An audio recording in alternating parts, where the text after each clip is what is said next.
Oh, I'm muted. Let's just jump right in. Hello, it is I, Jackal, aka Lopertinger, here for another week of Pillars of Eternity.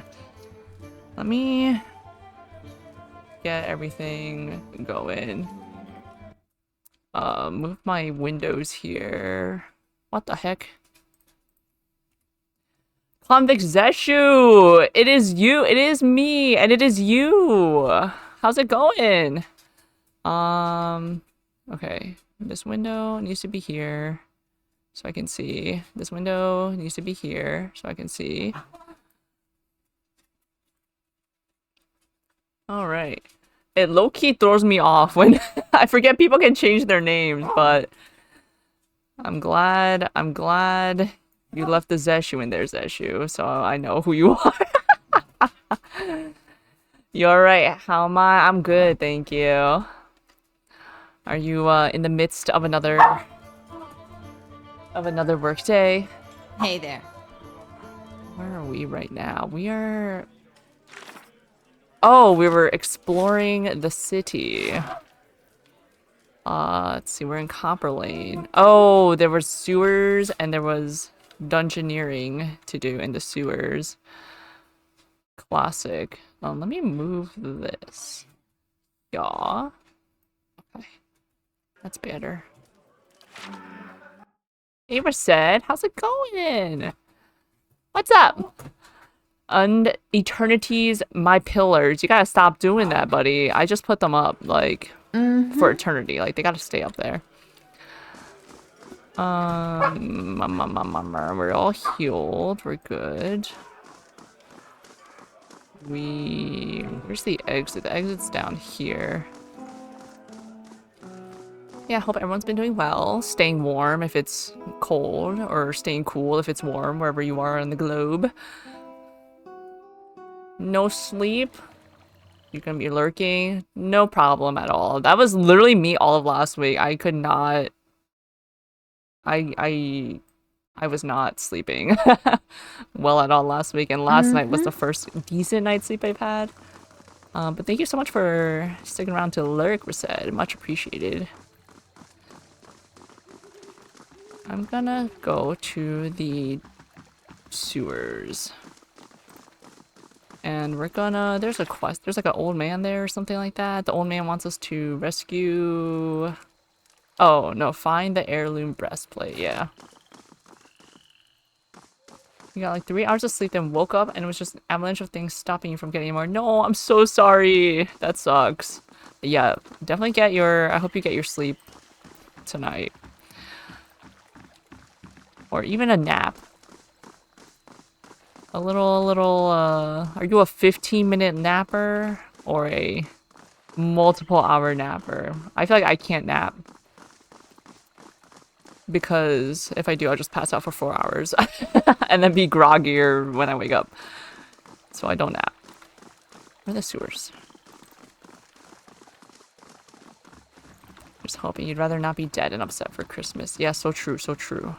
You got 2 more days. You can catch up on your sleeps. Godspeed. Is this the... What is this?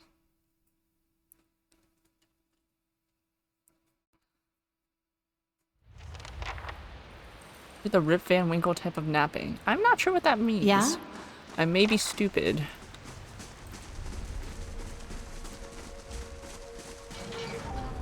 Keeping an eye out. I may be out of touch. Oozes. Oh.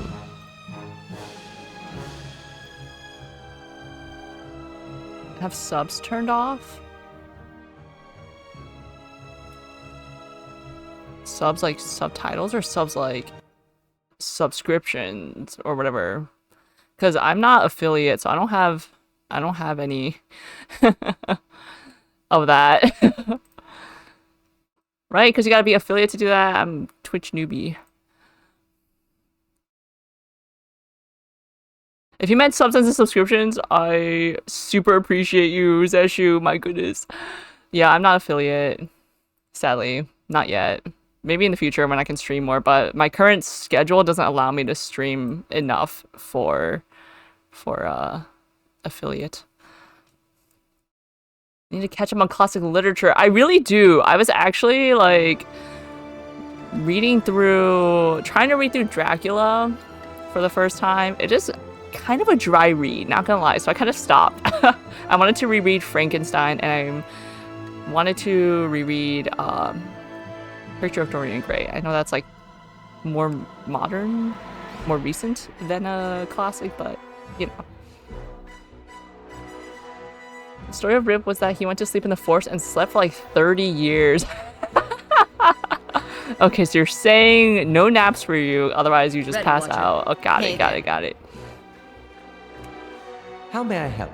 He is gone, and no one will see him for the next foreseeable future. What am I doing? How do I play again? Alright, get this guy. You can... Oh, you have to Holy Radiance. Following your lead. I'm having you shoot this guy. What do you do? 1 per encounter, 2 per encounter. You can do that, right? Yeah. There's only 1 ooze.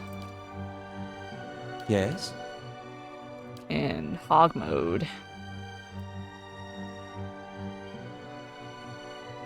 There wasn't even any magic involved, if you remember right. Dude just sleeps for 30 years. Alcohol was involved, though, so you guess it was a cautionary tale. Gotcha. So, if you drink booze, you will have the greatest... You'll basically be comatose, but have 30 years of uninterrupted sleep. Got it. You'll be waiting, though. Thank you so much, Zeshi. I really appreciate you. What do we get here? Ooze Plasmar. Sure. Well, there's a lot of dead bodies here. Oh! Alright, let's redo everything. Yeah? You know, it may help for me to set up the AI script, but... Yes? Even when I was playing a little bit of Dragon Age, I'm not... What? It feels like it's so complicated. Yes. Ready. Then again, I didn't really look at it, so... How may I help? Maybe I should give it a look. I wonder if you still have your illustrated book about Rip Van Winkle. Why do I get him confused with Dr. Jekyll and Mr. Hyde? Yes. Like, what is that Rip Van Winkle's whole thing, that he just sleeps? Oh, this... Oh, no! I just... Everyone attack. Hey there. Yes? I like this part of the song. This is the part that sounds What? very Fire Emblem-y to me. Yes. Ready, Watcher. Get this guy. Get this guy.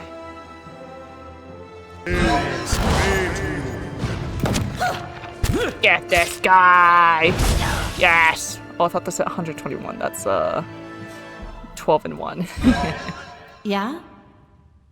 Is this a... No, it's just a boost. Turquoise. Okay. Any traps to watch out for? I wonder. Take your 11 copper pans.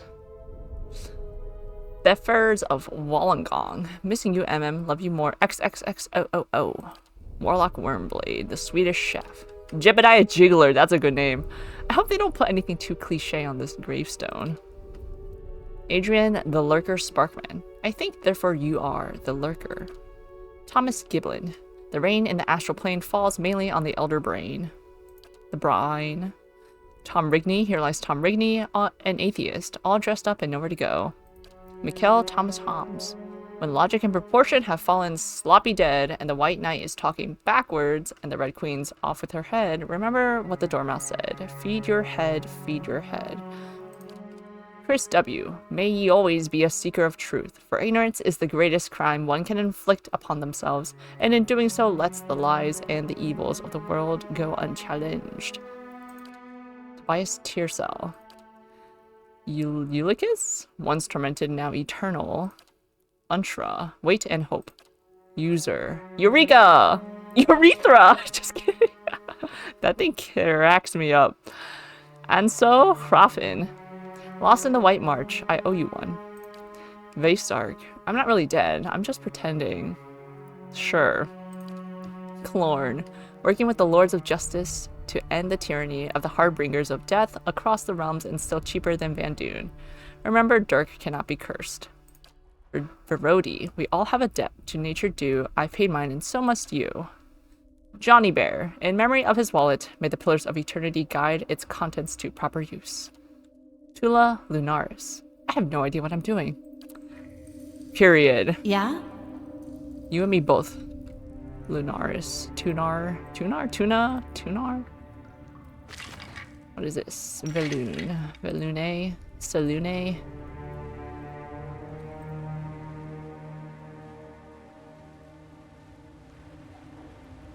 Tunok. The classic. The classic jam. What the? What? Getting countered.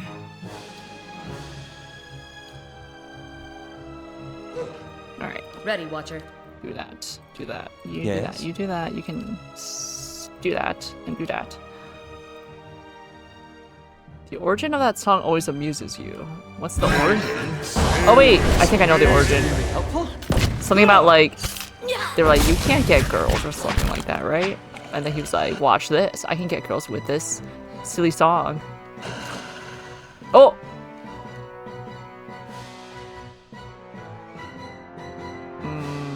Is this troll getting us?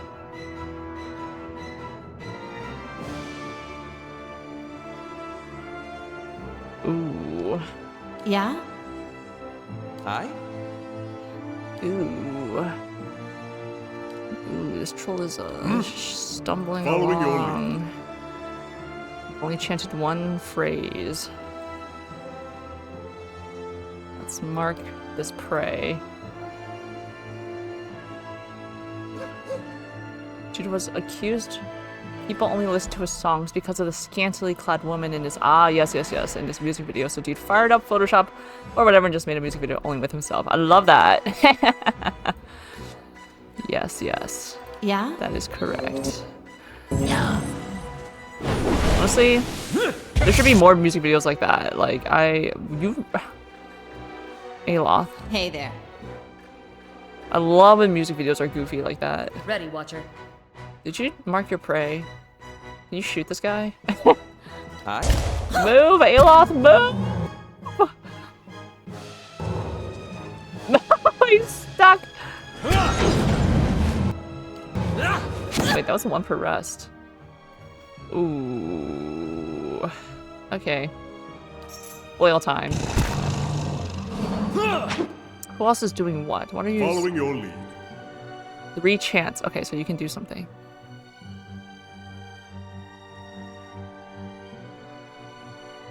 Yeah.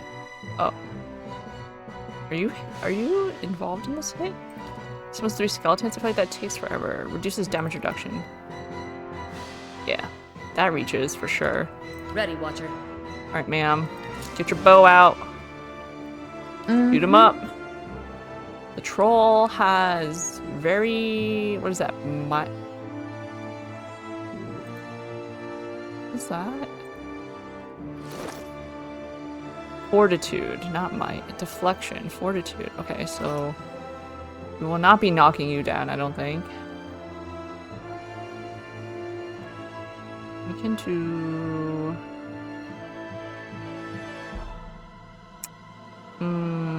Oh, that's my level 3 skills. Let's go defended by that. Tanglefoot, no. Oh, no. Sunbeam. Those in the area of effect, no, we're all like here. Defended by mind. Is this everyone in the area of effect? Wait. Affected enemies. Okay. Yeah. Gotta make sure it's just enemies. You know. Whoa, what the heck was that? Oh, his shout. Following your lead. Okay, what does it do again? It lowers their the deflection or armor or damage reduction. So we can do more damage, theoretically speaking. I? Okay, Aloth. Second wind is 1 per encounter. Let's do that. What? Have you just been standing back here the whole time, Eater? What? No, that's Kana. Following Kana's your not lead. doing anything. Kana can shoot this guy again. Ready, Watcher. Following What is your lead. this? Field triage. Hey there. Okay, everyone's attacking. Where's the dog? I mean the fox. Fox can't reach this troll. We're all in the way. Reloading. What's chance it? Yes, yes, yes, yes. Shoot. Shoot him. Yes! Good job, Kana. 31 pierce damage. Yeah? Alright, that went pretty decently, I would say. Troll skin. Sure. I'm on the trail. Save. We are a chronic saver of games. Alright. There was like some cult down here, I think, from that person's note. That dead body's journal. Well, let's explore here first. Stairs.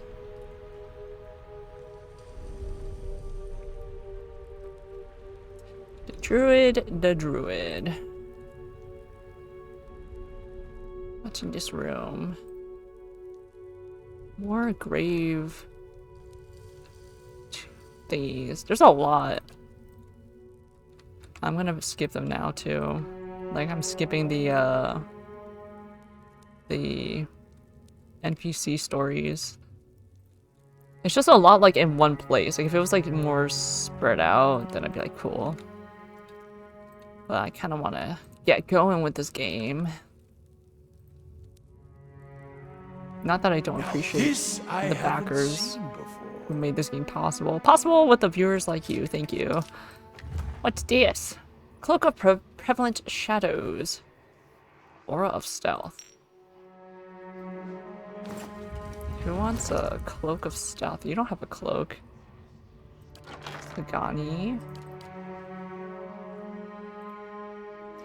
Friendly aura +1 stealth. Yeah, you can wear this. Sure, why not? Yes. Yeah? Let's see.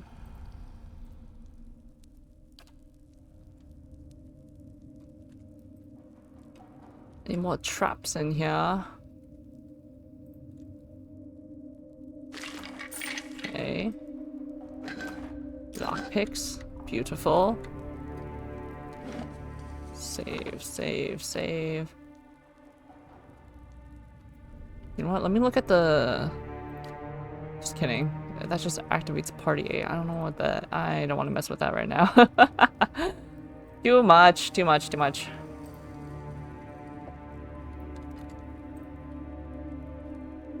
Something over there. There's a trap. That must mean there's something good in here. Fine mail armor. What do you have? Is it finer than your Saints War armor? Damage reduction, speed. Ooh. I don't know about that. Ooh, no, it's not better.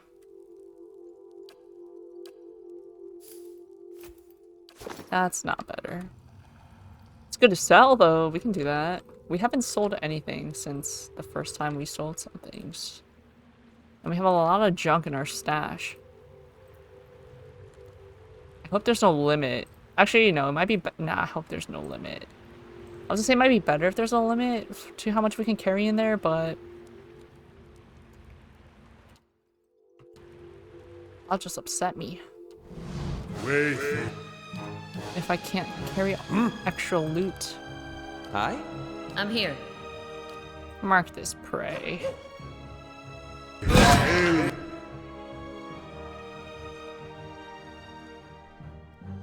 Who's doing nothing? We're doing nothing.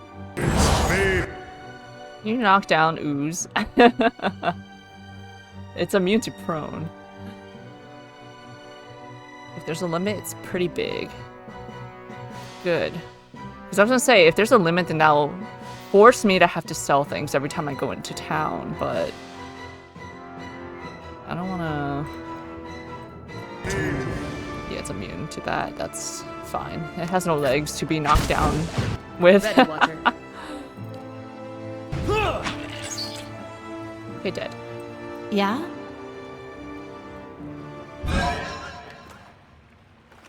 I shall be quiet as a calm sea, which is It's so not loud. very quiet. Save after every combat. Hey there. After every win.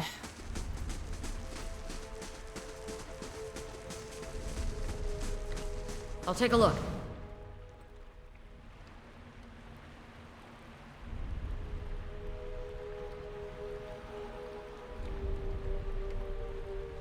Show. Wait. Go, go, go, everyone Ready, go! Watcher. Are you attacking? Following your lead. Following your lead. This guy. Holy Radiance. Aye. Arcane Assault this guy. Yeah? Okay, you did that. Do that. Oh, there's another one. Oh, I just wasted like all of my per encounter skills on this, on the first guy. That's fine. Come here. I'll teach you a lesson. Oh no, there's another one. I gotta stop. Following your lead. Ready, Watcher. Wait, did I not? I didn't mark my prey. Okay, okay, okay. That's fine, that's fine. Just attack normally. Cancel that. Just attack. Attack normally. You're reloading. Hey there. That's totally fine. I'll let the ooze come to me, okay? Who are you? Why do you keep... Everyone's attacking Aloth, this poor man. Oh no, he's attacking Durance. I spoke too soon. I stand corrected.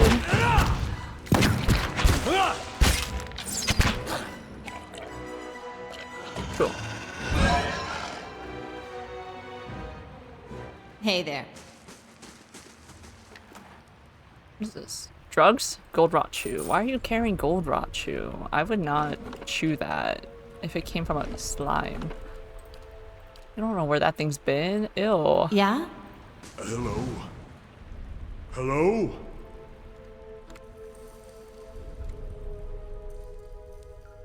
It's gonna be a trap. There's gonna be a trap.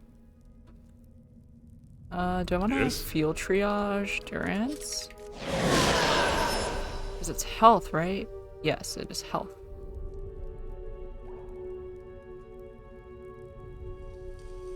Yes. Heal that up. Yes. Yes. Hey there. Satisfying. Minuscule amount.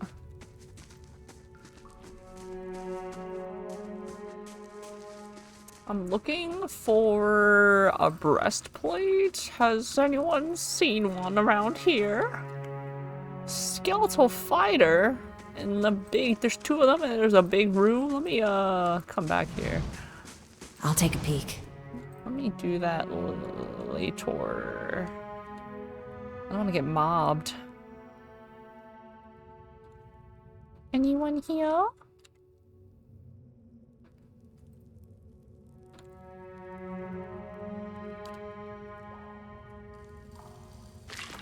Money! Oh, stairs down? Okay. Let's not do that yet. We're sitting looking at how much work you gotta do. Oh my gosh, how much, like, work I shall be quiet stuff, or as a like, calm sea, you're not going home which anytime is soon? not No! very quiet. Are you on break, or are you able to, like, do you have one of those jobs where you can, like, look at stuff while you're at work? Hello, slime. I'm here. Because, like, I know some people Following your watch lead. streams when they're at work. may I'm I like, help? dang, kind of low-key jealous. Like, even if they just have it on the What? side. I don't have a job that lets me do that. But that might be for the best, because I know I would get so distracted. Hey there. I'm stuck. I can't move. No. Following your All lead. right. Mistake. Hey there. This is such a mistake. Get in there. Get in there. All right. Yeah? Switch back to your gun. You know what? Yes? Don't chant your support skill, especially if you're Hey gonna be ranged. You can look at stuff. That's good. Multitasking. Hey there. I hope I hope you're able to like get your stuff done. Hey there. You're an OSR. You just help people with glasses and stuff. I don't know what OSR stands for, but that's pretty Yeah? cool.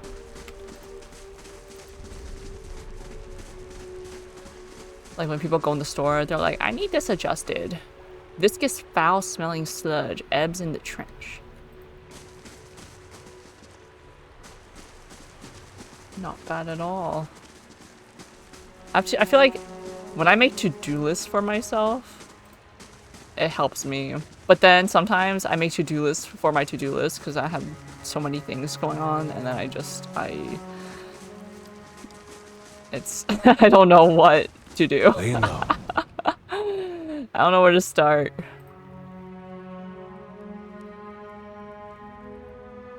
Traps? No traps. What is this? Morning Star. I'll take that. I'll read that. Quote unquote read that. You're an old school RuneScape. Is anybody home? Hello? Yorn? The small Orlin man appears to have pulled together some crates and scraps of cloth to make a rather sorry-looking little camp. The thick fur on his limbs is matted, and his clothing smeared with blackening grime. He looks startled as you enter, his eyes widening in alarm. Good day to you. After a moment, however, he smiles weakly.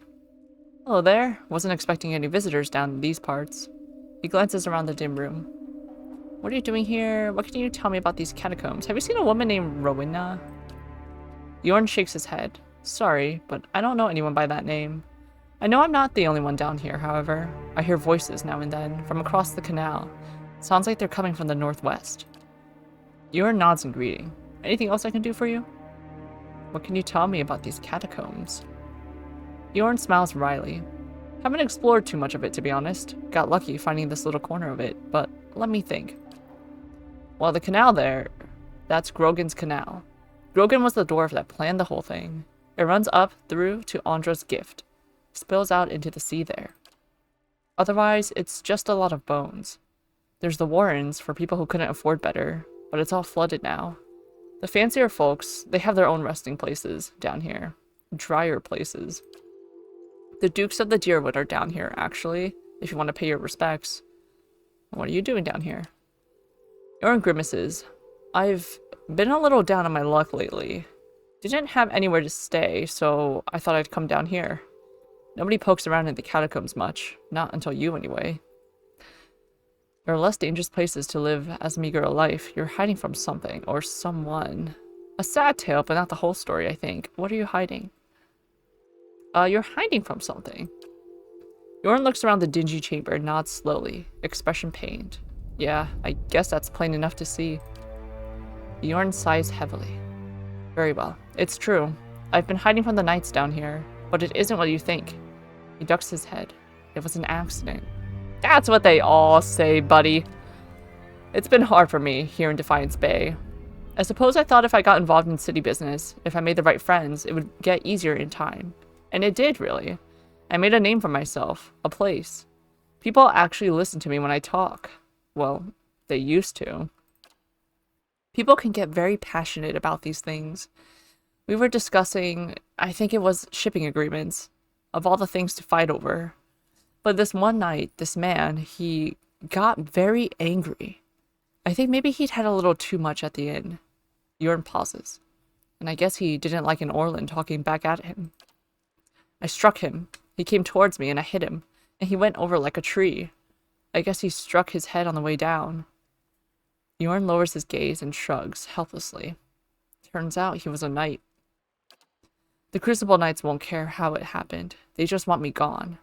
They won't let me live long enough to see the rope. Please. He looks at you with a pleading expression. Please! I just want to get out of this city. The second I can get money for passage, I won't trouble anyone again. I swear it. I'll live quietly, but you can't. Please. You can't tell them I'm here. We're not a snitch. Your secret is safe with me, Eorn. Give 300 CP here. This should be enough to buy your passage out of Defiance Bay. You're coming with me. You'll face the Duke's justice on the matter. That reward's worth more than your sorry life. Attack. Justice demands you pay for your misdeeds. Oh my god, that's so sad. No! Your secret is safe with me, Yorn. Yorn lets out a breath, obviously relieved. Thank you, he says with feeling. Truly, I won't be here much longer, if I can help it. Just have to get the coin together. Yorn, we need to talk about your past. I can give you money. Here. This should buy you enough passage. Yorn stares at you in disbelief. But this is... I cannot possibly... His face twists as he struggles for words. This would see me out of the city, and well away. This will save me. I'm not sure I could ever thank you enough, but here, take this. I hope it's some use to you on your journey. You have my lasting gratitude, friend. I should get ready. Rabbit fur gloves added to inventory. Nice.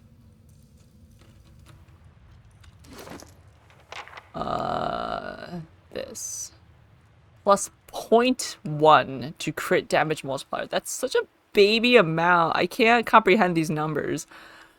Rabbit fur gloves appeared in Aedirn fables and bedtime stories for hundreds of years, typically as lucky gifts to individuals of particular virtue.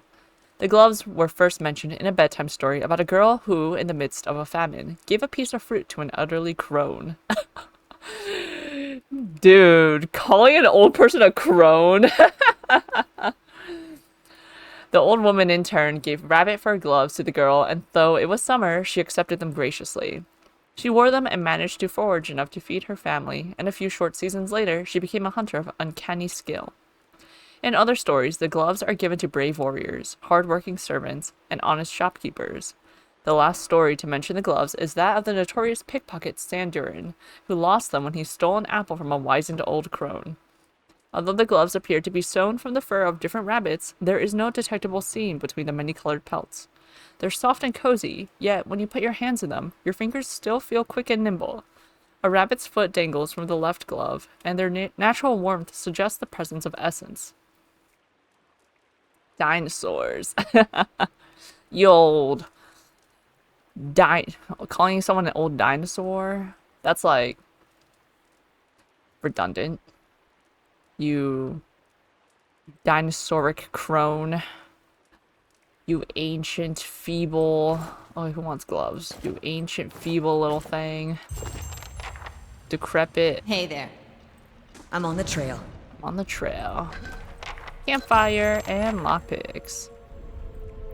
The smoldering fire is strewn with the meager remains of a recent meal. Fish bones, a molded rind of cheese, and a blackened bread crust. The wobbly little tent is barely standing. Oh my god, how tiny is this tent? Oh, it's not. Oh, yeah, it's pretty tiny. Beautiful. The queen that was and still is. Dear sisters! I'll take that. Feels like I'm worse Hey than there. you. What do you mean? What do you mean, Zeshu? What you talking about? Save. We just saved this man's life. We're such good souls. The druid. The Richie. How much money do we have? 8,700. We're 300 copper pans ain't nothing.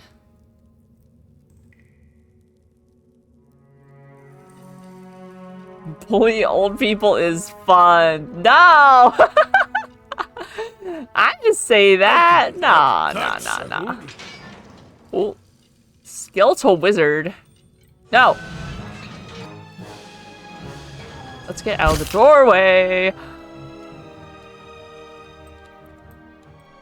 All right. Piggy time. Yes? I got your piggy back. Ready, Watcher. Piggy back. Oh, yeah. Jesus.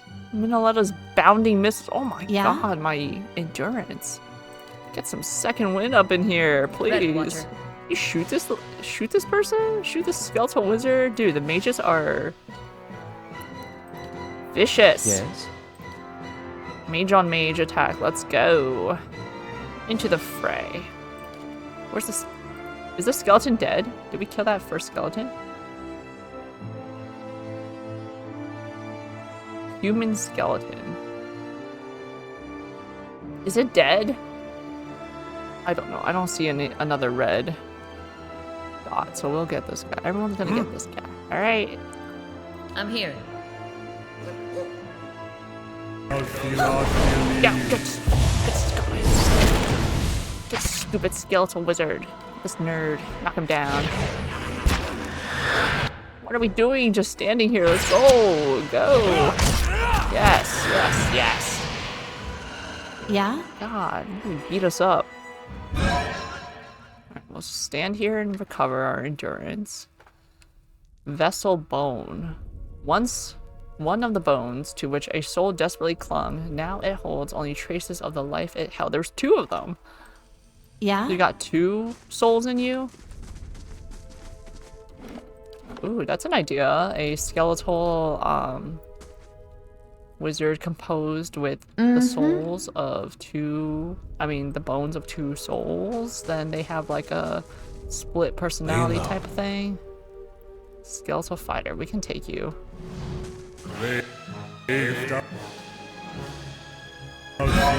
What? Okay, I transform and I'm not fighting. Oh my god, Aloth, why are you in the center of battle, please? No one else can reach this guy, please.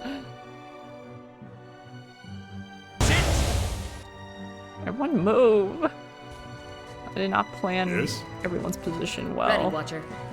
Yes. Aloth, can you move? Aloth, can Yes. you move? Oh, thank god. I'm here. Let Yes. him run away. Let him out of there. Leave it to me. Leave it to me. Yes? Okay, you got your Ready, Watcher. ranged. You got your range. How Let's may I switch help? to your ranged weapon, Aloth. I really don't need you to be dying. Perfect.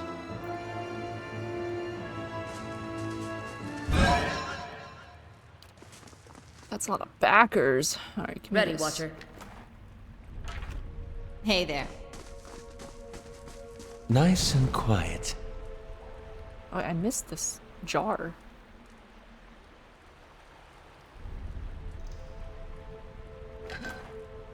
Peridot. Peridot? I think I remember it was supposed to be pronounced Peridot. Or am I making that up?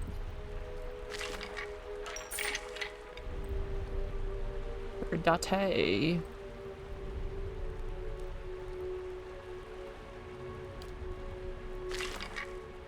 Fine scale armor.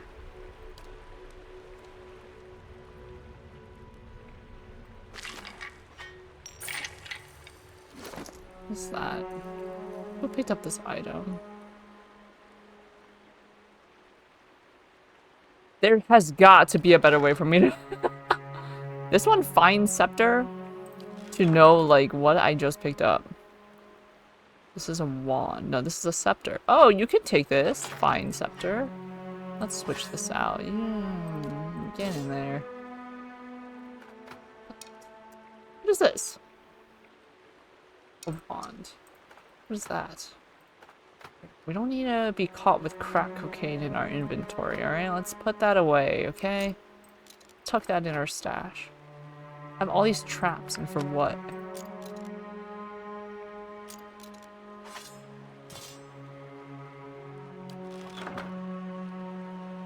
Hair fast. 11 to 17 crush damage, yes. Plus 4 accuracy and plus 15% damage, yeah. That's pretty dang good if I do say so myself. And it looks a little different. Okay. Shall save. Hey there.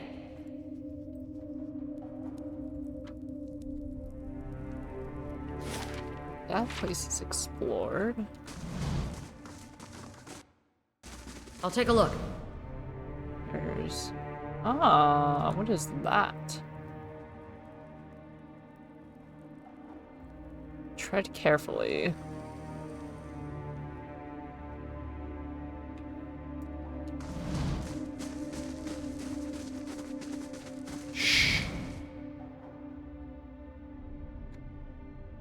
How may I help? Hey there. You can help by not being in the front lines. Oh, you know what? I think it's because you're the second person in our party, so it's auto-arranging you to be this dank spore. Yo, that's pretty dank. You want some drugs in I put in my stash. I know a guy. Ew, it's so nasty. I don't want to interact with that thing. Ah, no. No, please, no. How may I help? No, Ready, Watcher. please, no. Alright. Alright, Itanuk. Is that your name? Itumak. Get this guy. Hi? Yes? Hey there. Ugh. Hits Aloth for 12 crush damage and he's confused.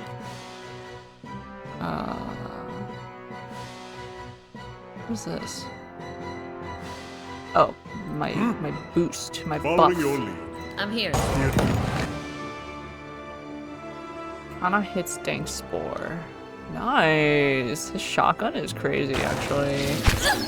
Even though the reload sucks big time. That's fair. It's so powerful.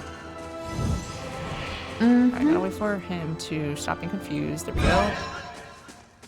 What you got?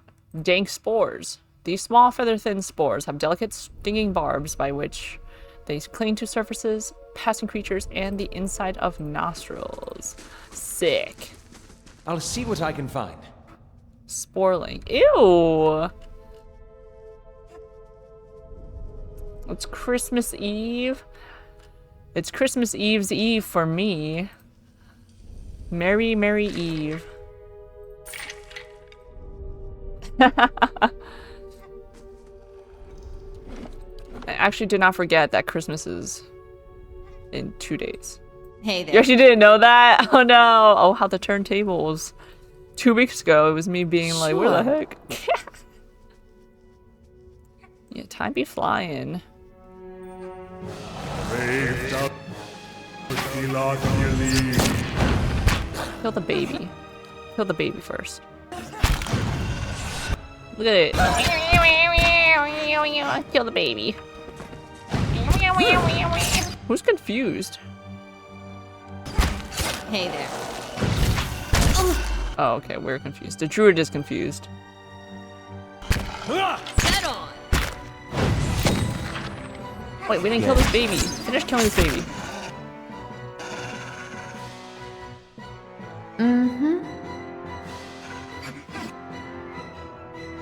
Get the mama. Where's Eater? Come here. What the heck, Aloth? Shadow. Ew. It exploded into little sporling chunks.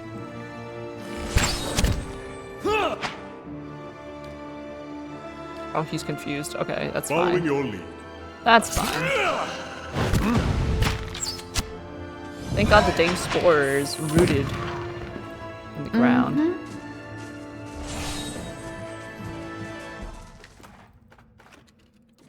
Merry Eve's Eve. Yeah? Let's see what lies this way. Save. We might be at, yeah, we're at max Yeah? campfire capacity, so we have the option to rest.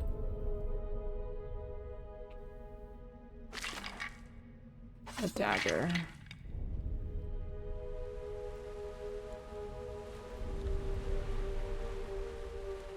And the fire shows me something new. Opal. Opal. Is she about to lock in and do a bunch of stuff and stay home on Christmas? Yes. So if you finish all your work here, you don't have to work on Christmas? That'd be pretty epic. Lock it in, Zeshu. Lock in. Do it, do it, do it. I support. I believe in you.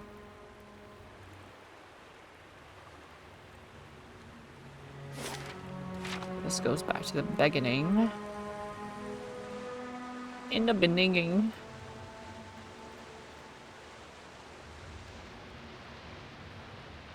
We creeping and we crawling. And we sneaking. And we snucking. Why can't I read this?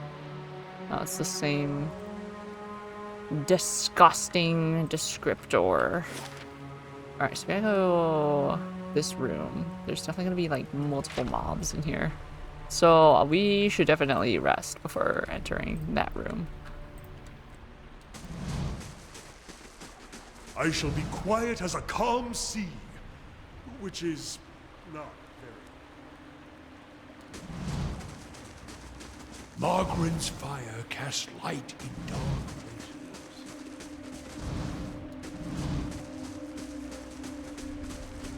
What is this? Oh, from when we slept. Gotcha. I'm like, what vixen? Utumog? Pretty sure they said Utumog was a male fox. Keeping an eye out.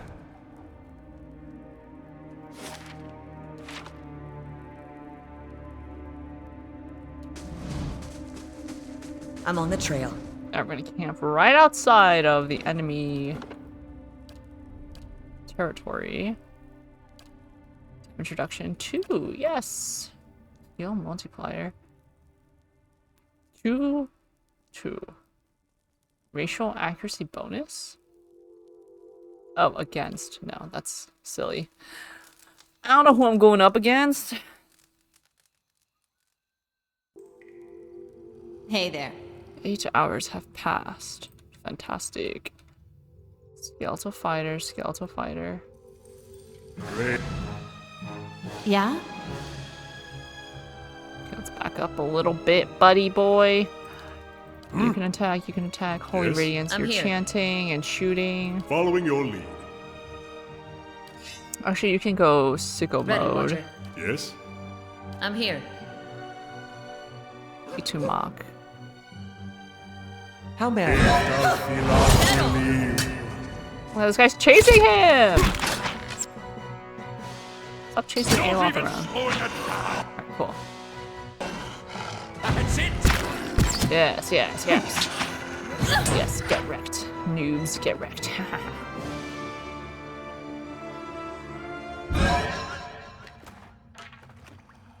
Hey there. I'll see what I can find. The heck is... Ew! Ew! Is that skulls and Ew, that's nasty! It's kind of, trypophobic or whatever. Ew. Skeletal wizard? Show him how it's done! Settle! Hey there. Get this guy. What? Mark your prey. Yeah? Are you not attacking? Go. That's it! Oh! The druid kills skeletal wizard. We just knocked him down. Hey there.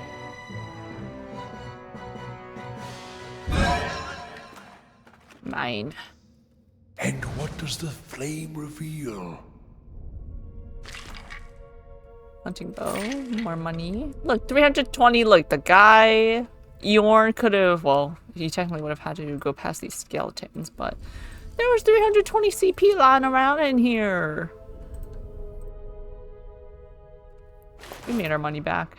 Leather armor. I'll take a peek. See? Dude, you can't detect a trap while we're walking over the trap, dude. Durant. Shown us. Malignant cloud.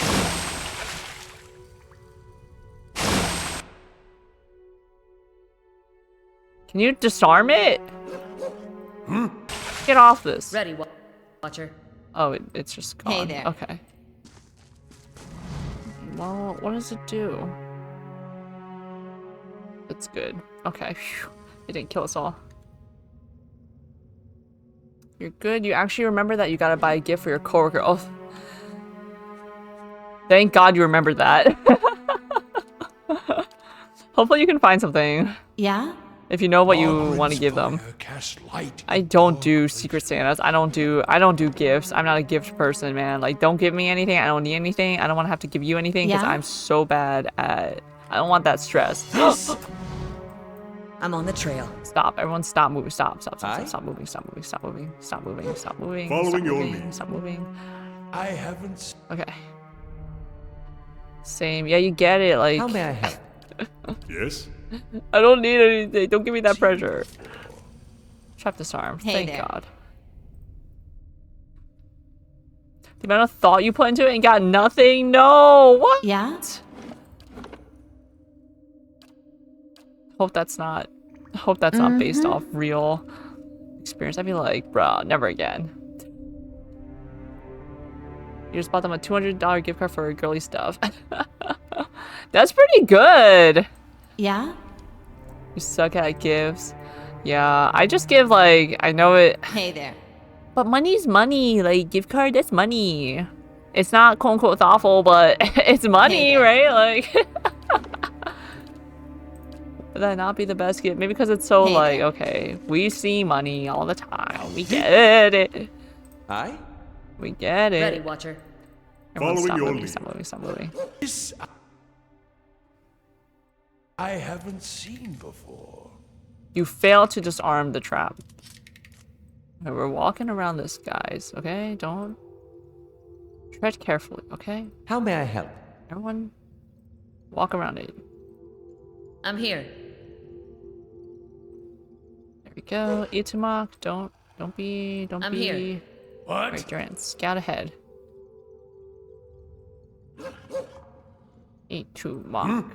There's gotta be like one more trap or something. Ready, Watcher. Aye? Uno Yeah? mas. Following your lead. Hey there. Save. We don't play with this. We don't play like that. Sure. Or a revenant? What? Hillig of Thane. Oh, this is the Colts. Oh, we walking in on something. No, you don't see me. Sure. A lone figure in tattered robes shuffles across the chamber, muttering under its breath. As you approach, the figure halts and swivels its head toward you. Its haggard visage is a labyrinth of wrinkles and sores, overgrown by a moss-like beard. What's this? Who disturbs Hellig's work? Its voice rattles and gurgles like that of a drowning man. You're Hellig? Dalton sent me here to look for Rowena. What are you doing down here? I was just exploring the catacombs. What are those creatures behind you? I was sent here to look for Rowena. He leans back and bursts into raucous laughter. His threadbare robes drift apart, revealing an amulet and a ragged wound running from his chest to throat. It spatters a black viscous fluid on the floor with every cackle.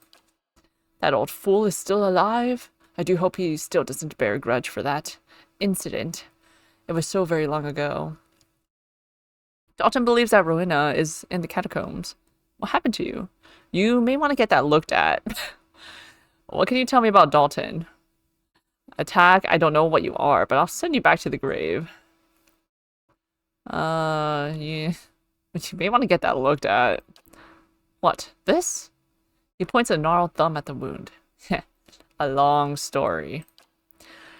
And he's gonna tell us, I was one of the first animancers in the Deerwood. Practiced necromancy too, which is what put Dalton and his Northwatch Rangers on my trail. He cackles, making a wet, burbling sound. Dalton believes that Rowena is in the catacombs. He seems to restrain another bout of chuckling. Oh, you could say that. If you were to retrieve my grimoire from Modred, I'll let you in on the secret. Alright, what do you need me to do? What if I just beat the secret out of you?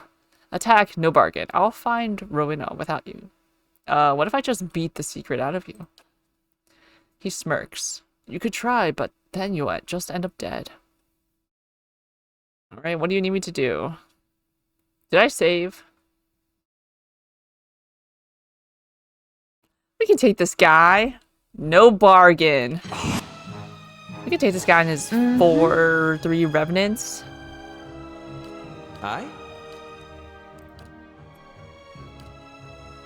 Attack healing of What? thine. Yes? Thine. Shoot this man. Ready, Watcher. Shoot this man. Mark him as prey. Itumok. Get this guy. Hey there. Oh. Get this guy. Get this man. Yeah? Okay, Aeroth, you can bounding missiles. What? Durance, is this your ranged weapon? Raw two-handed pierce slash staff. Is this ranged? Recharge and fire more slowly. Give me 1 sec.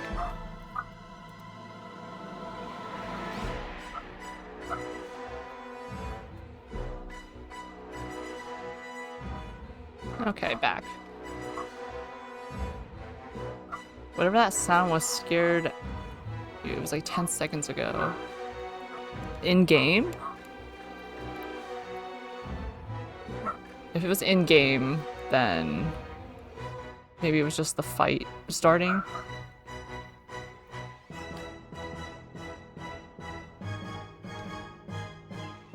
Yeah. Following your lead.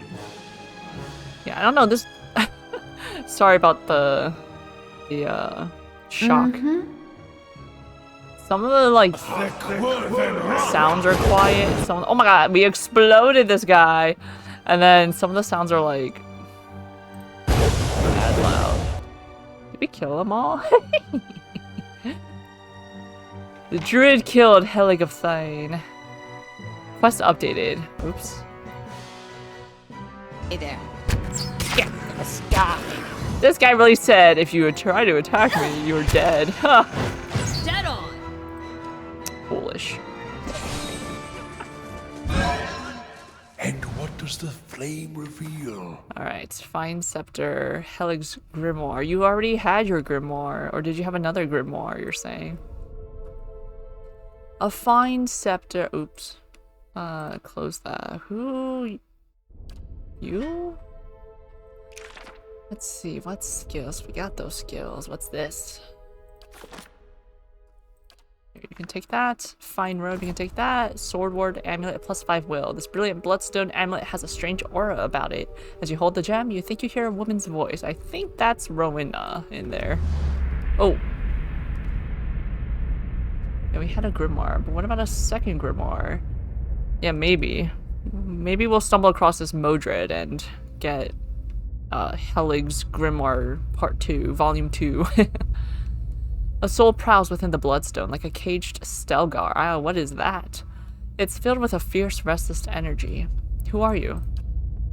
You see an image in your mind of a woman in heavy leather armor, bearing twin daggers. Next to her is a man, young and handsome, who calls her Rowena. The vision shifts to a windswept plain next to a lake. 50 men and women in matching leathers lay dead, their bodies contorted and deformed by some sinister sorcery. Rowena falls among them, her body collapsing next to the young man you saw earlier. She's too weak to speak, but the name Dalton appears in your mind. We just know. We're empaths, we just know. A lone figure strides across the battlefield, barely bothering to step over the corpses. His eyes are filled with an unnatural light and fixed on Rowena. He reaches out to her, and what little life remained in her body departs. When he takes the amulet from around her neck, you feel her anguished soul trapped within it. With a final contemptuous glance at the fallen Dalton, the man departs. Dalton sent me to find you. The soul pulses with warmth. It fills your mind with memories of a young man who is both bold and generous.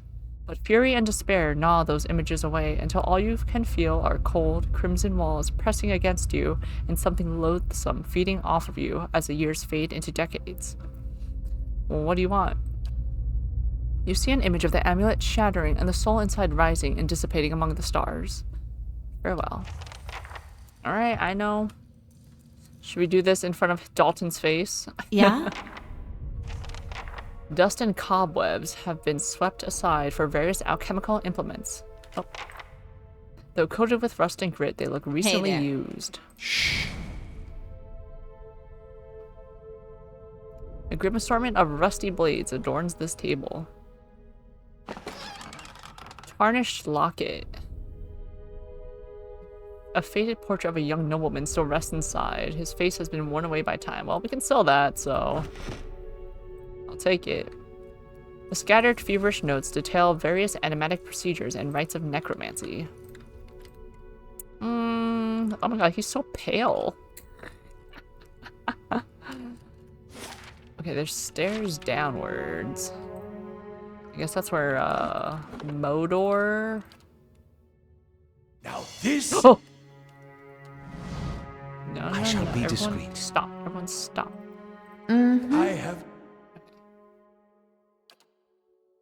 haven't seen before. You can't just arm this? Dude, you need more... Yes? You need more, skill. You need more... What is it? Hey there. Following your lead. Security skill, or whatever the heck they call it in this game. I'm here. Step around the red square, everybody. Uh-huh. Whose body is this? Now this... Oh! Please. Please, who stepped on this? Who stepped on this thing? Hey there. I mean, I just saved, so... How may I help? Aloth. I haven't Aye. Seen before. It's fine. It's totally fine. We're all alive. It's just our endurance. Okay. Hey there. Jesus Christ. Okay, yeah, we recovered all our endurance ASAP, so... Ooh, what's this? A pistol? You want this? Durance? Not Durance. Kana? Yeah? We love dying, or we love almost dying. Okay, there's no more traps here, because we've been here. We can go down the stairs.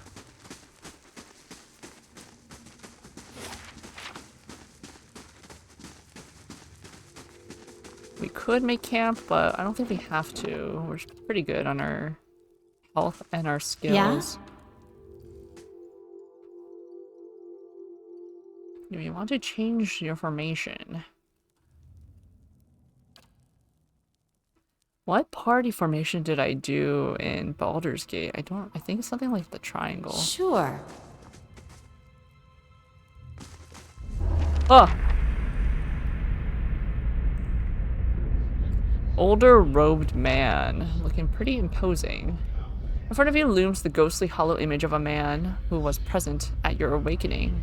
He casts a pale, sickly light in the dank corridor as he regards you. You are from Kratom, my dear. Okay, you're just gonna talk? That's fine. His words are an echo in your mind from a time long past, and you know your response before you speak it, as if it had always been. I don't even know what Kratom is. Yes, I was born there. I came to live there years ago. Only recently. A remarkable city. Truly one of the most impressive we have encountered outside of our own. Many exceptional people who have joined our cause come from We were Kratom. part of this cult. What made you decide to join our order? Your teaching spoke to me. The world needs to know about the true gods. The gods have been good to me and I wish to repay them. I went through dark times. Nothing made sense. That all changed when your order came to my homeland. I saw the gods grant miracles to your order. I'm honestly not sure. Well, this is the us in our mind. This is our past life, so it's not actually what the druid is. So I saw the gods grant miracles to your order. So it is for all the faithful. To know the true gods is to be watched over by them. Are you ready to take the oath? To spread the word of the gods to the lost and heathen? I am. Saint Ethan's not added. The quest expires in 2 days. What? The quest expires? Assign? Oh. Oh. Duration 3 turns? Ymirian legend holds that Saint Ethan created a miraculous knot that the faithless could not untie. A daring burglary recently cleaned out the myriad precious relics in the Smith's Hall of Yimmergal, where each treasure once stood. A string was tied, each leading back to an intricate knot in the center of the temple. The burglar left a tantalizing clue in the form of a written prayer to Saint Ethan, but the riddle has stumped the locals. Desperate to recover their artifacts, the priests have reached out to mercenaries and adventurers for help. Well, we need to find more companions then. We can't do that right now. Did we finish our... What were we building? The jail. Did we finish our jail? Dungeons. Finished in 22 hours. Okay. Well, hopefully... Let me save. Nice and quiet. Hopefully we can do St. Ethan's Knot. What the? Half-Mac mercenary. Before it expires. If it expires, then hopefully it exists again. This is definitely a secret door. Something over Where? there. Where? New map discovered. Durance has discovered. Where? Where did he? What, is it like 1 pixel? Like what? The door? Or maybe behind the door he discovered something. And I don't see it because I'm not behind the door. That's probably... Oh, it's over here. Aha.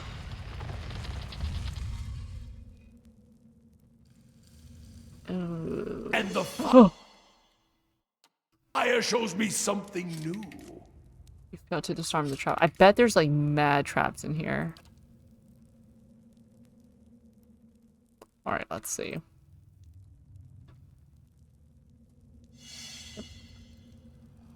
Any other traps I should know about? You think you hear the faint sound of whispering coming from the skulls, but the words are unintelligible. That's settled. Is this gonna be like in that other catacomb where we took the robe and then skeleton appeared? I mean, we already have this.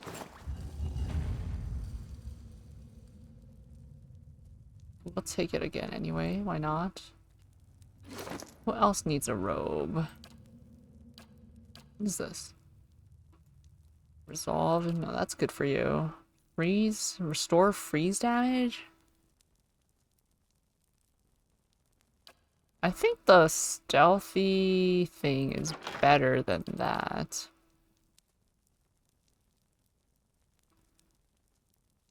Who's carrying it? We are. Cloak of Prevalent Shadows, yeah. Hey there.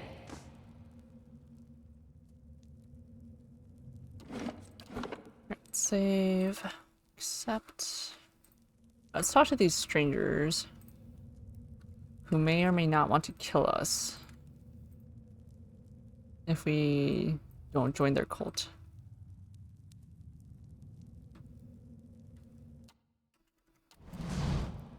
The mercenary eyes you warily as you approach, his weapon readied. What are you doing here? You don't look like one of the masked lot. Relax, how would I know to be here if I didn't belong? I left my mask inside. Let me pass. Perhaps you could look the other way. Should look the other way. What's going on here? You're right, but then again, I go where I want. Just kill everyone, but we don't even know what these people are. Relax, how would I know to be here if I didn't belong? Come on. He thinks carefully, then nods. Alright then, go on in and report to the Acolyte and she'll give you your assignment. They should be just about finished with their meeting in the big chamber. Any idea what's going on around here? If they don't, be like, why are you asking this question? Know anything about this place? Farewell. We belong here. We should not be asking questions as if we don't know what the heck is going on. Keeping an eye out. And we'll sneak though. No, I belong here. What's up? The Acolyte's crankier than usual. One of her masked friends got lost in the sewers, it seems. I don't understand all this secret handshake business, but it pays. Did they send you to check on that nervous kid in the library? Ooh, give me that. In the big chamber. Margaren's fire casts light. There won't be in traps dark here. There can't have traps in here. I'll take a peek. See now what the flame has shown us? There can't be traps, but there can be secrets. One of the other men swears there's a secret chamber. A secret treasure chamber down here. Heading straight for the salty mass once we're done here. Not a whole lot of excitement so far, but at least it's easy coin. What the heck? Binding copper. Oh, binding copper. Okay, okay. Like, mechanics. Primal rock. Save that. Open this door. Hello? Hello?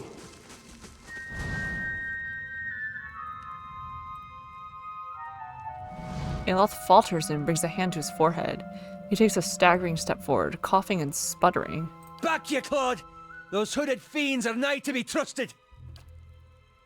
Probably not, but that's no reason to be Kana glances over at Aloth and frowns. Aloth, are you unwell? He grimaces, catching his breath. It's nothing, I'm fine. He coughs again.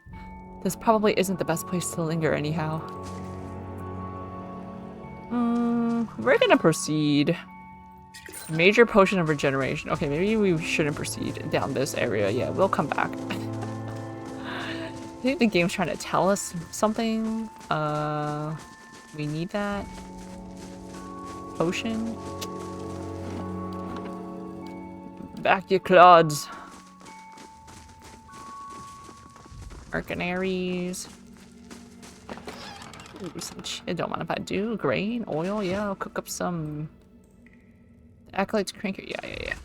Yeah, we know. We heard from one of your other pals. But the deeds of my tongue and... Oh, that's not it. Initiate. A book lies on the table, its pages filled with some kind of unintelligible cryptography. Potion of infused with vital essence. Plus 50 max endurance and max health for 45 seconds. Thought this was a bottle of ketchup for a second. Ketchup will have the same effect. And what does the flame reveal? If me that was and still is. I can do that. I can do that. Oh.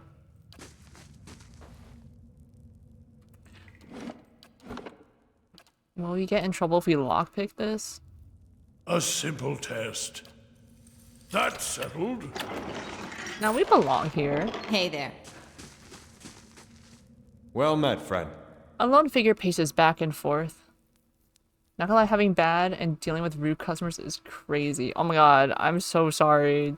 we have clients sometimes too that are like psychotic, and I'm like, how do you expect us to like, how do you expect to get any help if you're gonna be nasty? Like, I don't understand. People need to relax. A lone figure paces back and forth, tapping his fingers at his sides, muttering to himself. He jumps when he sees you, hands on his chest. By the flame! You startled me. He pauses and leans forward. Oh, where's your mask? That's it. I knew I'd left something at home. It's too itchy. I'll put it back on for the meeting. What mask? It's too itchy. Well, don't let anyone inside see you without it. They're keen on anonymity. Tell me about the meeting. What are you doing here? Can I borrow your hood? Tell me about the meeting. This must be your first time. The Acolyte communicates with each of us individually to hear of our progress on old tasks and assign us new ones. He shivers with a mixture of pleasure and dread. It's a unique process. She's a cipher, so she can speak to you without words. Fascinating, until you realize she can probably read your thoughts just as easily. What do you know about these tasks? He laughs nervously. Only what I absolutely need to. We protect the secrets of the gods, so discretion is essential. He waves a hand between the two of you. We receive our instructions from the Acolyte, just as she receives hers from someone else, and so on, right up to the Grand Master. Our role is to obey, knowing as little about the overall plan and each other as possible. So you're just a bunch of sheep. Tell me about these secrets. Can you spill the beans? How can you be confident you're doing the right thing when you know so little? I see. Tell me about the secrets. He jumps back. You shouldn't even be asking. Whatever they are, they're secrets for a reason. Our job is to guard them, not to know them. I see. We've been entrusted with important work. It's an honor, but not without its challenges. You need something else? I'll be ready for the initiates meeting soon. Honest. What are you doing here? He resumes his pacing. I've been practicing the passphrases. I know them backwards and forwards, but I get so nervous every time I think about repeating them to the Acolyte. He wrings his hands. You can practice on me. Okay. He ushers in a deep breath with fluttering hands. Here goes. First question. State your name and purpose. Answer. My name belongs to the gods and my hand to their service. Second question. What company do you seek? Answer. I seek the company of shadows that our labors may remain secret. Third question. Tell me of your labors. Answer. To see that the craft of Kith and Wilder does not disturb what bones the gods have buried. Fourth question. How do we know your purpose? Answer. You shall know it by the confession of my tongue, the deeds of my hand, and oath on my soul. Riddles upon riddles. What bones the gods have buried. It's very dramatic, isn't it? Oh, I'm sorry. Please continue. Fifth question. And how is your oath guarded? Answer. It is sealed by the leaden key. Ah, right. We were looking for the leaden key. He sighs with a nervous chuckle. That wasn't so hard. Sounds like you've got it. I do, I think. He bites his lip. I'm just going to practice a few more times by myself before the meeting. Can I borrow your hood? Of course not. He clutches at the edges as if you threaten to rip it off of him. The Acolyte will kill me for sure if I approach her without it. And I'll kill you if you don't give it to me, dude. We don't need to be that aggro. This dude helped us out. I promise I'll bring it right back. I guess there's no harm. Just don't tell anyone I gave it to you. But you literally, like, no, you're the only hoodless person. Like, they'll know who we got our hood from. Aloth leans toward you and mutters between clenched teeth. You can't be serious. Goodbye.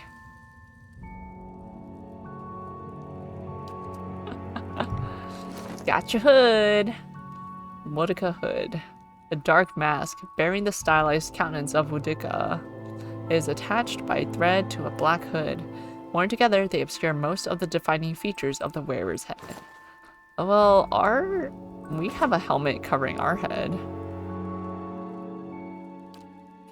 You know what? Here. You can wear this for now, Eater. We can wear this hood. Everyone else can be barefaced. That's totally fine. It's like they're not even here. Hey there. They provide commentary, much like the director's commentary on the DVD bonus features of a movie. Okay, did I miss anything? No. Right. Alright, I'm not listening to your alter ego, Aloth. I'm gonna reap what I sow, and I so want to be involved in this meeting. Laying low. I know the passwords.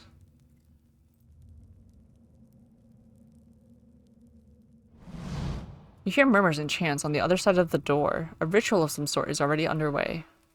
Beckon your party to follow you into the chamber. Continue into the chamber alone. Retreat from the door. Let's go alone. We're the only one with a hood. Let's be smart about this. You open the door and stride into the chamber.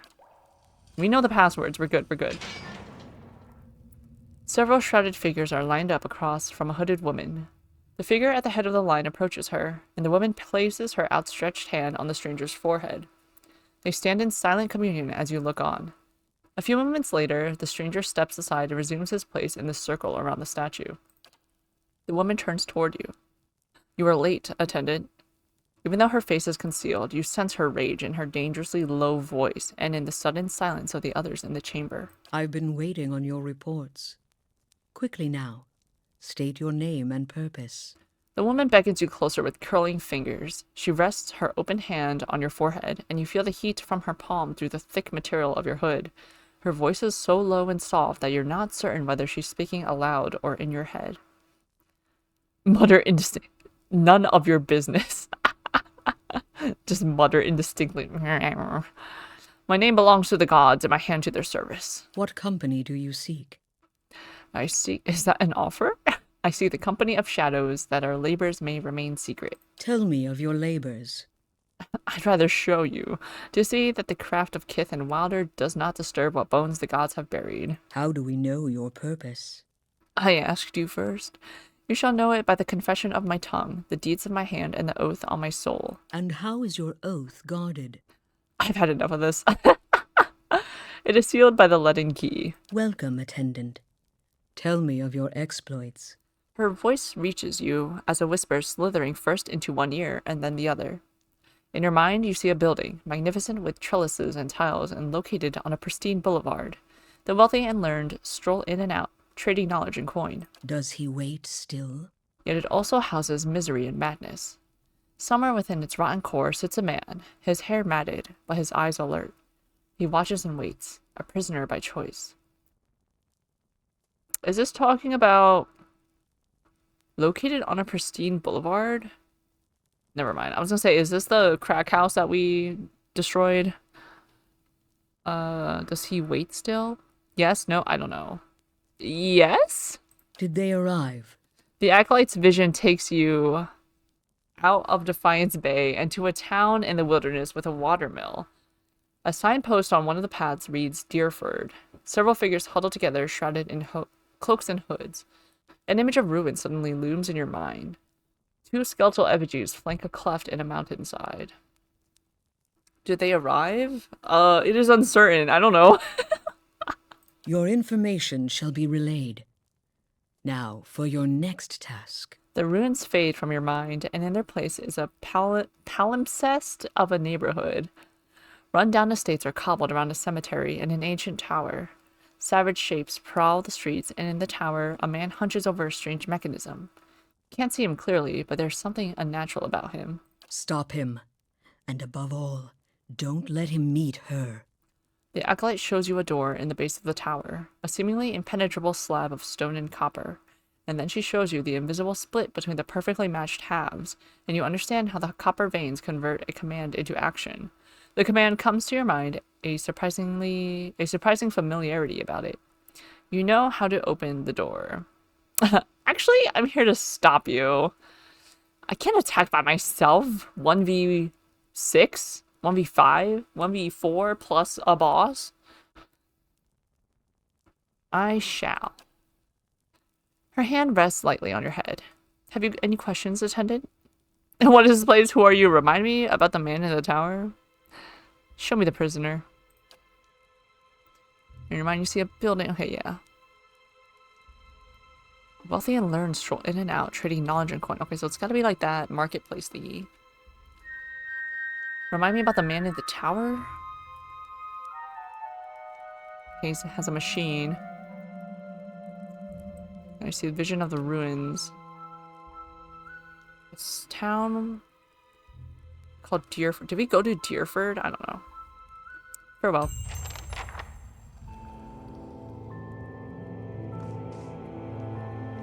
Why don't we just start attacking? Wait, my party members. Inconsequential. Whether by design or by consequence of the sputtering candlelight, the hooded statue's face is almost impossible to see. Talk to the acolyte. She's in charge here. Easy does it. Tower Torque of Defiance.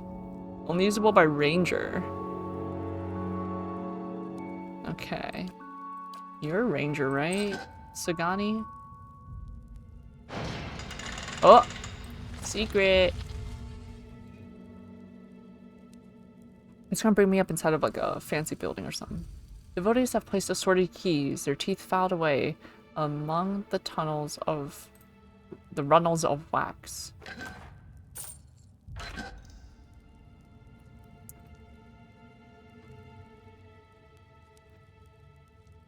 Aren't you supposed to be at your post? Get back to your post. Okay, let me return this. I promised this guy I would return his hood, but I don't know if that's an option. Margaren's fire cast light in dark places.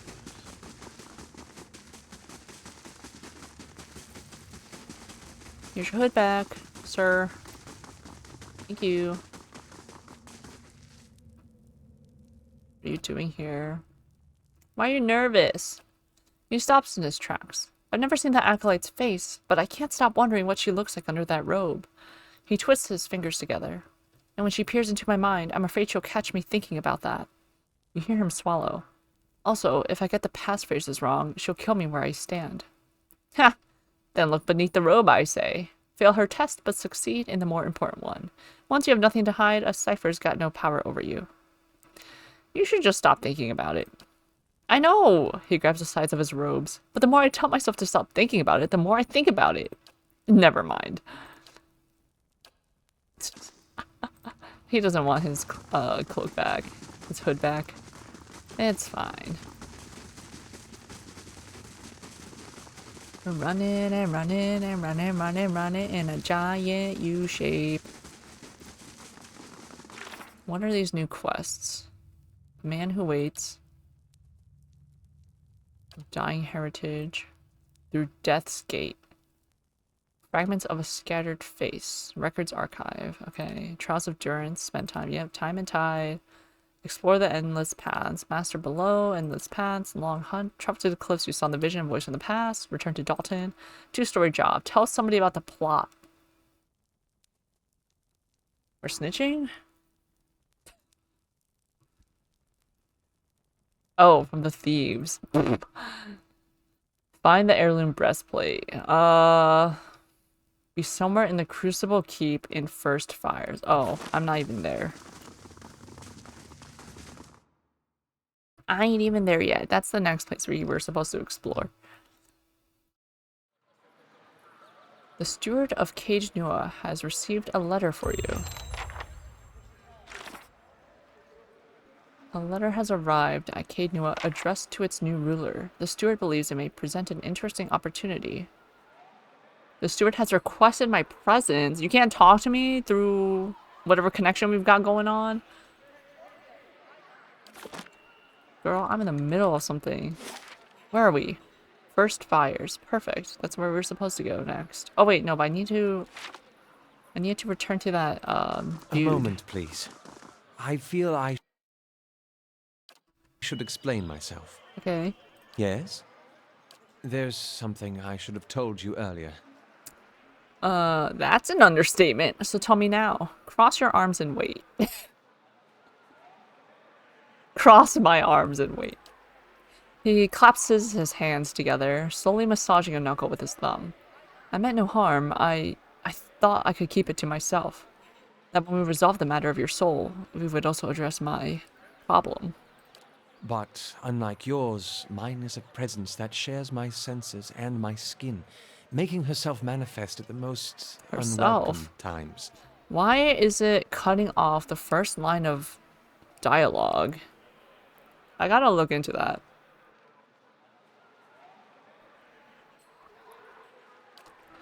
He closed his eyes and grits his teeth. His lips quiver and twitch with the vestiges of some internal debate. Several seconds later, he opens his eyes again. They're watery and bloodshot. Control Isilmir. I've gotten stronger, but so has she. Isilmir. Why didn't you say something sooner? He just explained it. Oh.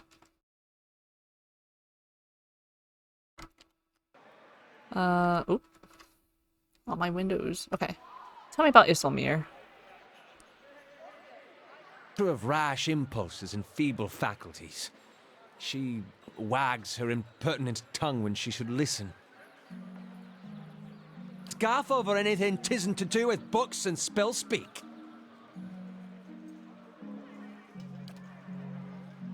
He grimaces, running his hands through his hair. I have none of her memories. Bareth spared me that much. But her coarse manners and intolerable hill speak suggest a provincial from a very, very long time ago. She tends to surface a hair's breadth from conflict, when the fuse has burned down and teeth are on edge, and when she shows up. She doesn't stop to gauge a situation. She just acts. Sounds like you could take a few cues from her. She seems reckless. That's it exactly. You recall the way she goaded those villagers in Gilded Vale. She doesn't think, and she doesn't back down. And trying to suppress that has been my problem for years. Why didn't you say something sooner?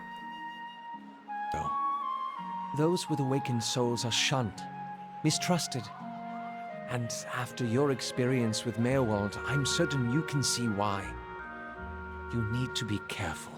You're back really quick, running away from work to do last-minute Christmas shopping. I salute you, Zeshu. I don't have a salute. I can wave at you. We will be here when you get back. Have a good Christmas shopping. Is this going to be a problem? He purses his lips into a thin, crooked line. Merely an annoyance, although... He lowers his voice and clasps his hands behind his back. Minute twitches and spasms along his arms betray his fidgeting. Institution dedicated to the study and cure of soul-related ailments. Since our journeys have already brought us to the city, perhaps we could speak with someone there. If it's helpful to you, we'll go. We'll see. I can't make any promises. You need to learn to deal with your own issues. Now, if it's helpful, we'll go. Burden. This has been a great burden. Let's talk about something else. Aloth looks at you with quite attentiveness. How may I be of service? I'd like to know more about Isilmir. He raises an eyebrow. Such as? When did she awaken? My father was a strict man. He expected the best from his only child, and he didn't tolerate failure. His face becomes drawn. At times he could be rather adamant, particularly when he'd been drinking. Isilmir manifested on one such occasion. To be honest, I don't remember the specifics, only that he was more careful with me after that. You said that you learned to hide her a long time ago. My mother instructed me to keep her a secret after she first emerged. She feared that my knowledge of my awakening would render me an outcast. Even though Isilmir proved useful against my father, I trusted my mother's advice, and I've since come to see the wisdom behind it. Meerwald is an extreme example, but one that I can relate to more and more each year. Could I talk directly to her? He gives you a taut frown. Her usurpations are uncomfortable enough. I'm not eager to invite her into my consciousness more than necessary. Let's talk about something else. Indeed. That's all. Alrighty. Oh, Aloth. Two-sided. Where's that? Awakening? Is that what we went through? Hey there. Weeds grow thick and full, untroubled by the passage of kith. You know what? Let me take off my my helmet, my cultist attire. A ghost? What the heck? Hello? A ghost Come to pay your respects to the queen that was. A ghost hovers in the middle of the ruin, reciting blessings and prayers. Even as the spirit's form shifts and swirls, it retains the face of an elderly man and robes that mark wealth and status. It turns to you. Who are you? Lord Ardwellen Rugforb III, and pleased to make your acquaintance. I came to the Deerwood on one of the first ships from Adia, and unlike the yokels and hut dwellers around here, I still keep to the old ways. It's truly a pity to see what the locals have done to Wadika's house of worship. What are you doing? Worshipping Wudika, the exiled queen and oathbinder. I come every day to offer my devotion. I'd love nothing more than to book passage back to Adia, but it is my emperor's wish that I serve in these barbaric lands. And so I do. He shrugs. I'd like to know more about Wudika. A queen among the gods. She oversees laws and oaths. Everything has a rightful place, and Wudika watches over them all. Of course, not everyone accepts this. Even among the other gods, her authority is questioned. But Wudika is also goddess of memory and vengeance, and she remembers.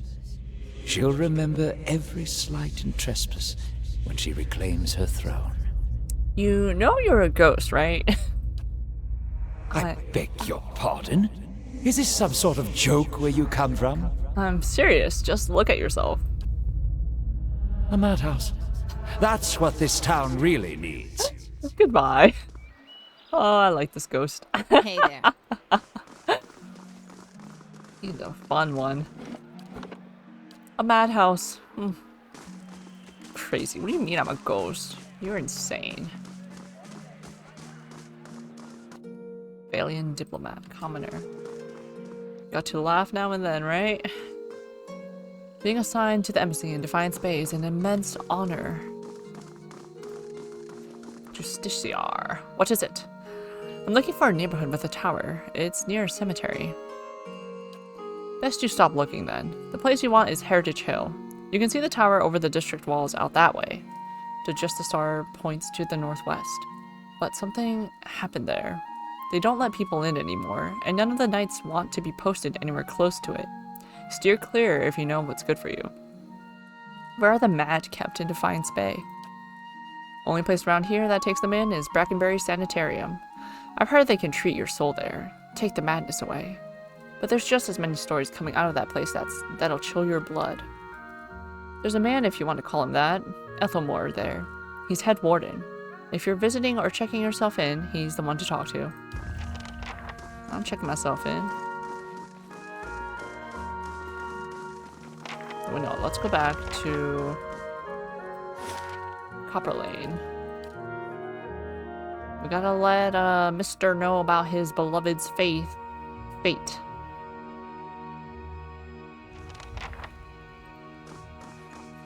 Addendum added.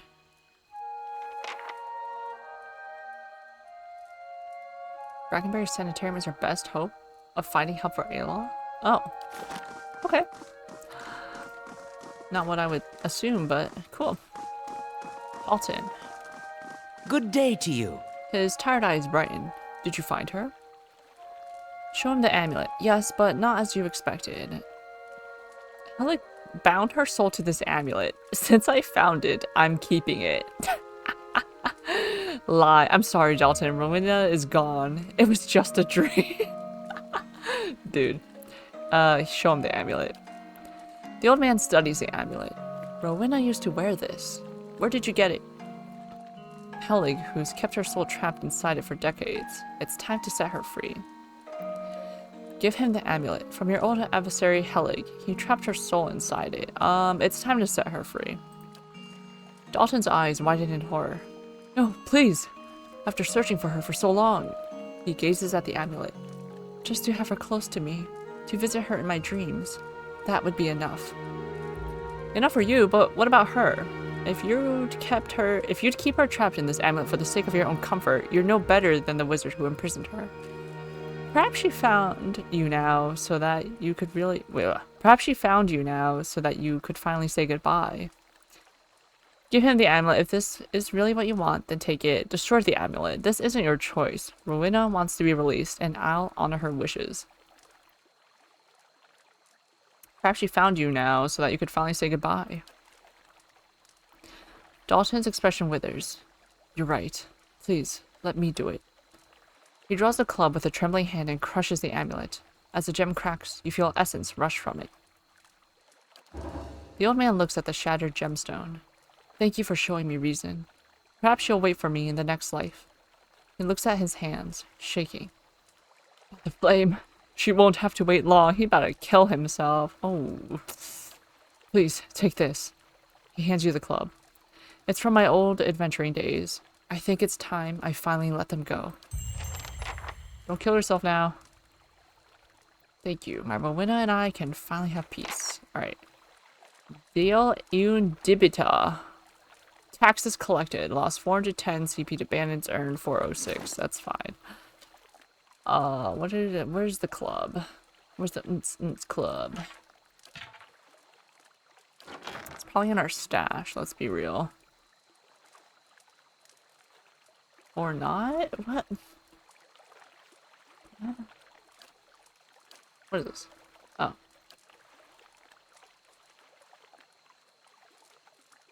Where's this goddamn club? Oh, this thing. No. That's just a club. It's a Zorb quarterstaff. Justice. Where's this club? Why do I have this? Summon 3 wood beetles. Yeah, let me put that in my quick item. I don't need this. Yeah, fresh veggies and fruit in my inventory I don't need. Wolf hide, no. Potion of minor endurance. Yeah, sure. We can leave that there. Pry bar, I'll put that in my stash. Same with the grappling hook. This book.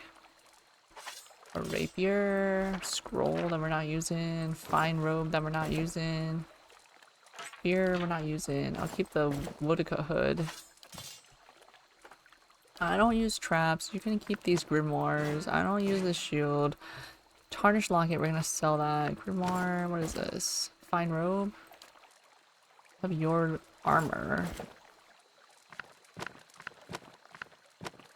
Oh, here it is. Dial un dibita. Unique club, one-handed.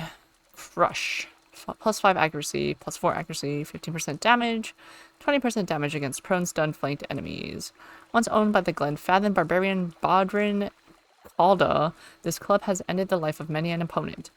Badrin was known to rush headlong into every battle, swinging the club over his head, shouting, Dial un dibita, vengeance, just and merciless.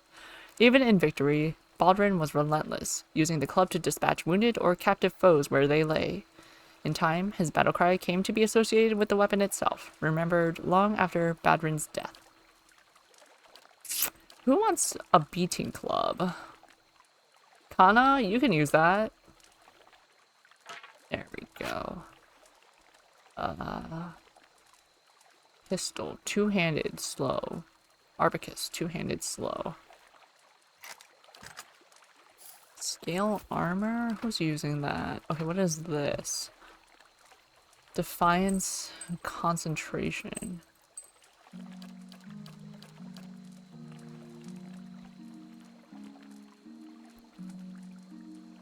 Oh, it's for hunters only. Okay, we can switch this.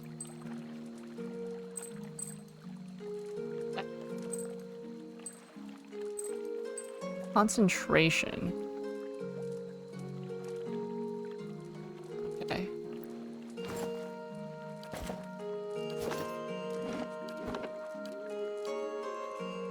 Cool, that's Hey done. there. Alright, we can go back to first fires then. First of the fire. Fire of the first. 15 minutes. Oh wait, should I go back to my stronghold maybe?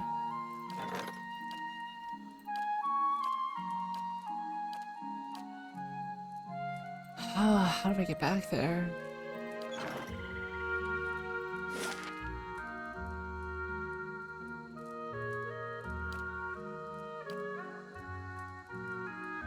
Sealant Liz, right? That's our... No, Cade Nua. Sure. Since the chair wants to talk to me in person. Sure, why not?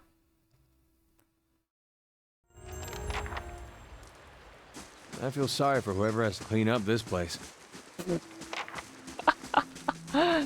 Dungeons construction completed. Yes.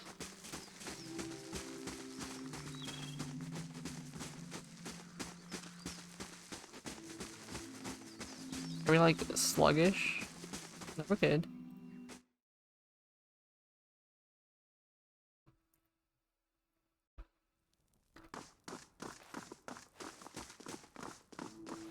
I bear a message from the Ducal Palace.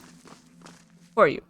Greetings, milady. I bear an urgent message from Chancellor Warren of the Defiance Bay.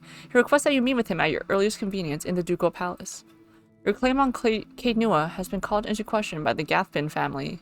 Earl Baedmar has issued a ruling on the matter, but both you and Lord Gathbin must be present. Tell me about this Lord Gathbin. An old Adirian lineage, I believe. He looks around the Great Hall. The former lord of the stronghold, a distant relative of Lord Gathbin, allied himself with the losing side during the War of Defiance. Who is Chancellor Warren? He's an arbiter of legal matters for Earl Baedmar of the Grasp. I'll go meet him then. The Chancellor will await you in the records room of the Ducal Palace in First Fires. Well, good thing I'm back here. Oh, is that why the chair wanted me in person? My lady, you've received a letter. Delivered with some urgency, as it happens. I thought the messenger might swoon, poor dear. It's from Stalwart. Apparently the mayor, Renengild, has heard of your success here at Cadnua, and hopes you can be of aid to her people as well. What does Renengild want? Where is Stalwart? Stalwart is located within the mountain range known as the White March, which puts it several days' journey northeast of here. Isn't that DLC? You'll want to wear something warm. That's a long way for a letter. People like you come few and far between. And in this case, I believe Renengild is correct in suggesting that your experiences here may give you an edge. It seems she's intent on gaining access to Durgan's battery. Don't know what that is. And she's offering quite the reward to anyone who can get inside. A reward, she says, for getting into the battery. That's a reward of its own, surely. What is Durgan's battery? The dwarves of the battery fashioned Durgan's steel, and with it they crafted the finest arms and armor the Deerwood has ever known. But the keep has been abandoned for centuries, and none remain that know their secrets. There are many legends concerning the battery. As the Earl told it, the dwarves fought amongst themselves, each seeking to use the battery to further his or her own ambitions. Greed and cruelty brought down the battery, and now the spirits of those same dwarves roam the halls. Whatever happened, the battery has been impenetrable ever since. A shame. I don't doubt that there are great treasures still within those halls. Sounds like this is all Star Wars' problem, not mine.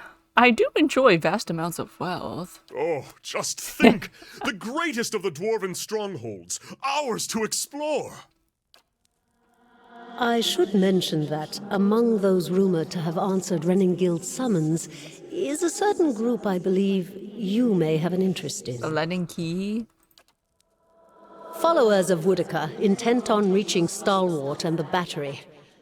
I do not know what they seek there, but I thought it worth mentioning, given your interest in the ruins at Defiance Bay. This chair knows all my business. Like, hello?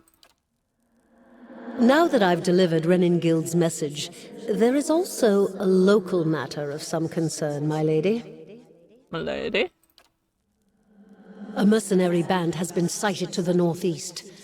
I believe they mean to take Consul Hot's tower, and I don't expect the Archmage will go quietly. We'll go and take his tower. Consul Hot's one of the greatest wizards of our generation. Aloth fidgets and flutters, vacillating between anxiety and excitement. He appears to be at a loss for words. The Torn Bannermen are a deadly fighting force, and Consul Hot himself has sent many travelers to their graves. I would caution you to stay clear of the region if you do travel to the White March. It's not that I doubt your courage, my lady, but Consul Hot alone boasts power of a different scale altogether to those foes you have faced thus far. Given more time, perhaps you will match him. This is like... That's like Watcher's Keep. If the Bannermen succeed in their efforts, I fear they may turn their attention to Cadnua. I will keep you apprised of the situation, my lady. Who is Council Hot? A famed archmage. I am given to understand that the Brackenberry Sanitarium puts much stock in his work, as regards the manipulation of the soul. His spells are widely circulated. But he is poorly regarded in many circles. Some call him a madman, or else cruel and barbarous. He must be very old by now. Perhaps that is why the Torn Bannermen believe they can best him. Do you know anything else about these mercenaries? Little enough, I'm afraid. The Torn Bannermen are well supplied and well organized, and there are rumors that they are backed by an unknown benefactor. They have proved remarkably effective in the past, and they are certainly a threat now. Very well. Safe travels, my lady. I like getting experience for just listening to her yap. Alright, we can... I need more companions. Alright, we can build something else now. We have the dungeons restored. Bright Hollow Restoration, Training... Okay. Let's see. Purchase. Barbican. Now.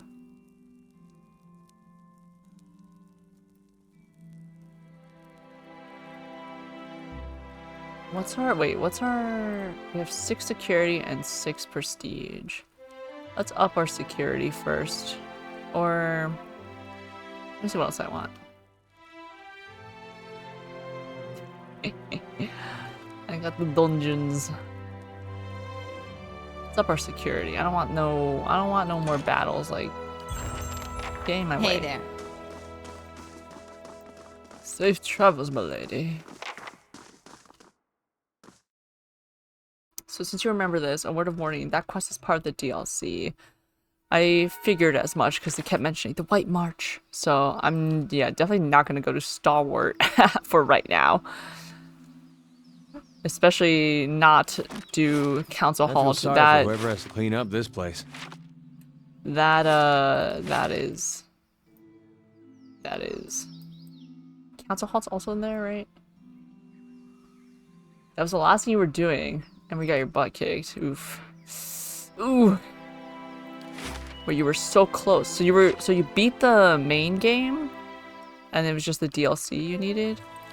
Where am I? Hey there. The other quest about the siege? Oh, for Council Hall?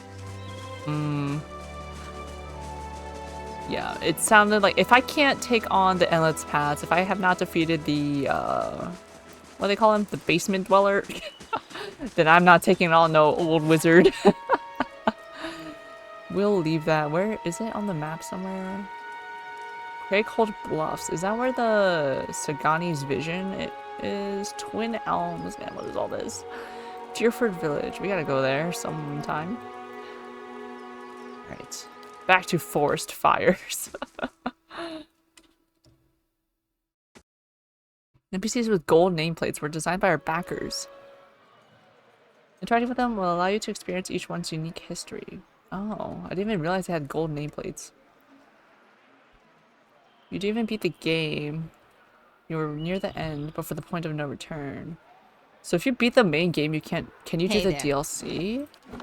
Or would it be, like, over? It would be done. Hey there. I mean, that's kind of like how it is in Baldur's Gate. You fight Sarevok, and then everything else is left unfinished if you didn't finish it. Makes sense. The legacy. When will it end?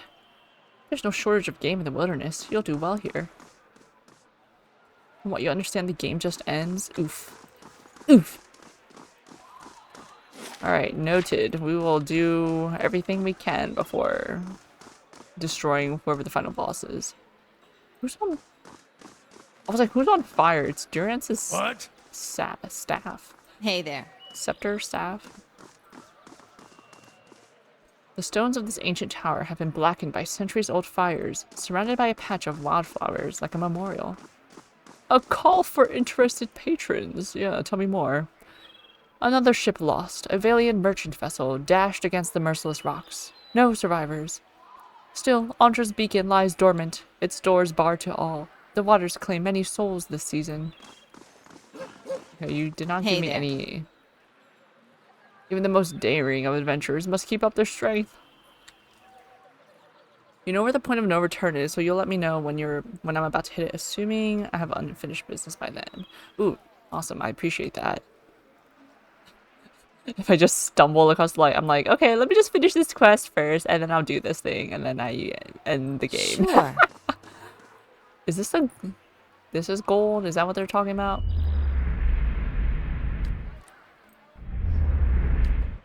That's like barely gold. Like, that's so faint. That's cool though. Too much. But it's cool. Politics, infighting, greed, and a shrine to Margaret as well. Her clergy belongs there.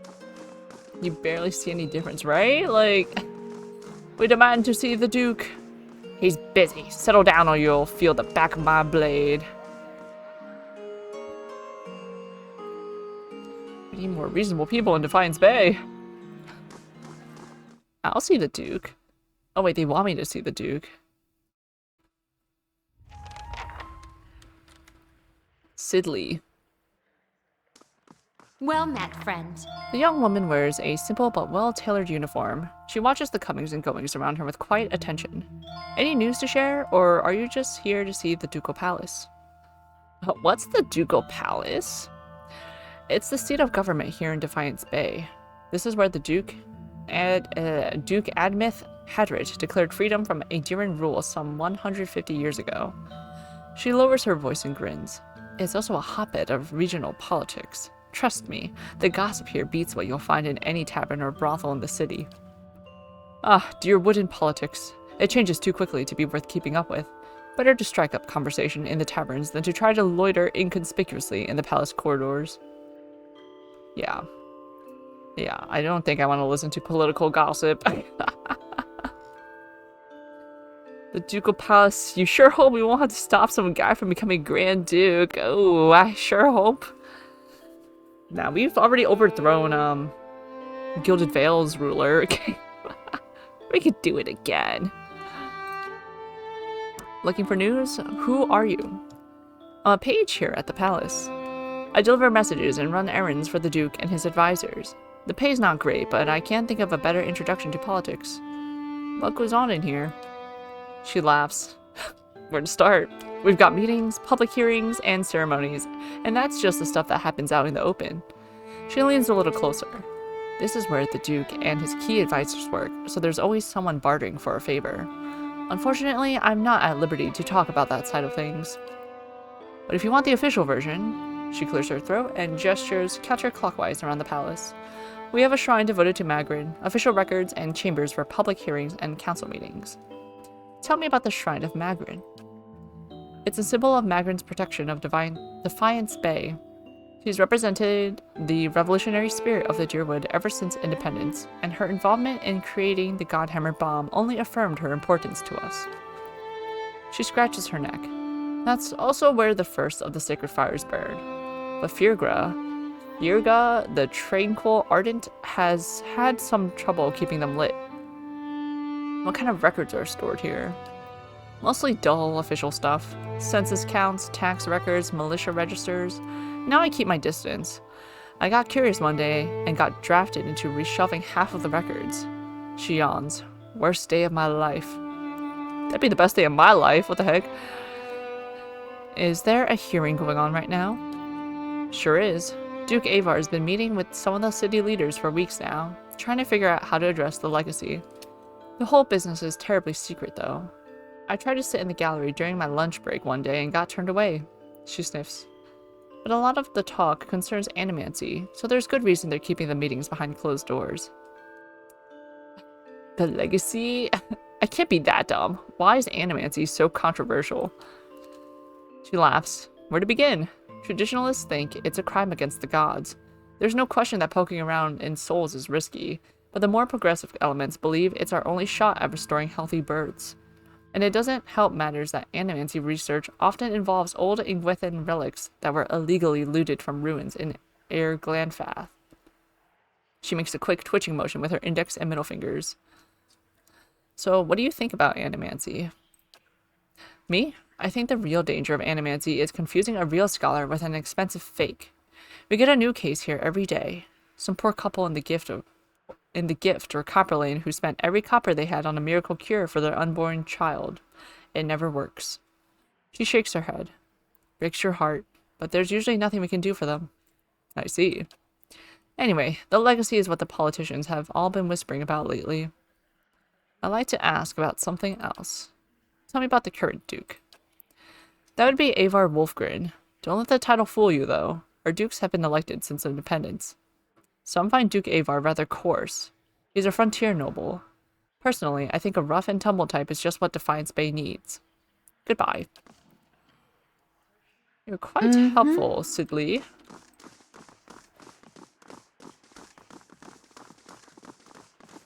Firga. Most bright Magrin, transform us with your flame. A stone figure of a warrior gazes toward her raised hand. It's empty, but the palm and fingers are blackened. Well met, friend. The woman's head is bowed as her lips move in prayer. Just as you approach, you catch her glimpsing at the statue near her. She notices you and forces a smile. Praise be to Magrin, and welcome to her temple. How may I be of service? You seem upset. What's wrong? Temple, I thought this was a palace. It's both, really. It's the palace from which Duke Avar governs, but it's also a place of honor and worship for Magrin, the goddess who led us to independence and who has always watched over our city. Her smile falters. You seem upset. What's wrong? Her shoulders slump. This is about the fires, isn't it? She puts a hand on your shoulder. They're just symbols. You can't put your faith in them. The fires? She sighs. The sacred pyres all around town. You must have seen the statues of the goddess around the city, holding up empty braziers. No, I haven't actually. I've kept them burning steadily for 15 years, but I haven't been able to conjure them for months now, and people need to see them more than ever these days. So light them again. I see plenty of flames here. They don't work that way. They're holy fires. It's my devotion and prayers that keep them lit. But lately, when I try to pray, all I can think about are the hollowborn all over the city, the grieving families, the refugees. She shakes her head. How could Magrin allow us to suffer like this? What strength do we gain from a soulless child? Durance grunts with disdain. What strength do we gain from adversity? From trial and test? From trial and test? The fires don't wither because she lacks faith. They wither because she does not understand how to be faithful. Wants neither praise or devotion, but wants to be compensated for her services, and Magrin is paid and pleasured in sweat and struggle and pain. This mewling imbecile is unworthy of Magrin's womanly heat. Huh? And this has shaken your faith? Shrug. Take heart and don't abandon your faith too easily. We're gonna shrug. Well, I can't afford to be so nonchalant, but I believe Magrin may be speaking to me again. She frowns and casts a quick glance in your direction. Lately, I've been seeing visions. A place in the wilderness with pools filled with sunbursts of color. Strange falls that seem to rise in the heavens even while they splash onto the earth. She raises her hands as if framing an image of her vision. And behind the falls is a cave filled with fire and heat and danger, and some token of my goddess. Durant's coming in hot. Yeah, I had a feeling. I'm like, you gotta have something to say about this lady and this situation here. I know there's something there, but where it is or how I'll get there, she shakes her head. I've been meaning to ask around at the expedition hall to see if anyone recognizes the description. To be honest, though, I don't know what I'd even do if I found the place. Huh. Worthless, like so many of Magrin's flock.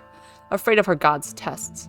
If Magrin speaks to her, it is to hasten an end to a hypocrite's life, and this vision is surely a death trap for the weak. I'd like to know more about the temple here.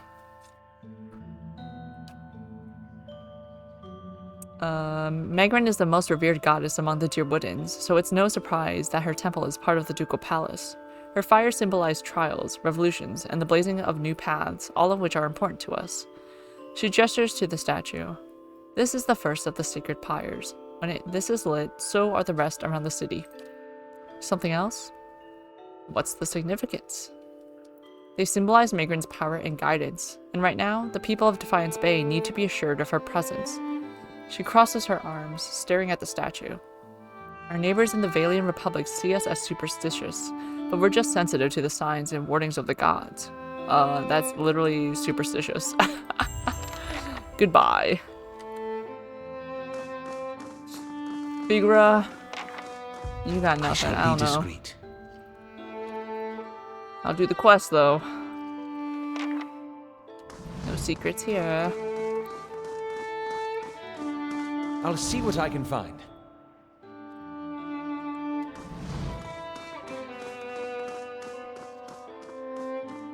Imagine they set up traps in here. Oh, the door. I totally missed the door. Hold on. Open that up. That's stealing. We don't steal in this house. We don't steal in this party.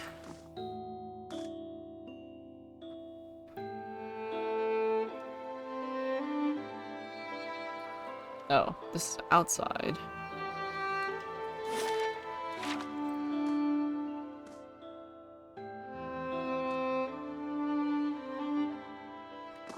The Ducal Palace.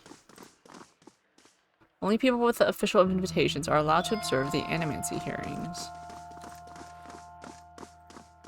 And you can't just walk right in. Nobo.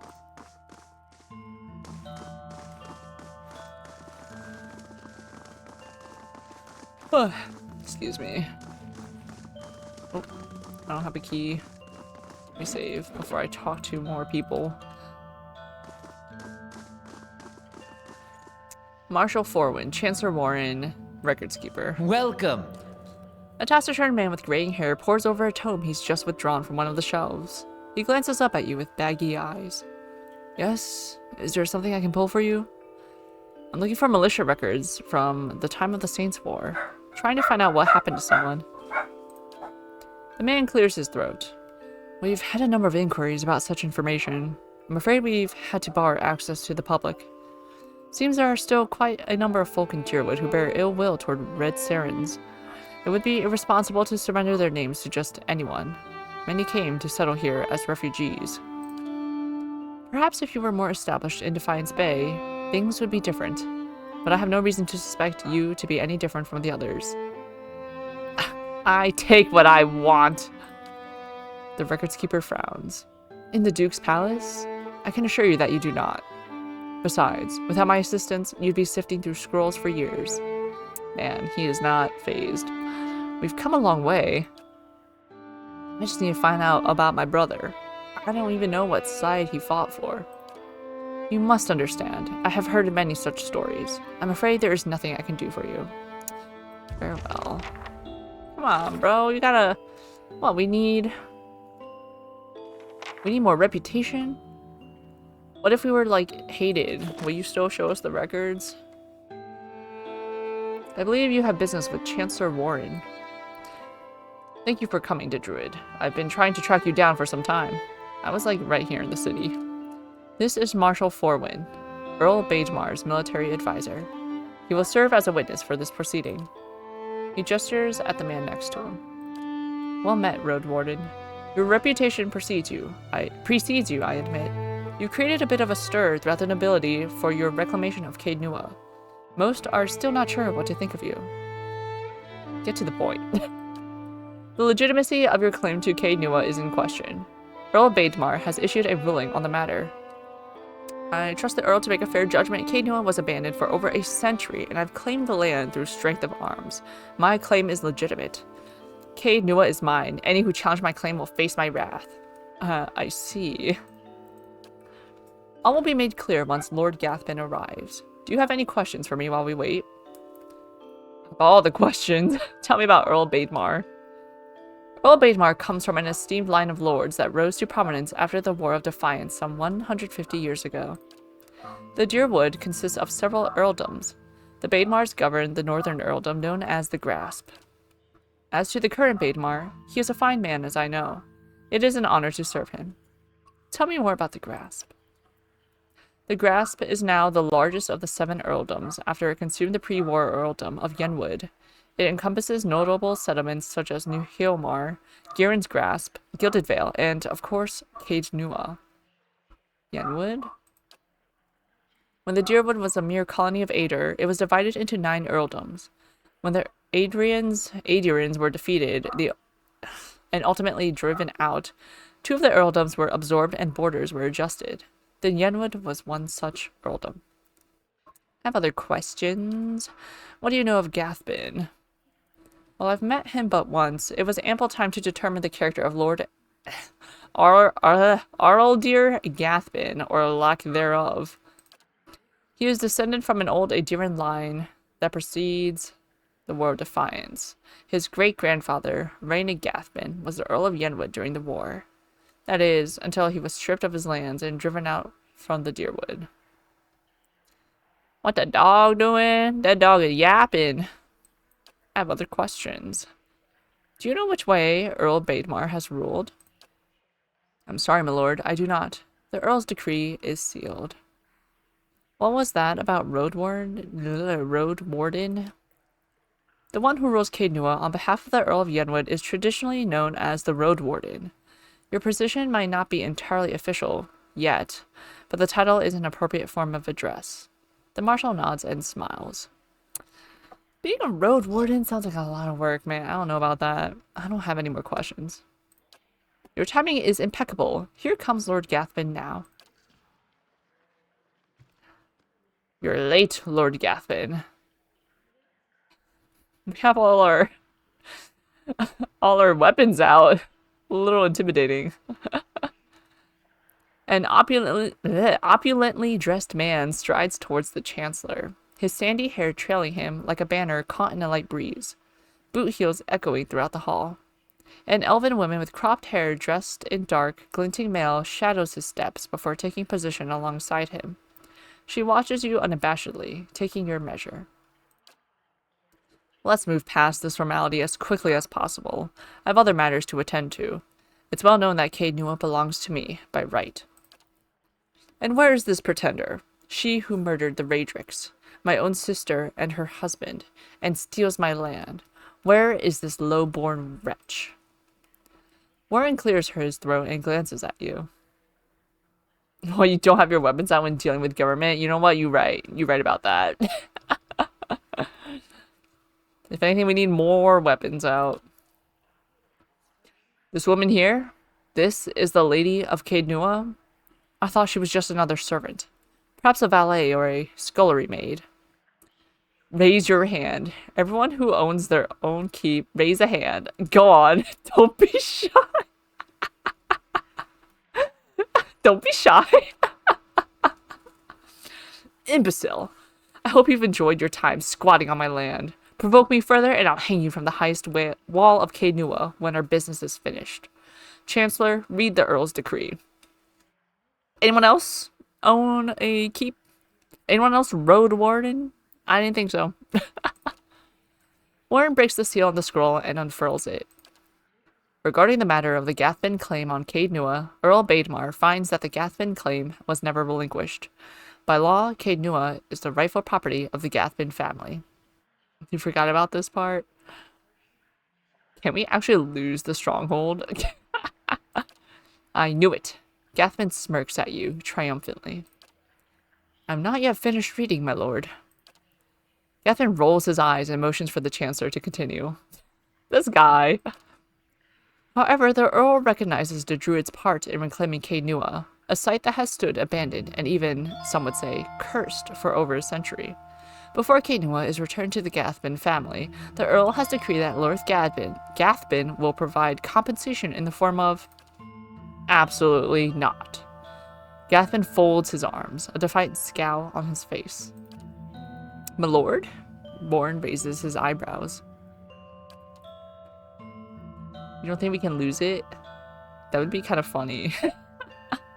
But the game did say, like, you can spend as much time or as little time with the stronghold as you want, so it makes sense.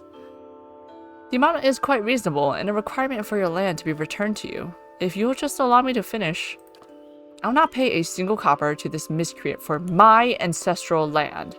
Do you think I'm blind to the Earl's motives, lackey? He thinks he can send a message with this insult. I have a message you can send that son... S.O.B. Gathbin raises an open hand as the Chancellor shrinks from him, arms raised in defense. Punch Gathbin. Grab Gathbin's arm. Enough! Do nothing! You just be compliant. Let's grab his arm. Keep your hands off me, you peasant! Gathbin yanks his arm free of your hand and steps back. The elven woman deftly draws a pistol from her thick leather belt. Her eyes widen in anticipation. My lord, milady, please, there's no need for further violence. 5. Go full hog. Now that was an option. We're already ready. We're lined up. Ready to beat this guy down. Lord Gathbin holds your gaze for several heartbeats, his eyes burning with hatred. I'll be coming for what's mine. Count on it. Come, Captain Emery, we're leaving. He sneers defiantly before storming down the hall. The captain lowers her pistol and gives a smirking shrug before following her employer. Oh, it will taste so good when Gathbin gets his just desserts. While I can't say that Gathbin's reaction was entirely unexpected, through no fault of your own, I'm afraid you've made a powerful enemy. I've dealt with much worse. He seemed a little upset, didn't he? Shrug. I'm sure Durance would love to hit that guy with his stick. This bonk. Poke him down the stairs like he could go tumbling down. In any case, Caed Nua now officially belongs to you since Lord Gathbin has rejected the Earl's decree. Nice and easy. He hands you a deep blue scepter, which looks to have been carved entirely out of sapphire. Here, this belonged to one of the old lords of Caed Nua. By right, it's yours now. No one's gonna address... What's his face? Maelmar? What was the guy in Caed Nua? Wade, whoever that guy was that was living there. Geared Haywain Stenez added to inventory. Give 1,000 CP. Have this sent to Lord Gathbin as a token of friendship. Tell Gathbin if I catch him or any of his people on my land, they'll be executed. Please extend an invitation to Lord Gathbin to feast with me and within the halls of Caed Nua. There's no need for us to be enemies. I'm done here. The guy. Yeah, exactly. No one remembers the guy. Like, hello? Like, we heard of him enough to be like, oh, we have to go to Caed Nua to visit that guy. But then, no one cares. I'm done here. I wonder if the give 1,000 CP is, like, a petty move. Because that'd be kind of funny. Or if the game thinks that's, like, a legitimate, like, an honest answer. Treats it as an honest answer. You think you went with 3 to be extra petty? The druid does not care about this situation. It was a pleasure to finally meet you, my lady. Warren bows. Perhaps we'll speak again under more pleasant circumstances. Farewell, the druid. Call me Road Warden. The marshal nods at you and leaves.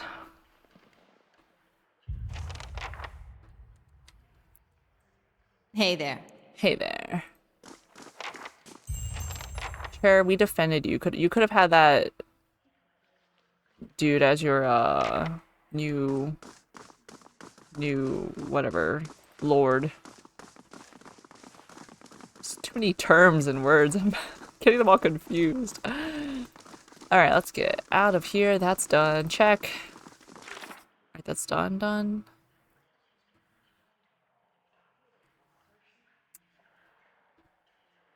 What was that quest called? It literally just popped up. Lord of a barren land. Whatever. Mirwald? Mirwald, right? Mirwald? Or he was just living there. Okay, Lord Raedric was the Well, whatever happens, at least we're out of that mud hole, Gilded Vale. I grew up in Gilded Vale. Oh, quaint. That's what I meant to call it. No, you had it right. The druid cares not for the city people and their fancy words. The druid only wants to get her tasks done. It's like a really faint, like, quote-unquote gold. Well, at least now we know who to not talk to.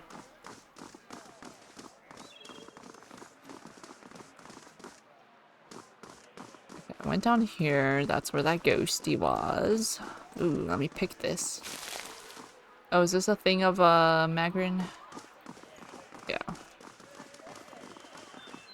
You thought the goal is full hog. Yeah, we full hog while we complete our tasks. Exactly. A means to a goal. What's this guy talking about? Local politics only matter if they disrupt the flow of trade. Grapple wind. Grapple with the wind. What yes? All these circling feet heading nowhere. You got something to say, Durance? What? Would you rather I talk to you? Your face is full of need, Durance snorts. It looks to burst if you didn't speak. I need you to leave. I had questions I wanted to ask you. If doubts and curiosity plague you, you're skinning your knuckles on the wrong door. Skinning our knuckles. Oh, he has such a way with words. I wanted to ask about the region. Is there something new to talk about? Oh my god, we only went through 2 questions with him out of all these? Let's talk about, Magrin. I suspect the answers will seed more questions. Tell me about Magrin. Oh, you know her. You must. He gives a bitter chuckle. Then his tone evens out. She's a many-headed. That's funny. What's your view on Magrin? She's a goddess, as fickle as they come. And with all the failings you'd expect of an empress and a whore. Too many eyes, too many wants, too much to hold on to. That's the failing of a god. More aspects than words to describe her, like most of them. A god with many nations to oversee, only serves to spread herself too thin. He's had enough of her. Although flame rarely crosses twice, so perhaps that is the only truth she embraces. Who knows? Gods get greedy. When it comes to fire, fire is a god's hunger. He worships the fire, not Magrin. What are her aspects? Durance begins to count on his fingers, chanting it off. War transforms, fire consumes, trials purify. Warfare, fire, consuming, purification, and most of all, transforming. Trials as well, but all things are put to the test anyway. A trial can consume, purify, transform. They're all linked, although at its heart is the flame, and the flame is what matters. It is the source of all things. Guess they should have started with that, eh? Any fool around a campfire knows that. Without flames, fire, we would have made little progress in the dark. To hear some of the inner fires tell it around the hearth and bellows, even in the halls of Ashfall, you'd think that fire brought life to man, and that fire was Magrin. Some of the older texts say she rubbed her hands together and they burst into flame. Or another god shafted her like a poker. There are different perspectives on her then? He grunts. Mine is only one sight among many. Durance frowns, pauses, then his eyes take on an eager gleam. But here's one. I can speak to how the losing side sees her, and that should tell you enough. Let me speak to what an Adiran sees. And what does an Adiran see? The Adirans have a proper, polite translation for her. Excellence in war. Tactical discipline. He snorts. That's why they lost the colony, of course. They were properly still quoting that while we had them bent across the decks. All their guns and cannons are fine, but useless when your staff is cracking light into their skulls, dispensing red gifts left and right. Durance's fists tighten, and he laughs. Nigerians call that elevation, divine awareness. Those words are as welcome as poop on one's boots, and that's all they took back with them while they were running. He shakes his head. A lesson learned at the wrong time. Almost feel a pang of sympathy for them. Almost. A lesson? What do you mean? The title of a god isn't knowing a god, adhering to words rather than walking the path, testing yourself in the heat of it. Walk until the words are stripped away and you feel it burning in your heart. That is the lesson. That Adiran politeness, that pretty adherence to the word of scripture as they saw it, that burned their ships, scarred them, kept them running throughout the Deerwood campaign. He snorts. Divine awareness. There's no true faith in waiting to be tested. The best in battle have already pooped themselves plenty. Pooped themselves until they're dry and can focus on the killing. Alright, enough about Magrin. I have other questions. I suspect the answer. Tell me about Magrin. Does she have any allies? Some. Shaped for hunt and war. Abidan the Golem. Galawain and his beasts. The latter keeps us honest and awake. The other makes the tools by which we punish those who are not. Abidan? Not surprised you haven't heard. More gods than weeds in a field, and those are only the ones of this lifetime. They come and go, but are always here at the same time.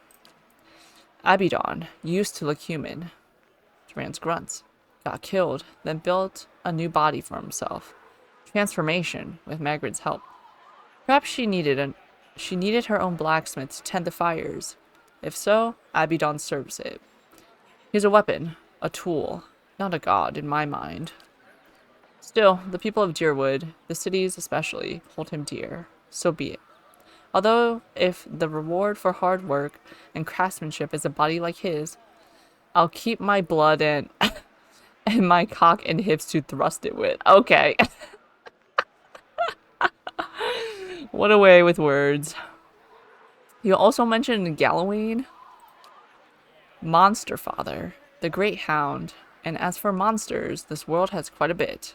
And not just the ones on two legs. It's as if he's made monsters solely to hunt them, to remind men of their place. He's busy making more, I suspect. More monsters than sense. Variation upon variation. What do you mean? His aspects are a confusing bunch. And considering he respects reversals of fortune, especially in beasts, perhaps not so confusing. No reason why Magrin and he share a bed, in my eyes. Even if he does believe in the trial, a filthy Orlan god in many ways, howling and mewling perhaps like they do, they can keep their beasts. I'll take fire and weapons any day. Any other Magrin? Who are her enemies? Before, when you asked about allies, well now, ally, enemy, that's a skin's edge of difference in history's eye. But there were enemies. Eothas. Durance gives a cold grin, nods. But we sorted that out. Then Hylia and her queen's crown of feathers and birds. Perhaps she claims to see the world from her perch. I hope she saw what happened to Eothas, and if she dares to walk upon an earth where such fire runs. Her temples are nothing of wisdom, of windows and twittering music. If a bird falls, know that it's a victory. Seeing another set of darting eyes from that feathered die is a pleasure to me. He's part of the birds are not real conspiracy, huh? You bear her a lot of rage. She and her clergy offer shelter to the Eothasians since his death, his humiliation. She's next for me. That's all I wanted to discuss. He has a lot of rage, yeah. Period.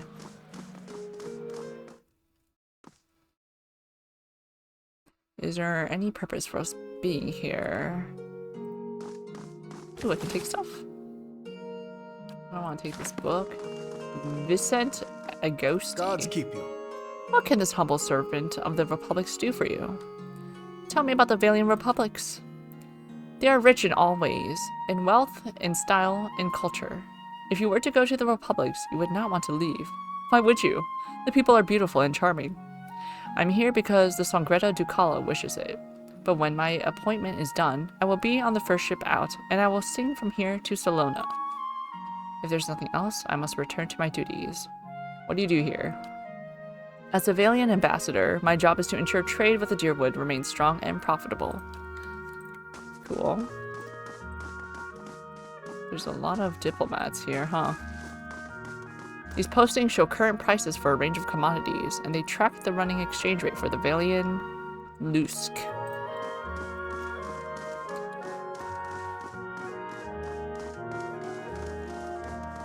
A dining hall? That's not a dining hall, that's more documents. Spread across the table are the blueprints of an in-progress trade deal between a merchant company from the Republics and a Deerwooden Weirwood collective. The flag depicts a symbol of the Valiant Republics, a ship sailing beneath 5 radiant stars. Hello. I wouldn't even care to find whatever secrets are in this building. Is this a wood floor? It kind of looks like woven. Stoa. Woven stoa.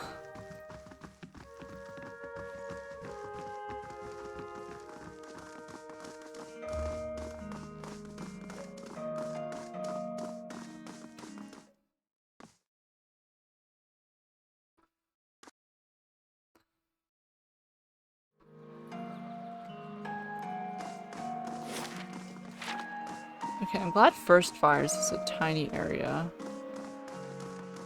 Easy does it. Any secrets over here? No, I just went to a dead end, probably. Nice and quiet.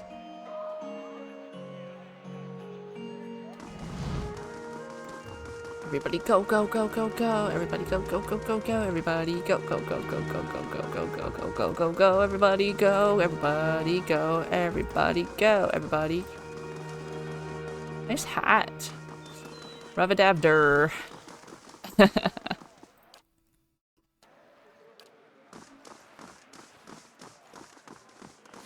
A noble and a commoner standing next to each other? Oh, they're fighting. They're bickering. Stop fighting! That's there, that's there, that's... Crucible Keep? What the? We missed that? Brackenbury? Go, go, go, go, go. Go, go, go, go, go. My god, itchy. My bally. Is, Brackenbury, oh yeah, that is another place. Okay, cool. But the Crucible Keep, what is that? We missed this place.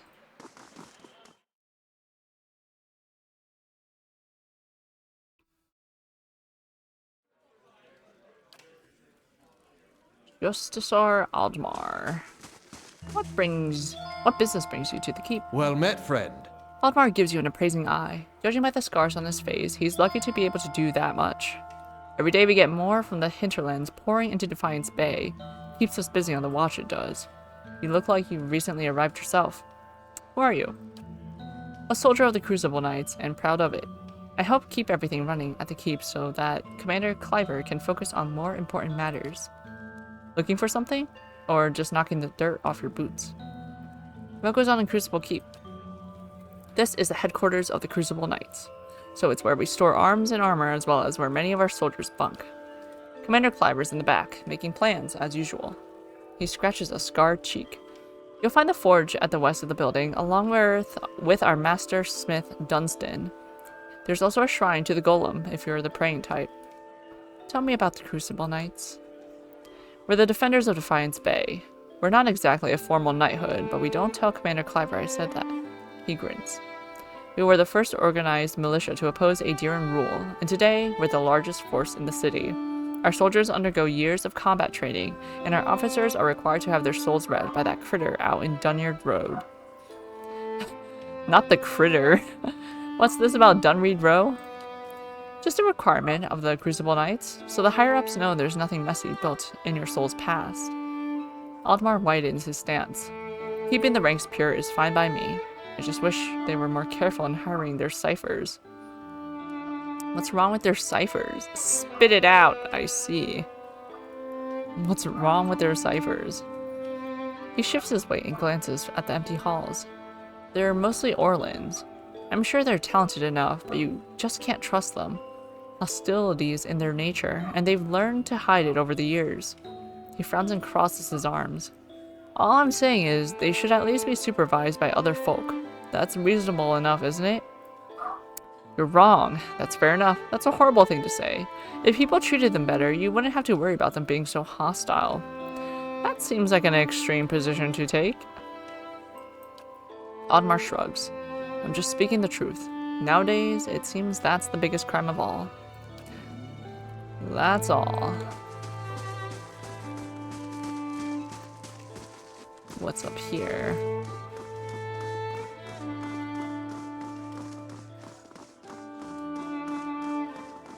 Crucible Keep. The kitchen. Not the kitchen. Tongues of flame licks at the forge, hissing with smoke as hot as a dragon's breath. If this is about the breastplates, I already told Cleaver they won't be repaired till next week. Alright. What do you do here? I'm a forge master. I'm a master smith for the Crucible Knights. But the way I see it, I'm also keeping up with our old traditions. The first members of our order were smiths. Nowadays, most everyone's a professional soldier. I suppose it's to be expected, but I think it's important we keep up with our roots, too. Tell me about the knights. We were all smiths back in Hodred's day, though I'm about the only one here who still gets his hands dirty. We're a fearsome fighting force. Fearsome though fighting these force. Days, I think Cleaver Flaming takes fist. more pride in our parade formations. He thinks himself a progressive man, but he's obsessed with soul lineages and connections to the Deerwood's heroes of old. He picks up his hammer again. Other than Dunyard Road, who really knows about any of that, though? Goodbye. Tongs, hardies, hammers, fullers, and punch tools hang from the wall. They feel heavy and sturdy, but their flame-darkened surface testify to frequent use. Penhelm. Welcome. The young novitiate's armor is recently shined, and his hair is clean and neatly combed. It's hard to believe he's ever seen battle, or that the scarred antique breastplate he wears could possibly be his. Are you looking for something? Does the name Osric sound familiar? He sniffs. If you've got any self-respect, you won't associate with him, or with any of his new friends at the expedition hall, for that matter. Scamps and delinquents, the lot of them. What's the story between you two? He says your affidavit is a forgery. Is that his breastplate you're wearing? It was. He looks down and admires it. It became property of the Crucible Knights when he was discharged. Now it's mine. And it's not for sale if that's what you're wondering. Not every day you find armor that was used in the rebellion. What's the story between you two? Osric has always held some controversial opinions, but they went overlooked for the longest time because his family has such an extensive history of service in the Crucible Knights. He finally went too far. He had the gall to suggest that we had strayed too far from our roots, and that some of our officers were beginning to resemble Aedir nobility. He rubs a spot on his bracer with a silk handkerchief. He would have us all wear rough spun and fight with forge hammers. I merely reported his statements. I don't see the problem. If the knights obsessed over their past, they wouldn't have grown into the fighting force they are today. That history made the knights what they are now. You can't just cast it aside. I don't see the problem. He sputters. People change. Organizations change. The Crucible Knights began as a militia of blacksmiths, but Dunstan's one of the only officers who can wield a hammer these days. We're professional soldiers. Isn't that who you want defending the city? Besides, a novitiate has no business maligning his superiors. He says your affidavit is a forgery. Just what would he know about that? It's perfectly convenient for him to cast aspersions, what with his pedigree in the Knights. He folds his arms. He blinks at you. It's a lie, of course. Enough about Osric. Oh, that we can agree. Tell me about the Knights of the Crucible. We're the primary defenders of Defiance Bay. The Order's founders were the first to rally for Derwoodan independence. Of course, that's ancient history now. Now we're the most prestigious company of soldiers in the Deerwood. It's a glorious line of work. If you can forget about the barracks, that is. How does someone become a knight? We don't take just anyone. Our members share soul legacies with the very men and women who defended this land a century and a half ago. Anyhow, Commander Cliver is responsible for initiations, but he rarely accepts foreigners. So you're saying we can join? Potentially?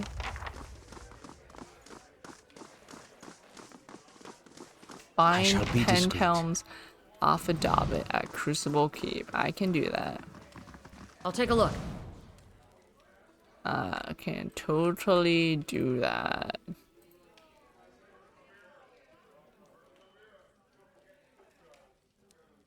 Thick grime cakes the bottom of the tub.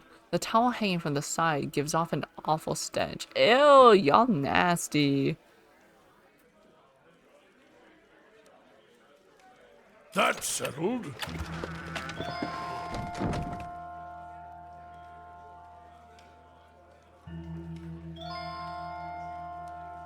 That's settled.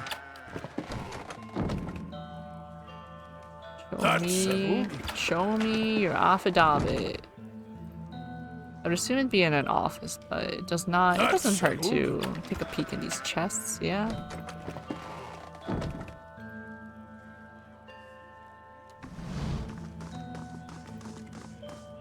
Your locks broke. Everyone's locks broke, but nothing was taken.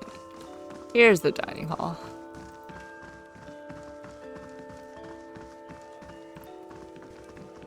This painting shows a row of warriors standing atop the walls of Defiance Bay while Aedir's ships sail away.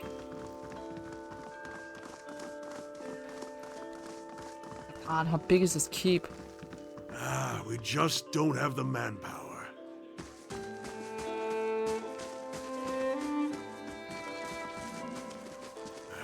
Refugees from every corner of the Deerwood. The dozens getting them all riled up about animancy. At this rate, we'll need twice the soldiers to patrol Defiance Bay. Yes? Can I help you with something? Why don't you have enough soldiers? You're in charge of the Crucible Knights? Here in Defiance Bay, anyhow. The High Justice is the leader of our order, but he's currently stationed at Fleetbreaker Castle. My job is to oversee our forces in Defiance Bay and keep order for the Duke. Was there something else I can do for you? Why don't you have enough soldiers? Fleetbreaker Castle. The High Justice has summoned almost half of my novitiates and more of my justiciars to a keep on the other side of New Hailmar. It's not for me to question the High Justice's orders, but it's left us short-handed. And mark me, we're just a couple sparks away from anarchy. Is there any way I can help? I know how to handle myself. With so many newcomers, can't you just recruit more soldiers? Quit being dramatic, you chose this career. What's wrong? Can't keep a bunch of desperate, homeless, half-starved civilians in line? That's unfortunate. It is. And if you've got nothing better to do than state the obvious, you can help me out. I like how he just volunteers out us. Forge Master Dunstan is working with an animancy scholar to build what we're calling Forge Knights. Warriors that can patrol our streets without suffering fatigue, disobedience, or fear. Some agitator throws a rock at them. We don't have to worry about things getting out of hand. He's constructed the armor, but we need the scholar's research. Unfortunately, she hasn't been around the last few times my novitiates have checked. Fiona lives with the rest of the Scriveners out in Copper Lane, but I haven't the soldiers to spare at the moment. Go to the Scrivener's dormitory and see if you can find her. When you get the research, just bring it to Dunstan. This is his area of expertise anyway. Once you've brought him the research, he can sell you any arms or armor if you have need. He forges and repairs all of our equipment. You won't find a more capable smith in Defiance Bay. Tell me about the Knights. We're the only professional army in Defiance Bay, or in the Deerwood for that matter. We defended the city in Hadrit's day. We've improved our training since then, but Dunward Row can certify that many of our officers come from good Deerwooden fighting stock. Now, we're responsible for patrolling the city and keeping the peace. With so many refugees pouring in from the countryside, that's become more important than ever. Unfortunately, that's earned us enemies, particularly among the dozens and some of the more enterprising families in Defiance Bay. What do the dozens have against you? They're demagogues and troublemakers. They forget that Defiance Bay is one of the largest cities in the world and not some frontier outpost. Most of them are mercenaries on a good day, and street thugs the rest of the time. Needless to say, they've no patience for law and order. Tell me about these enterprising families. House Doeminel, namely. Doeminel. They're one of the city's oldest noble families and its largest criminal organization. Their patriarch, Gedmar, has been trying to take advantage of the turmoil to expand his operations. We've kept on top of him, and he hasn't been too happy about that. I see. Goodbye. You just want a stranger, a foreigner, no less, to do these tasks for you? The map shows the environs surrounding Defiance Bay. Flags mark strategic access points to the city. Can't check that out. That's fine. Let's see what lies this way. You don't see us. You definitely don't see us. As we look through these scrolls here.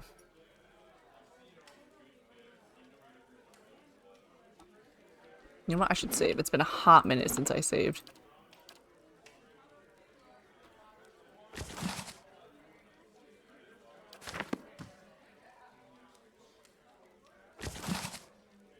Edict of Arrest. This edict calls for the arrest of Eorn, whose recent actions have led to the death of a Knight of the Crucible. It requests reporting any information to Justisar Altmar. It assigned Commander Kleiber. Nope, you're never gonna find him. He's good. I can do that. That's settled. It's not worth it. Hello? Hello?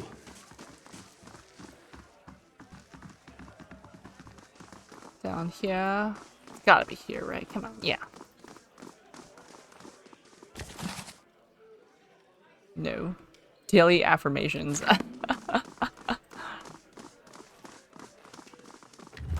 Altar. This is the symbol of Abaddon, a colossal smithing hammer imposed over a circular gear. It's smooth and bright with buffing oils. Quite the empty temple. There's not even any offerings.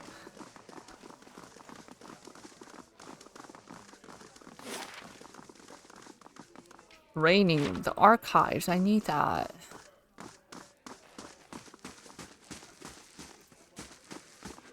Wylar.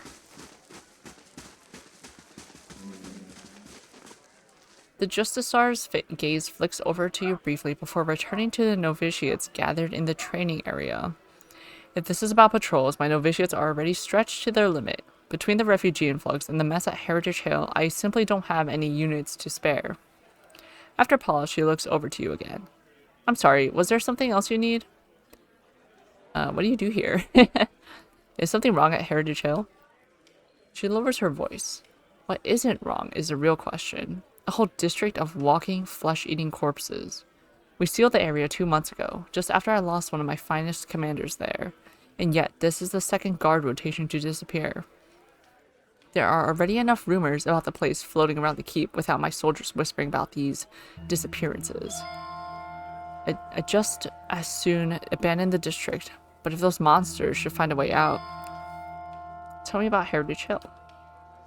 It used to be one of the most prestigious districts in Defiance Bay, but a few months ago the residents all went mad, started eating each other, and anything else that had the bad luck to wander into the district. I've never seen anything like it. Now every novitiate that stands guard there, everyone that comes back anyway, talks of the stench of the grave and the groans of unspeakable horrors. She holds up one plate-clad finger. The why and the how are questions for the animancers. I've sealed the district in hopes of containing whatever happened there. It seems to be working, for now.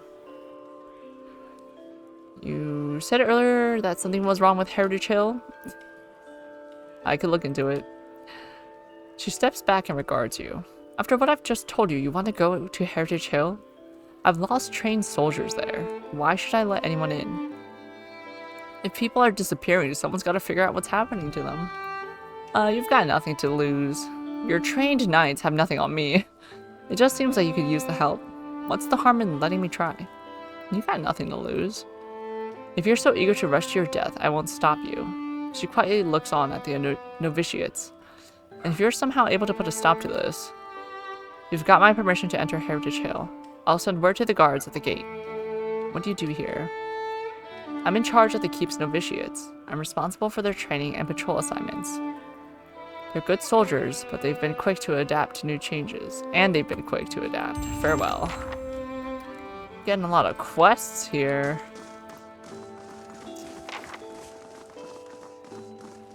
Our big old to-do list.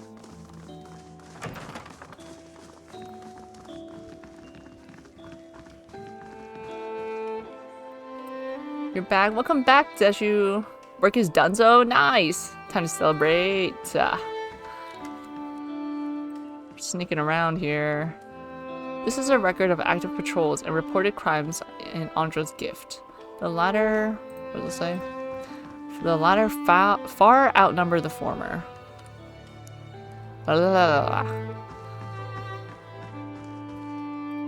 This one... Penhelm's Affidavit. Curran, a cipher duly appointed and employed by Dunrid Row, does hereby certify that Novitiate A.M. Penhelm has been found to have a soul free of any subversive influences or tainted essence. The scroll is stamped with the seal of Dunrid Row and signed by both Penhelm and Curran. Mine. Who's Curran? Who's Curran? Does that mean you have tomorrow off, Zeshu? Did you lock in and get everything done? Fantastic if true. Curran. We'll find Curran later.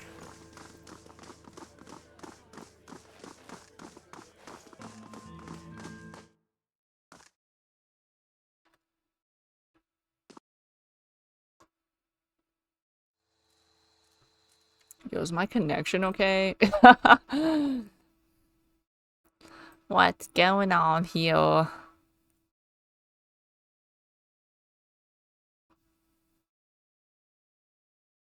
Well, I should be doing this. That's silly. Okay.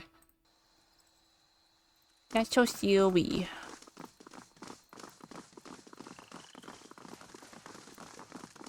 Dunrid Road.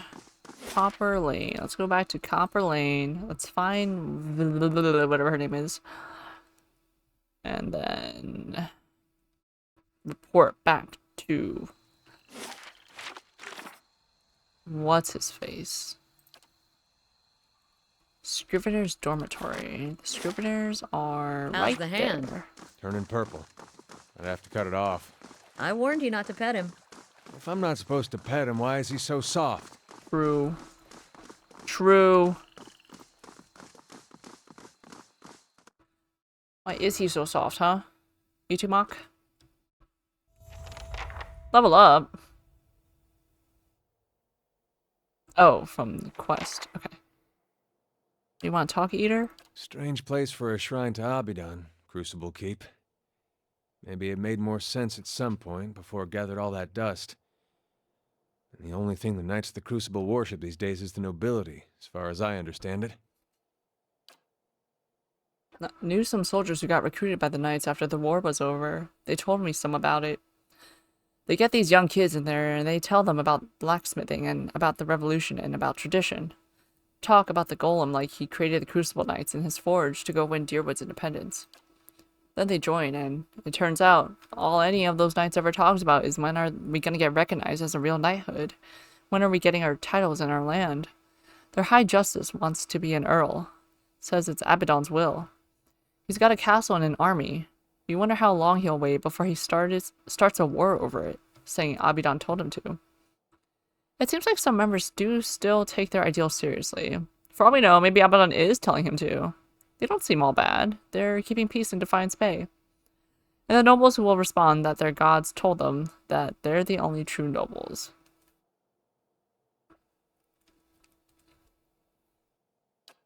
Trouble with having all these gods is you've got support no matter how dumb your ideas are. Maybe we had the right idea, blowing some of them up. Less of them to hide behind. Sure. Sure. Sure. Corin, not Kieran. Good day to you. I'm looking for Viana. I like Viana. She's always talking about metal men, which is strange since I'm pretty sure she doesn't eat snowcap. His brow wrinkles. I don't talk about metal men either, and I do eat snowcap. Huh. Anyway, she's not here right now. Flew away to Andra's gift to meet her friend Bessia. No, Clesia. Yes, Clesia. Clesia is the friend she's gone to meet. In Andra's gift. In a house, not a boat. North house. Empty house. Andra's gift has a lot of boats. We should go rowing sometime. Goodbye, Corin. Don't do drugs, kids. Psych. No kids be watching. No kids should be watching my stream. Have you ever chased a skirt wizard? Or do you merely hide behind them? Don't pawn your personal problems off on me. They will use you. Cast you off when it suits them.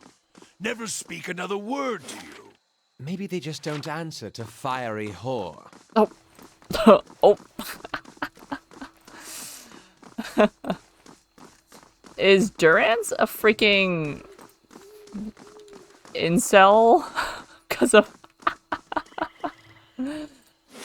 Is he talking about Megrin there? I'll just give this over there. Let's go to Brackenbury.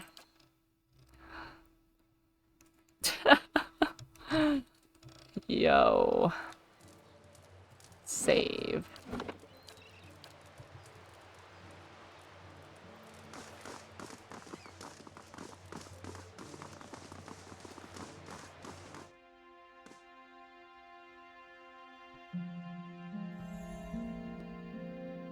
Raymond, servant.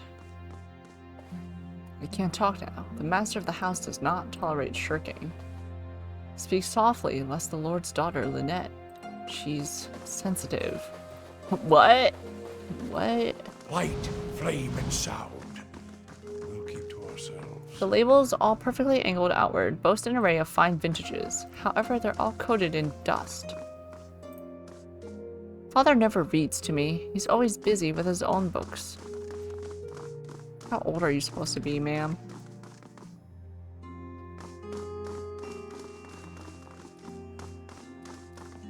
The skins are so bright and red, it looks as if someone has taken the time to polish each fruit individually. Sprigs of dried lavender and rosemary infuse the kitchen with a fresh aroma. Aroma. Lord Raymond.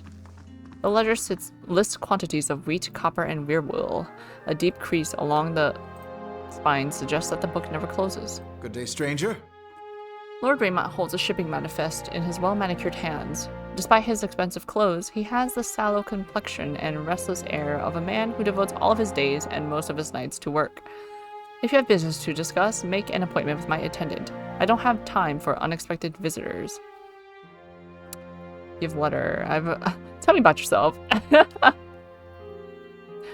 He snaps the pages in his hands. I am lord of this house, and not prone to idle chatter.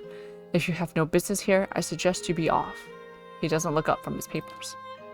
Hail, traveler. I've uncovered a plot to rob you. He lowers his papers and looks at you for the first time. Is that so? Let me see that. He scans the parchment with the speed of an expert clerk. When he returns his attention to you, his tone is brisk and businesslike. You've done this house and this city a great service. I'm certain you will consider this an adequate reward for your labors. Experience? What will you do now? The letter was signed AD. Does that mean anything to you? What's so important about this gem? Farewell. Bye. Ring of Unshackling. We're not nosy. Suppress Affliction. 2 per rest. Average speed. Hostile effects suspended over 5 seconds. Sure. Oh, I already have rings. Deflection and Gon's Pledge. Plus 15 endurance. I had that the whole time and I've not been using it. Hey there. Good day to you. Right, I like how if we don't inquire further, it's just over. 2 sides of the same coin. I mean, a 2-story job.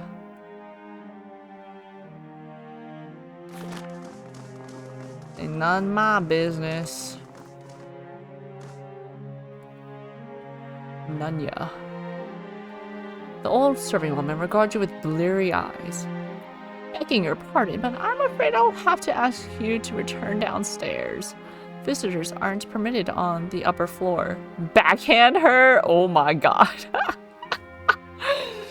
Attack. I'm not going anywhere. Go back downstairs. We're not attacking or assaulting this old woman. Like, I know we joked earlier this stream about old crones and dinosaurs and things like that, but we're not doing that. That's crazy. I've never been to Nasitok. Is it very cold? What creatures wander the tundra? How are your leaders chosen? Do you always ask this many questions? Well, that's just to get us started. Let me get out some parchment for notes. Whoa. Ask whatever you want. If I don't know, I'll make something up. Are these, Pillars of Ader? Is Ader? It's not Ader. What's it called? Adra. The Wristwind. Oh. The young elf is dressed in gaudy robes that he seems ready to cast off. He picks at a heavily brocaded sleeve and continually adjusts the gold chain around his neck. He looks up at you. Did she send you to run me out of town? You can tell her I'm not going anywhere without that medallion. I told Cyril I wouldn't let her sell it. If that's what you're here about, then save yourself the trouble. He puffs up his chest, but glances at the exit. What are you talking about? I'm not after you, but maybe I can help. Just tell me what the problem is. If I were after you, you'd already be an oozing pulp under the table. Luckily for you, today's my day. My day off. I'm just here for a drink. What are you talking about? He relaxes. If you have to ask, then you're obviously not here to shake me down. Cyril's a courtesan over at the Salty Mast in Andra's gift. We've been working together for over a year now. I find a noble with more money than sense, fill him up with liquor, and send him her way. They have a good time, and Cyril takes her fee, and a little extra. He rubs his fingers together. 100 coppers here, a trinket there. It's a bounty for us, and these lords and ladies never notice anything missing. Go on. Anyway, we always split the bounty, until a week ago. He squeezes his lips into a tight frown. She takes the necklace off of some noble. It's an Engwithan medallion. They near priceless. That relic is sacred to my clan. She won't part with it for any sum I could afford. He tugs at the gold chain around his neck. And even if I wanted to, I can't go home without it. Wait, what? She takes the necklace off a noble. The relic is sacred to your clan? Because it's Engwithan? Sagani's brow furrows in pity. That's a hard thing. I'll see about getting the medallion from Cyril. Tell me more about your situation. You're both a couple of cheats and you're finally getting what you deserved. Good riddance, I don't have time for this. Tell me more about your situation. He picks at the hem of his sleeve. What do you want to know? What makes this medallion so important to yourself? To you. I grew up in Air Glanfath with the Shattering Spear clan. We Glanfathans have protected Engwithan ruins for thousands of years. It's the one duty the gods ask of us in exchange for the freedom to live as we please. He fidgets with an emerald ring on his pinky. But treasure hunters looted the ruins in our territory, and we left the wilds we dwelled in for generations. Most of my clanmates scattered to towns around the Deerwood and probably live on crusts of bread. He looks at his embroidered robes with disgust. Restoring this medallion to the ruins would earn us the gods' forgiveness. The Shattering Spear could go home. This is all rather fascinating. A single medallion to earn the gods' favor and so return home. It rather reminds me of, a story I heard somewhere. Tell me about Cyril. She's a courtesan at the Salty Mast over in Andra's Gift. She wasn't born to much, but she's done what she has to in order to escape that. She's a good friend. Without her, I'd probably be living hand to mouth like the rest of the Shattering Spear. But this isn't about her or me. It's about the 40 people in my clan and the way of life we've held to for generations. You seem like you've done well enough for yourself. He clenches his heavily adorned hands. It was this or scrape by in the gutters like the rest of my clan. But I'd give it all for that medallion. I offer to, but it's worth more than anything I've got, and Cyril knows it. I still don't understand why you can't take your money and return to Air Glanfath. He sighs, arching his neatly plucked eyebrows. Of course I could, but that's not the point. A community isn't a place. It's a connection to history and meaning. He makes circles with his wrists. Like an anchor. Defending the ruins for the gods gave us a purpose. Without that, we're adrift. Does this make any sense to you? No. He looks at you, almost with pity. I don't know how else to explain it. What if we said yes? He smiles and nods slowly. Then you know what it's like. How to care for something you can't explain. I'm not sure yet. I don't know how else to explain it. So, will you help me get the medallion? I'll see about getting the medallion. You'll find her at the Salty Mast. The only way anyone sees her these days is by paying, so you'll have to go through Maya. But whatever you do, please don't hurt her. No Hey there. promises. It takes the smooth tongue to solve problems, doesn't it? Each plate and utensil has been polished to a spotless shine. The thin-stemmed goblets ring melodiously at the strike of a fingernail. Chicken! Raw chicken on the table? La! Oh, just warming up. The scripts and props belong to a production of The Most Unfortunate Tale of Fabia and Bernat. We watched that. Salty Mast is certainly a name. Yeah, it definitely is. Naunton? Didn't we speak to a Naunton before? Hold on. Yeah, Salty Mast is a choice. Begging your pardon. Oh, it's you. It's good to see you well. We've had a few rough days here, but then we found this place, and they were kind enough to hire us both. Things have been wonderful. I can't tell you how much we appreciate what you've done. Hey there. I can't remember who you're from, where you're from. Ingrid? It's hard work, but good wages. Can't complain. Sure. Welcome. Abel Hart, scary on. The man is dressed in neat but functional clothes. His sun-wrinkled skin and limber musculature reflect a life spent in the wilderness.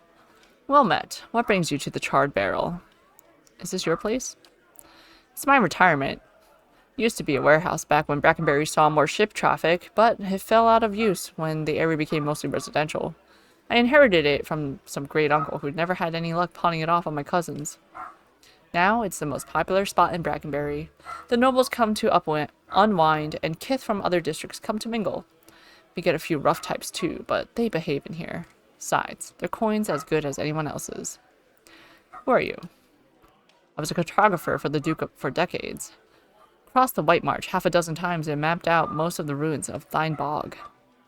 Thane Bog? A good career, but one suited to younger men. When I came back to Defiance Bay for good, Cliver and a few other friends of the Knights helped me get the rights to refurbish this place. There's strong ale, quality entertainment, and a fine sea breeze. What more could a man want? Show me your menu. I show you everything I've got. I will not sell it to the charred barrel. Is everyone fatigued yet? No, we're fine.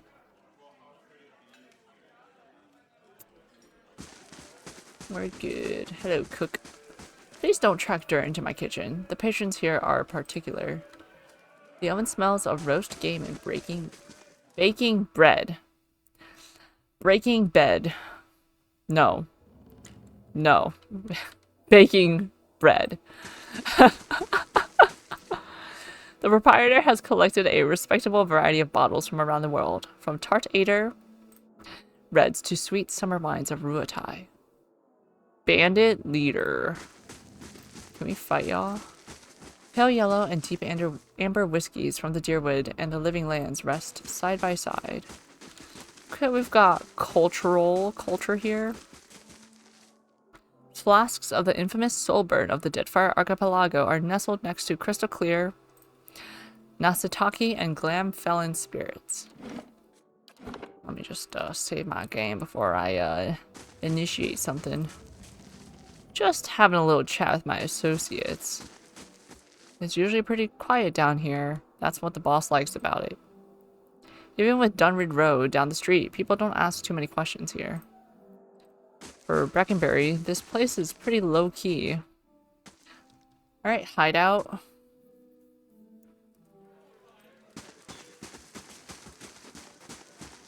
Let's go up the stairs.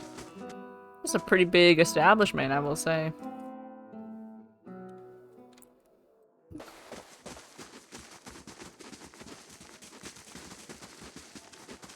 More to digest.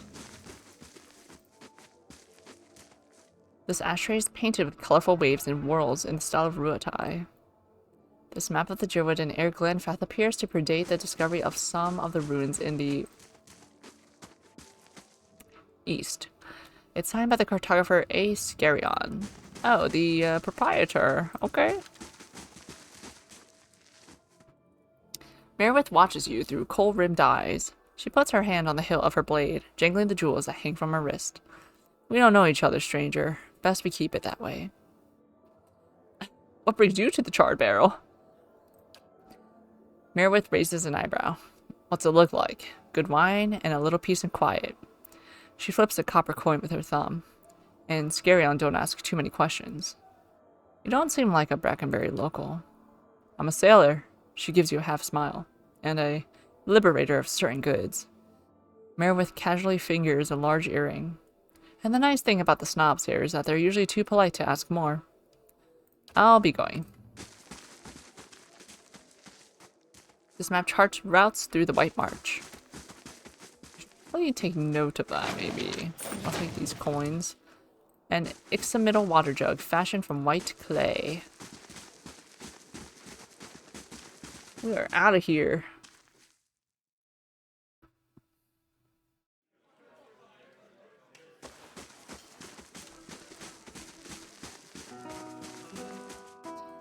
Keep reading that guy's name as Thirstwin.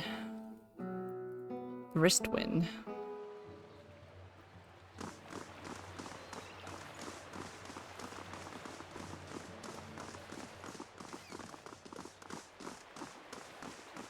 Timothy Whitewater.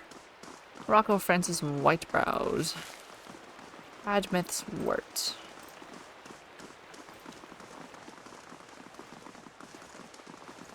They'll never know I'm here. Yeah, I'll take this beer, why not? It's on stealing. There isn't so much as a spot on these oranges. keeping an eye out. Keeping an eye out. It's a very, horizontal place.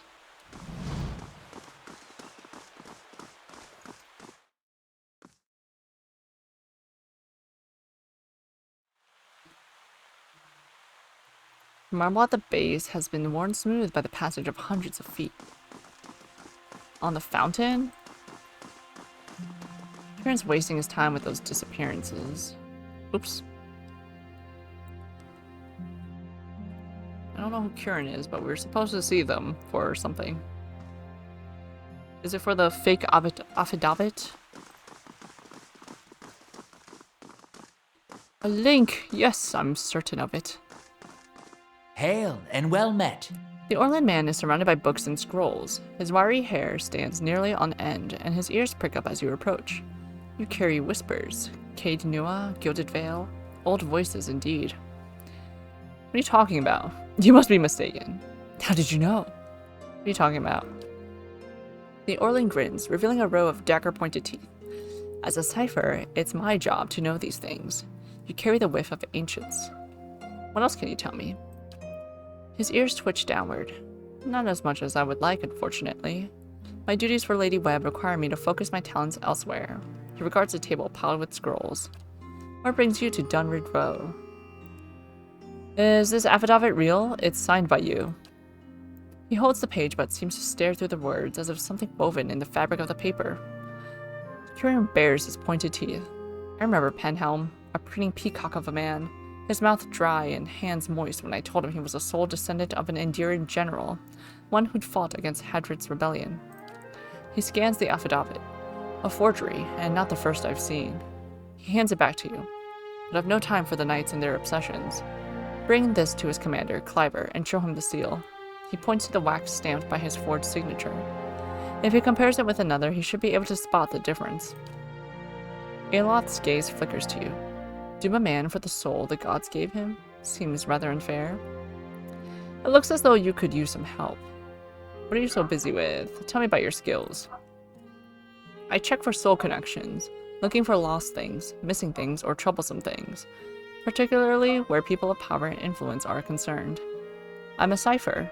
In Air Glanfath, we were once known as Brishelgwyn, Mind Hunters. Nice title, yes, but it wasn't until the Animanters began working with my kind 40 years ago that we truly understood our power.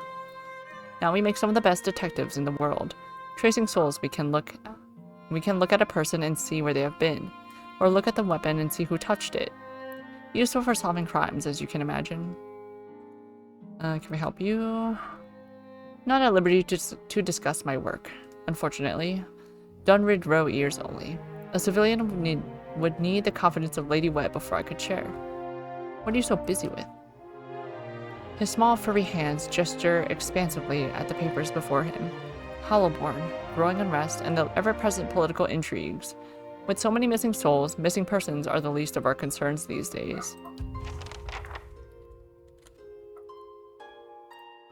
The scrolls are wedged tightly in the shelves. Each has a name scrawled along the outside. This map shows the environs surrounding Defiance Bay. Flags mark strategic points across the city. Some of these vintages are even older than Defiance Bay. Man, no one's gonna drink that? Nasty.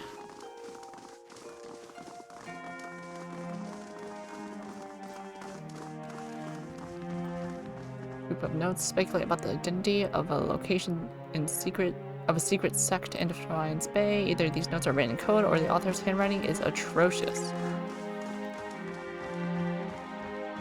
All of the above.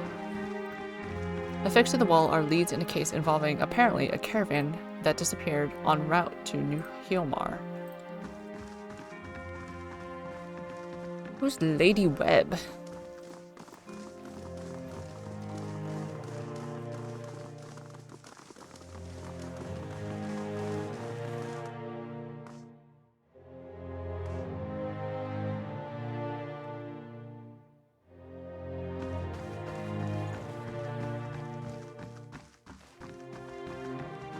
Pictures of all manners of folk are pinned to this board alongside notes scribbled in an indecipherable shorthand.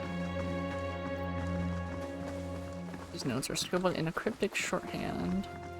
Light, flame, and Secret. sound. We'll keep Secret. to ourselves. I don't care for secrets in these buildings.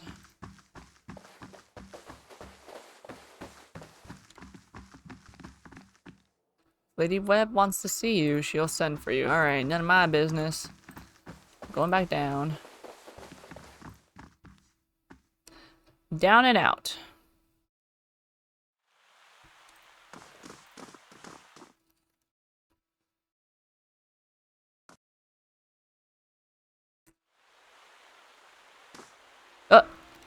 Penham's face is white. You talked to that little cipher, did you? One of my novitiates told me he'd seen someone in the records room.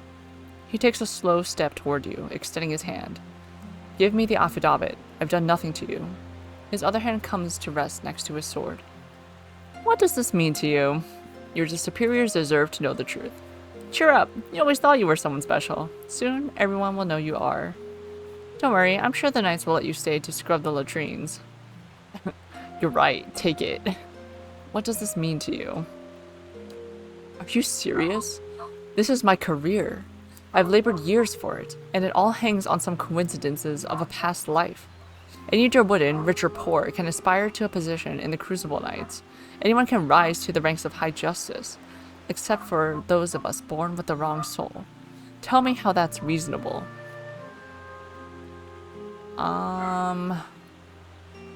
It's not, but you also are a terrible human being, so...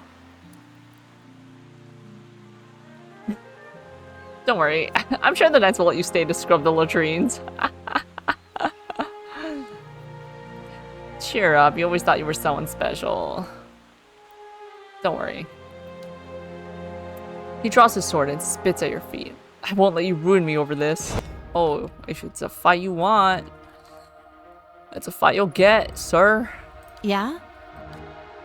Yes? My good sir. Following your lead. Ready, Watcher. Mark this man. Oh!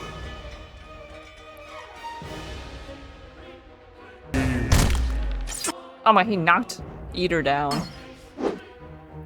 What? Are you trying to attack? Aye? Are you trying to attack my man Durian's here?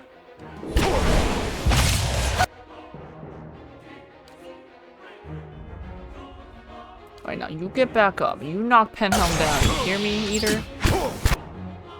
Yes?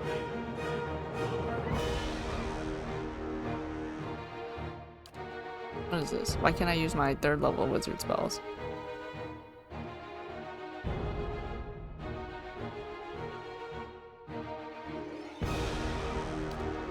Minoletto's minor missiles.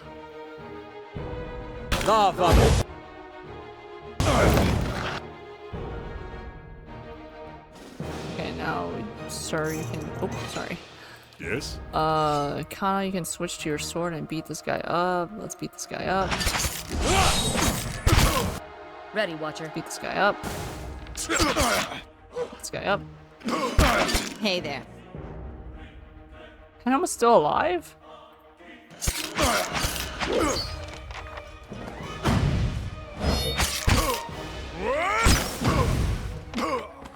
Oh, you silly fools.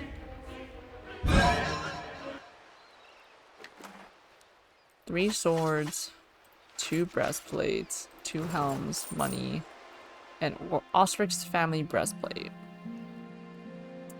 Symbol of a flame is emblazoned across its middle.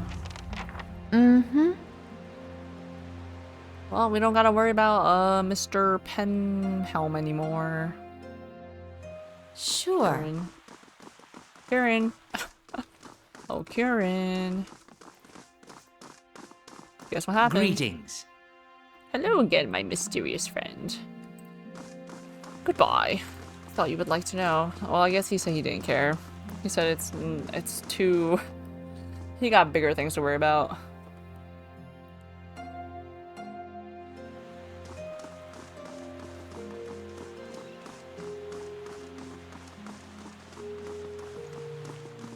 The marble is cool and perfectly smooth. Droplets of crystal clear water. What? Droplets of crystal clear water bead the statues. Gunther, hello Gunther! No need to be sorry. No need to be sorry about being late. Thank you so much for coming. How you been? How you doing? It's good to see you. Sanitarium. Too many variables. Too many variables. On this eve of eves. Well met, friend. A woman stands in the shade of the garden, muttering to herself. She's fixated on the pages of a large and well-worn tome, seemingly oblivious to the blooming flowers and the cool, fragrant breeze. She only looks up at when your shadow crosses her page. Do you mind? I'm rather busy. Tell me about yourself. What are you so busy with? You're holly jolly and very inebriated. Oh, have a good time, buddy. That sounds like a good time. I actually had a holiday party for my job, but I could not get inebriated from because I had to drive somewhere else after, so no drinking and driving here, folks. She snaps her book shut. I'm studying soul attachment. We all know that souls move into people at birth and out of them at death, but we still have a lot of questions about what makes them stick, so to speak. What do you mean about making them stick? She brushes a stray lock from her forehead. Souls power bodies and give their tissues life, but only when they're firmly attached. It's separation that leads to a whole spate of soul-related ailments, including the Hollowborn. But if we understood how to reattach souls, we could end Wadewynn's legacy, maybe even conquer deaths. I played Fallout New Vegas, yes? Yes, I did. I don't know if did I beat it? Can you even beat the game? I did the whole thing with Mr. House, whatever. In my latest playthrough, I finally quote-unquote beat it, but I didn't finish all the other things. You know all the factions, yes. Yeah, I'm at minimum aware of them. I think I was in the middle of the Great Khan's factions when I stopped, so I don't know about their deal. I don't think, no, you can't even join them. I don't know about, like, I was in the middle of doing stuff with them. Can you tell me about a glitch that happened recently? Yes, please do. I love Fallout New Vegas glitches. Holy cow. This may be a glitch, but this actually happened. So there's a minefield area not far from a Legion outpost where they are crucifying NCR, and this minefield is relatively normal looking. And then you saw that NCR bodies are over or near a wait, am I scrolling? You saw that NCR bodies are over or near a mine as a little challenge. Then you saw some of the MCR bodies were alive. They were writhing on the floor with no limbs and had an animation for ew, really? Ew, that's sick. That's nasty. That's freaky deaky, yo. Oh my god. The stupid, I'm sure it was you I talked about this with. The goddamn centaurs in Fallout New Vegas are so scary. When I accidentally stumbled across them that one time, oh my god. I got a video, but I don't got a Discord. That's so freaky deaky, dude. Are there other people who've seen and recorded this online? Riding on it. They're not like, they were riding on the floor and they're not like glitching, like, you know, when you close the door on an NPC like that. Different from that. Little caterpillars. She scratches behind her ear. That's the theory anyway. Unfortunately, I don't have all the research I need to put into practice.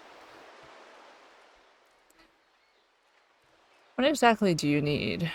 That's the problem. This is the problem with animancers. You meddle in things you don't understand. You had a reel on the floor animation.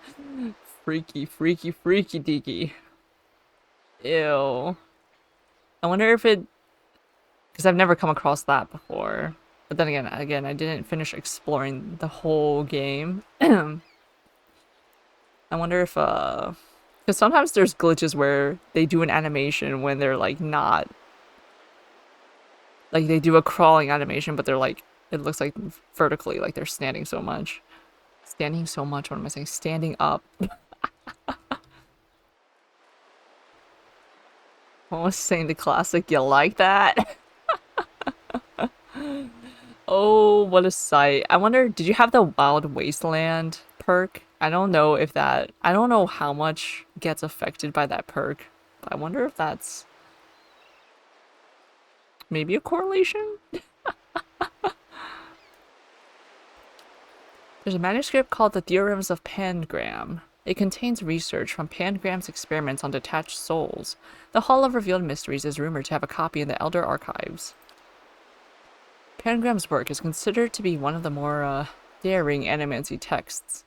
Not something generally circulated among novices, nor easy to get a hold of. I wonder if we might have a peek at it. That couldn't be it. It's too wild and weird. That's freaky. The theorems could advance my research by leaps and bounds, but Grimda, the High Archivist, worships whale, which means she has some paradoxical views on sharing and restricting knowledge. And since she's not exactly a proponent of animancy, she tends to restrict the kinds of information that would be useful to me. Well, it's her decision. What are you playing? Do you usually play as just a classic gun character? Like, what weapons do you use when you play Fallout New Vegas? I'm never the type to use explosives. I feel like I would accidentally kill my character doing that. That's a shame. I'm starting to hear that. Maybe she could be persuaded. Well, it's her decision. That's what all of her scriveners say. She sighs. Anyway, I should probably get back to my work. Tell me about yourself. I'm an animancer at the sanitarium. Currently, I'm researching matters related to Wadewood's legacy.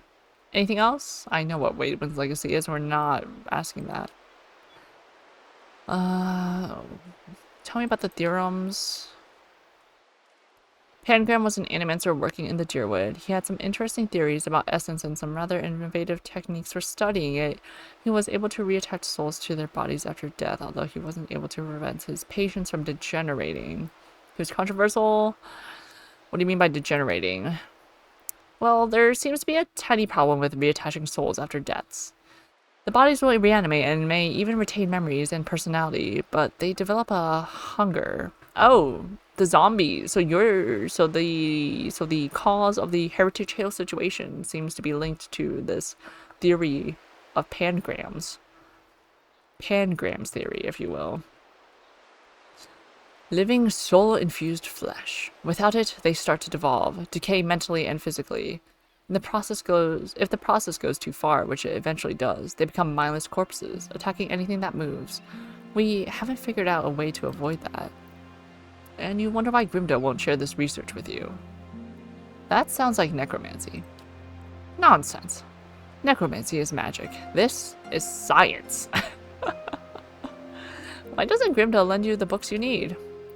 The Hall of Revealed Mysteries is rather protective of its books, especially the rarer ones, and Grimda in particular. She hates animancy, thinks it's dangerous. I don't see how you can run the greatest library in the Deerwood and be so adverse to the spread of knowledge and research, but I've never understood these religious types. Some knowledge is best kept under lock and key. I'd like to know about the Hall of Revealed Mysteries. You'll find it in the Copper Lane district. It's dedicated to the God of Secrets and Revelations. Most importantly, it houses the largest and most expansive library in the Deerwood. Well, that settles it. We simply must go see it, right? We've been there already. What are the Elder Archives? The Elder Archives hold the rarest, most arcane, and most powerful texts in the Deerwood. Think of it as the inner sanctum of the Hall of Revealed Mysteries. Needless to say, you need Grimda's permission to enter. I'll leave you alone. Hey there. Hey there. These charming windows are reinforced with iron bars and a double thickness of glass. Alright, to the sanatorium. What will we find here? Sanitarium. Sometimes we get people in here trying to make trouble for the Animancers. The table is set with an assortment of leaflets and booklets with titles like Practical Benefits of Animancy and Soul Adjustment for the Well-Adjusted Soul. Most Unfortunate Tale, read that already. Unless you talk poetry, I don't like poetry. Warden, an animancer from the Republic's Bancello has requested a visit.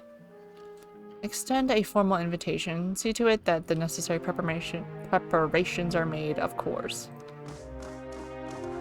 This is a big fancy hall. What your soul may be trying to tell you. You're welcome to browse. The spread of knowledge is a healthy thing, don't you agree? Animancy in the modern age. Phew. The Midwife's Memoirs.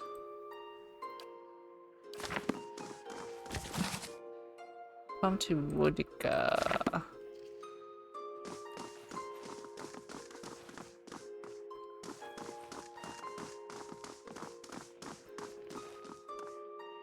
These look like field sketches of within ruins and artifacts.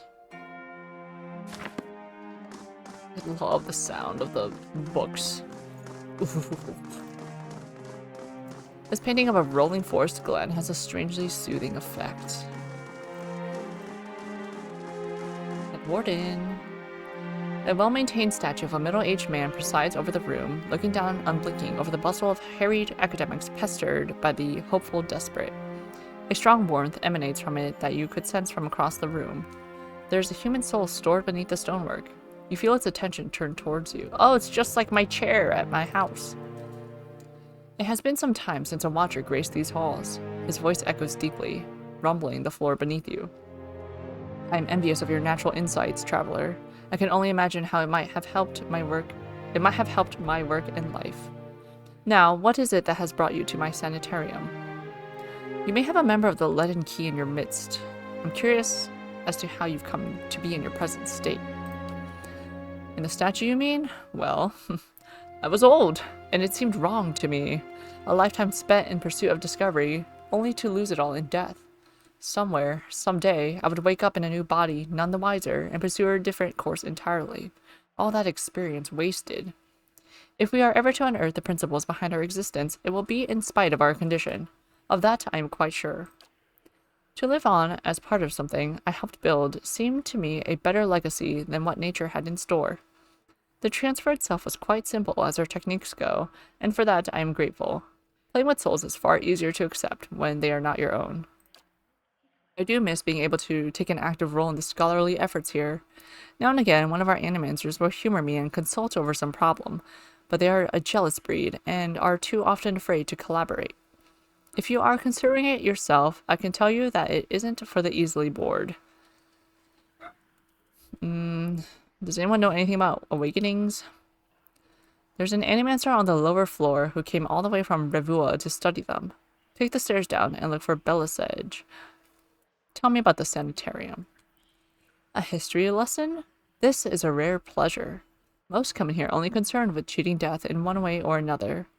We are an old institution as Deerwood goes. This is our 94th year. As with many cities, the growth of Defiance Bay brought with it a host of problems.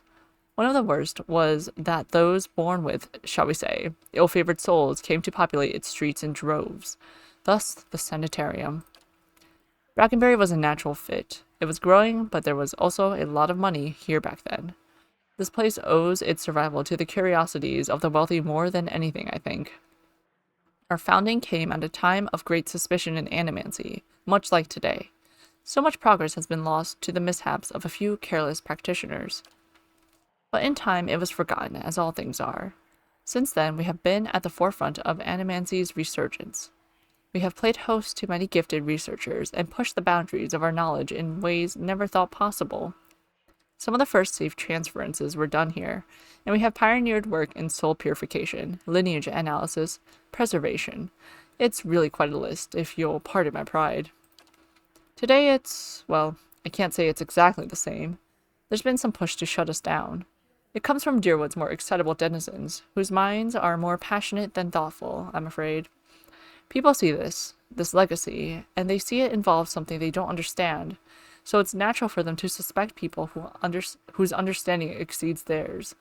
It looks to them like we're hiding something. We have a representative in the palace at this very moment, defending the entire science of animancy at a hearing before the Duke, absurd as it sounds. If it does not go well, it could be the end of animancy in Deerwood.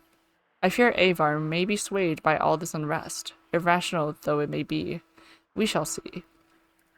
This is the most clear-headed, like, NPC this whole game. Like, his explanation and reasons and reasonable. His reasonability is perfect. You may have a member of the Leaden Key in your midst. Ethelmore groans, and the stone around him shudders. I could have done without hearing that today. Many have their intrusions been into our affairs. Of course, one can seldom be certain whether they've meddled or whether a calamity has struck on its own, but a few of their less skilled infiltrators have been exposed from time to time. They are a perpetual nuisance. Once again, I am reminded of how envious I am of your gifts. I suspect they would be of some use in verifying one's identity. You are at odds with the Leaden Key as well, I take it. They have something I need. They are up to something and I'm trying to determine what. I don't like what they stand for. I wouldn't say that. I guess they have something I need. I hope it isn't knowledge you seek. They're seldom keen to part with it. Do you have some idea of who this person might be? I suspect it's a patient. I won't know until I've met them. It would be unwise to consider anyone above suspicion. I won't know until I've met them. Very well. In that case, I would recommend you speak first with our resident animancers. They have frequent interactions with both patients and colleagues. You'll find them up here or in their offices downstairs. You will report anything suspicious to me immediately. This is my only request. Farewell. Much to discover. Animancer, you got anything suspicious going on here?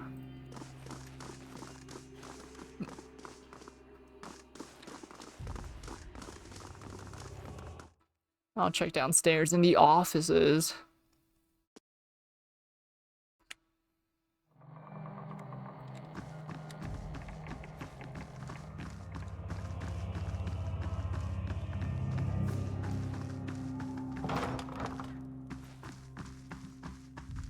Village. The strange device seems to thrum with power.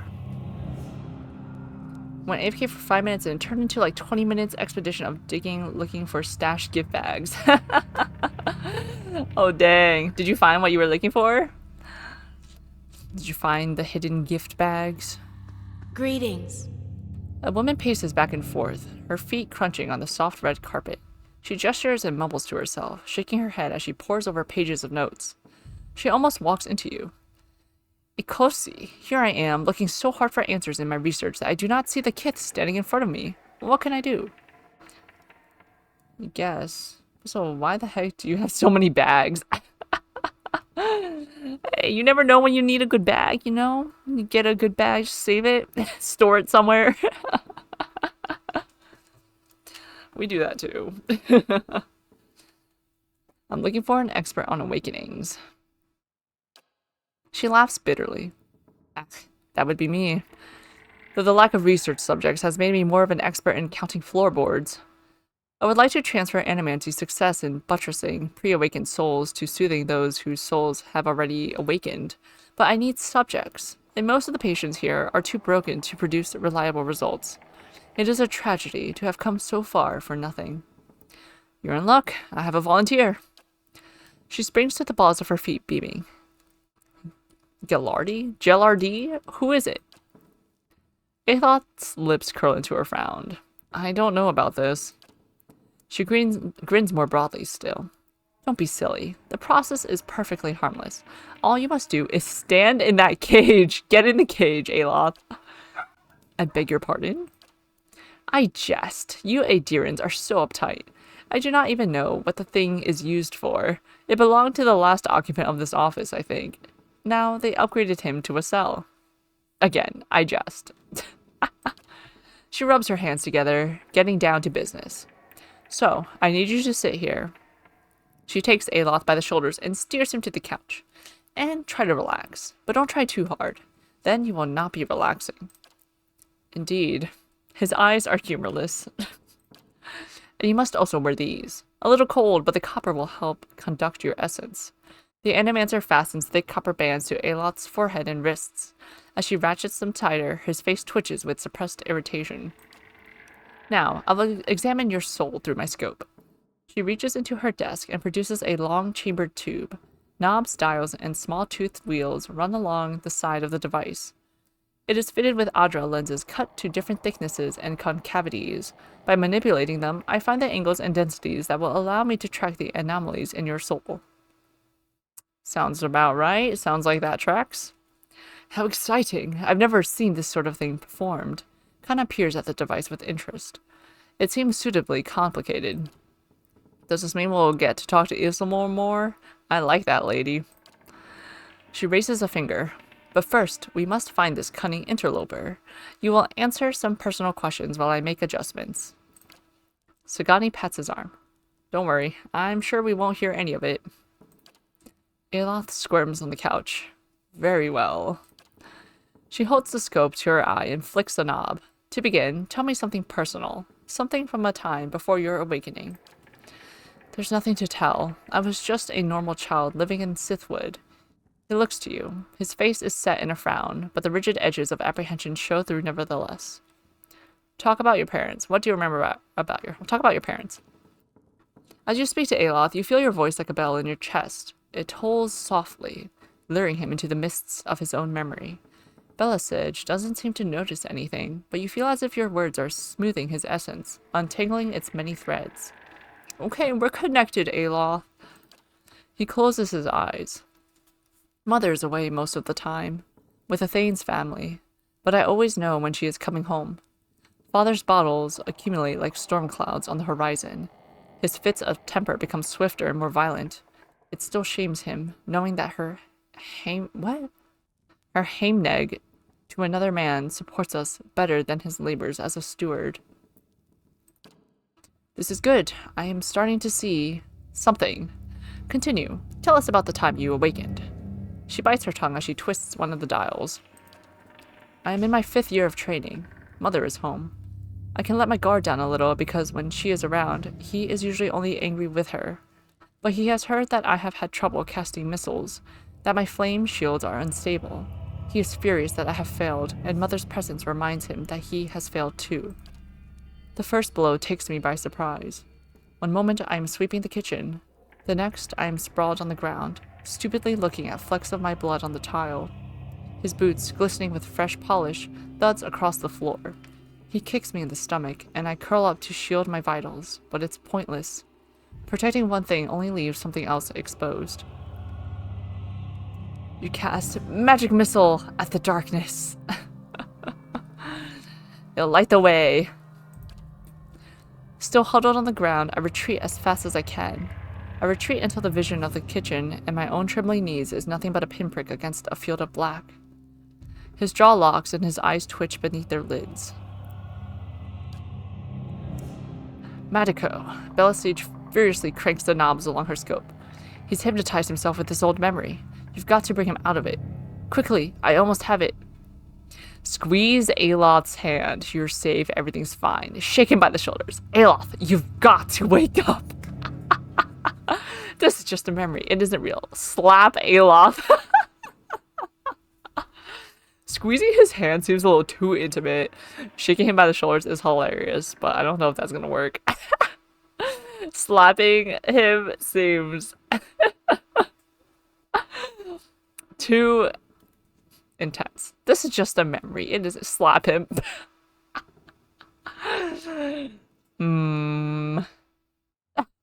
This is just a memory. Aloth's eyes snap open, but the expression you see in them isn't his. And what about those rattles you see in the space twixt your ears? They real enough for ye?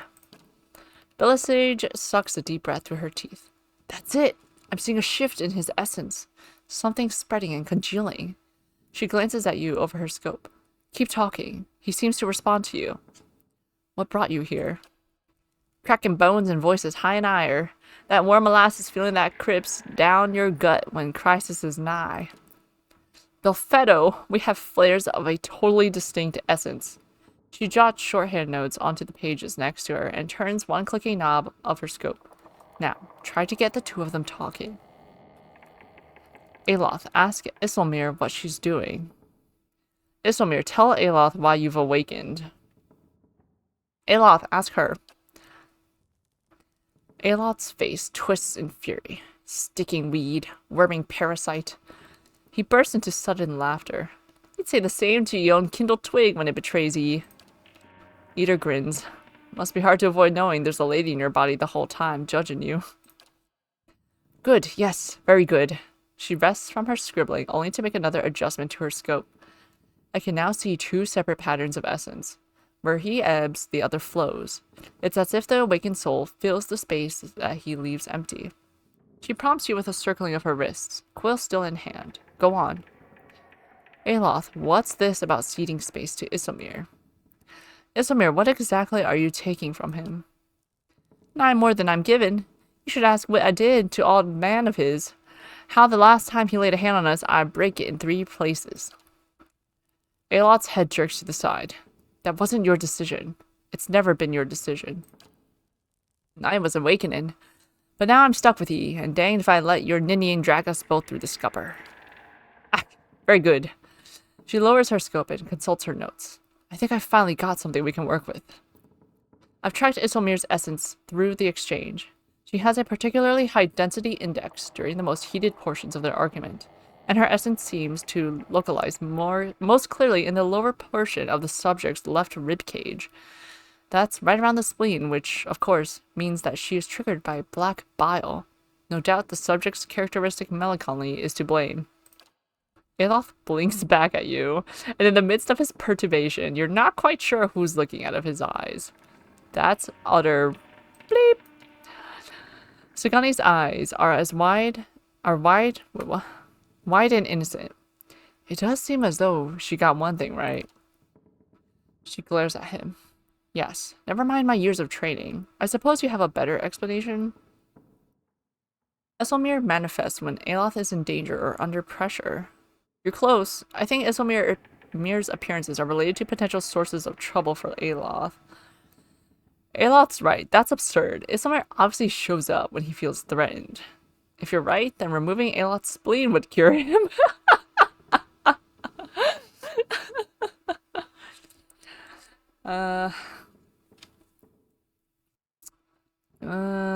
Isilmir manifests when Aloth is in danger.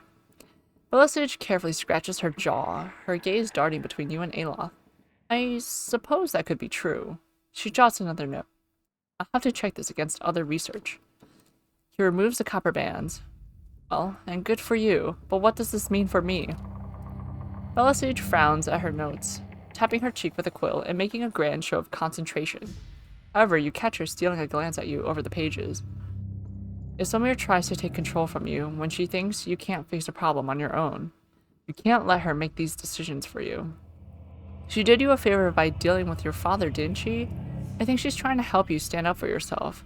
You may not like her methods, but you should hear her out.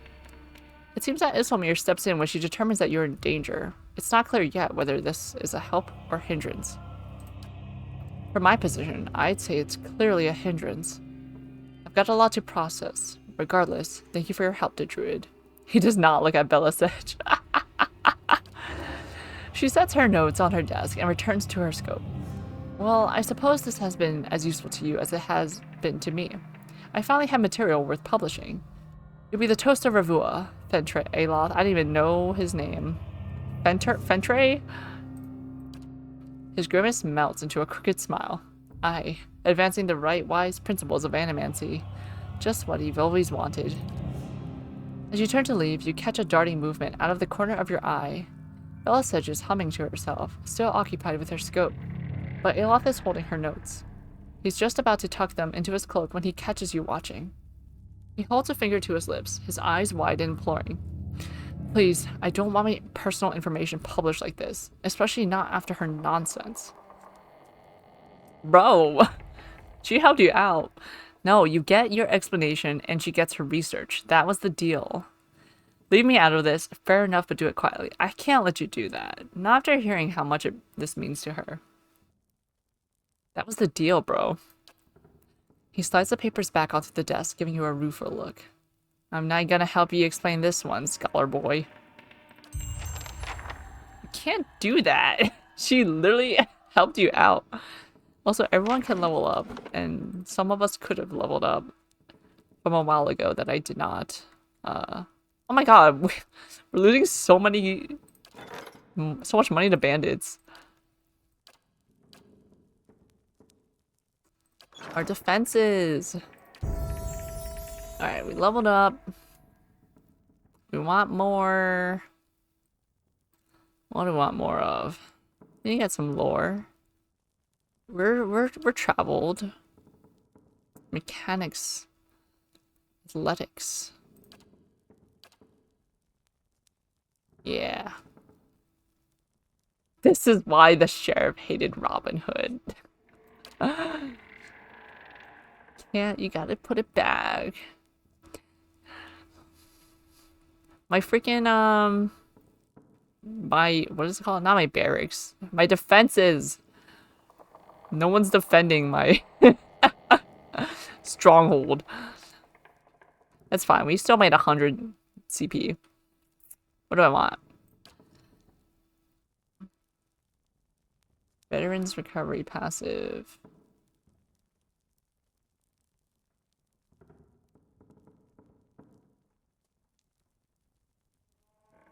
Wait, I want this.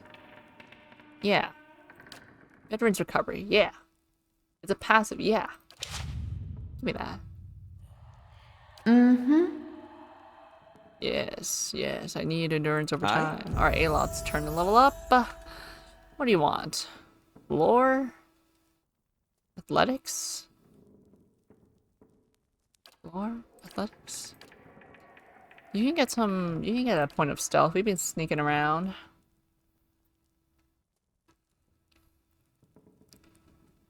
You can get, lore. Sure. You're a wizard. I read this as arcane dumpster. Can we choose one spell? Infused with vital essence. Temporary increase to maximum. Beated caress. Mirrored image. I don't flippin' know. Spirit shield. Her rest is crazy. Like, I don't know. Finding web. Combusting wounds. Let's get the wounds.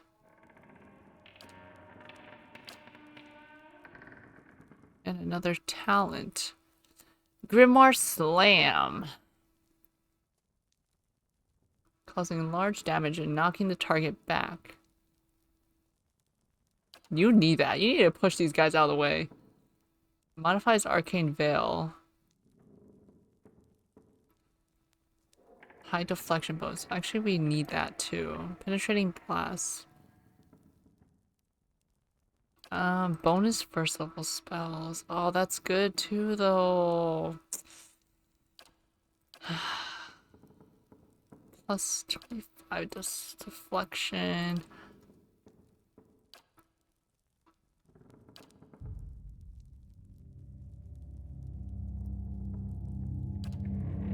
Let's do a Hardened Veil. No, let's do Grimoire. No, let's do Hardened Veil. I'm trying to keep you in the back lines. Alright, next Eater. Eater. Pumpkin Eater. I'll save your skill points. Bonus knockdown. Wary Defender. Instant. It's a modal. -5 deflection.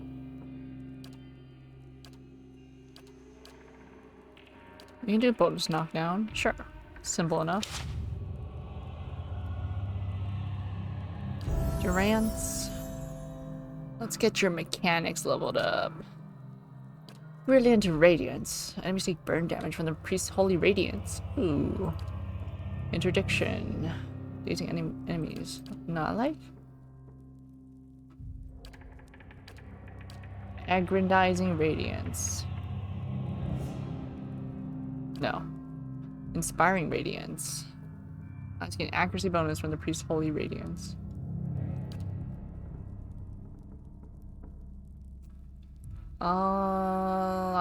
Do I want?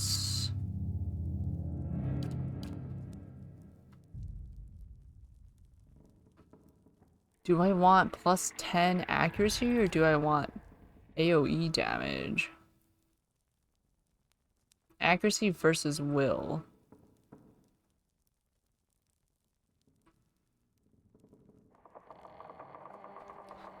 Let's burn them. Yes. Done.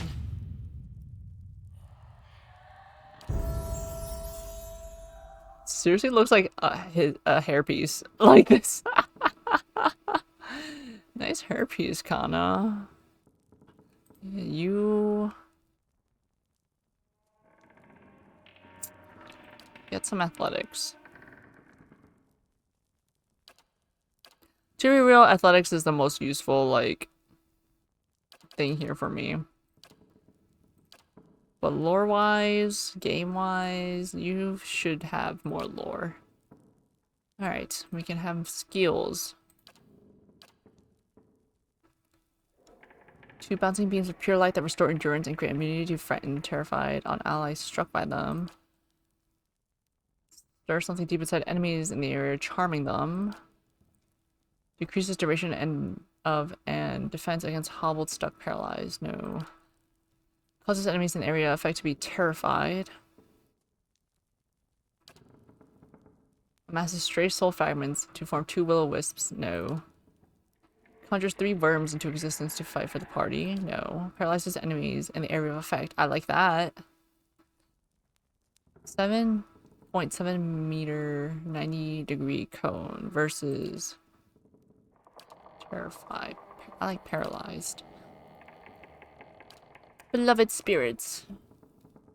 Increasing ancient memories healing capability.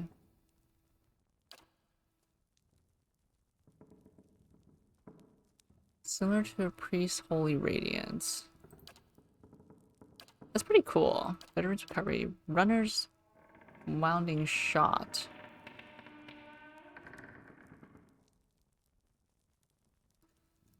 There's a weaker... Wounding, not wounding. Am I stupid? Prestidigitators missiles.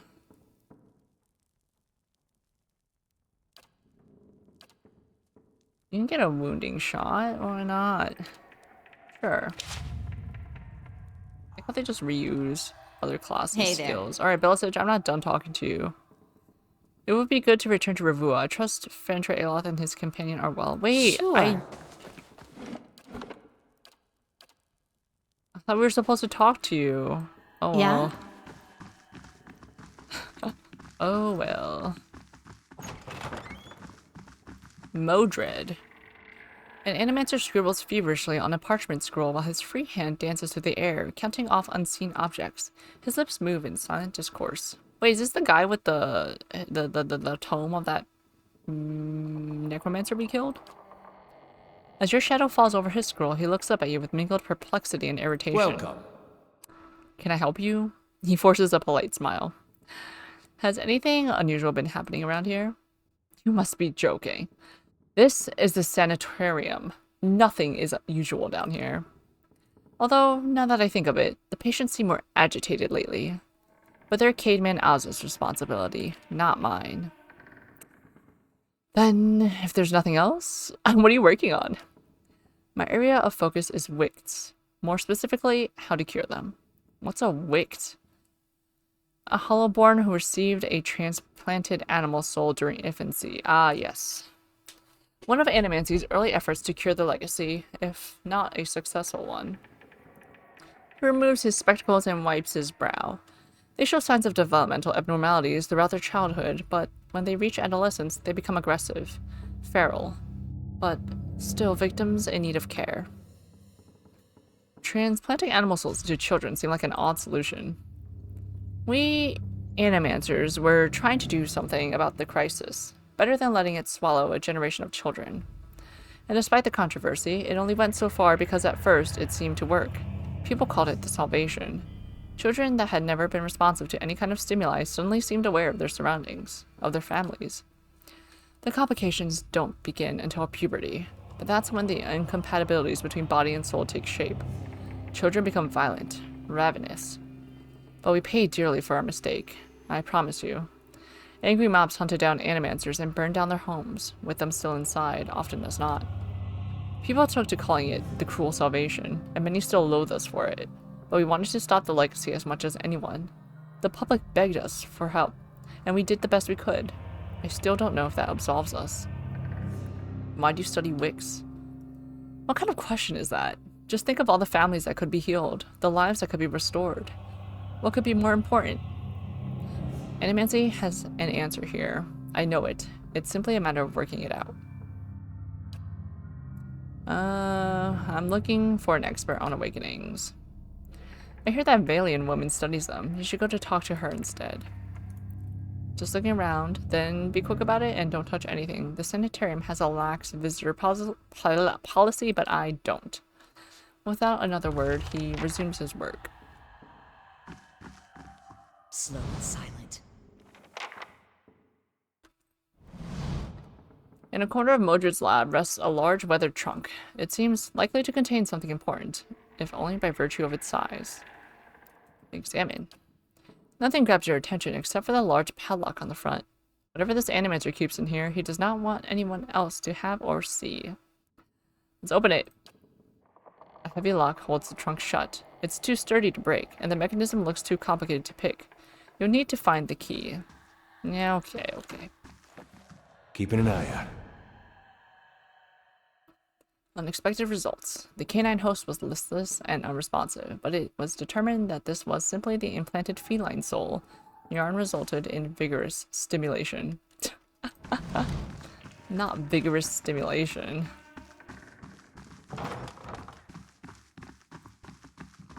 The edges of the cage are dented and scored with claw marks. Ripley. Believe it or not. Hello. A young Orlan woman traces her fingers along the spines of the books in front of her, row by row, her motions quick and skittish, like a bird's. She does not notice you until you are nearly upon her. Oh my, you startled me. Are you supposed to be in here? I'm investigating any suspicious activity in the sanitarium. Oh, I'm just Master Azo's assistant. He'd know more about that. But he's in the middle of an busy with some patients. You won't be able to see him until he comes out from the patient ward. If there's nothing else, I need to get back to work. How do I get into the patient ward? Only Master Azo has access. I guess Head Warden Ethelmore does too, but he's, a statue now. What do you do here? I mostly help Master Azo set up and clean his experiment. Equipment. Who said experiment? Not me. I also keep his office organized since he's too busy to do it himself. Is Azo busy with patients, or is he running some sort of experiment? I'm just an assistant. It's not my place to gossip. I'm sorry. I'm looking for an expert on awakenings. Me? I'm just Master Azo's assistant. But there's a visiting scholar from Ravua here named Belisage. She claims to know more about them. Well, we got someone being a little sussy-wussy down here. Note from Azo. Ripley, I require more copper tubing for my next experiment. Do not requisition it from the sanitarium stores. I don't have the time to deal with the head warden's inevitable questions. Cade Man Azo, I'm taking that. That's settled. Ooh. North Ward patient record. Batixa, the Pale Lady. Subject is female, mid-40s, awakened to a past life as a serial murderer, which now frequently emerges as the soul's dominant personality. Subject vacillates between violence and severe depression resulting from guilt of past deeds. Weak candidate for present research. Graham. Subject is male, approximately early 30s. Powers of speech absent, presumably as a result of the overfragmentation of his soul. As such, he is the ideal subject for present research. However, experimentation has caused severe pain and induced panic, and I have had to enlist the aid of the guards in transporting him for more recent procedures. Idleman, the Midnight Man.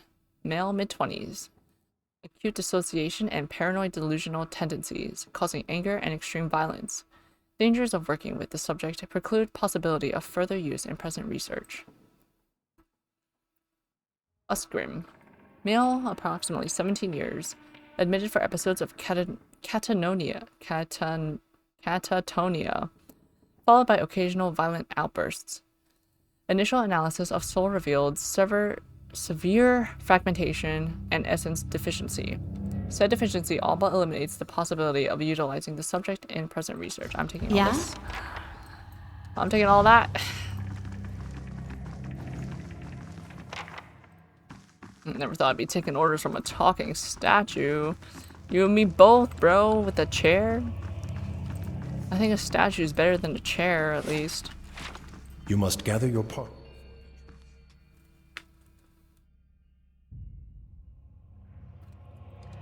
Crazy, you cuckoo crazy bananas. Oh, Ethelman.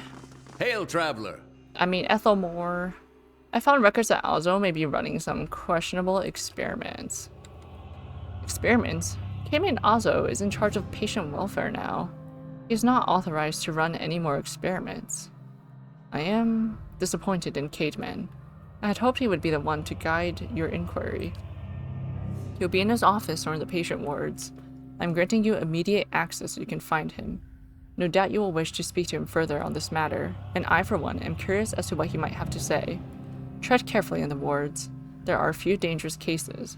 I would ask also that you do your best not to agitate the patients. They have enough troubles as it is.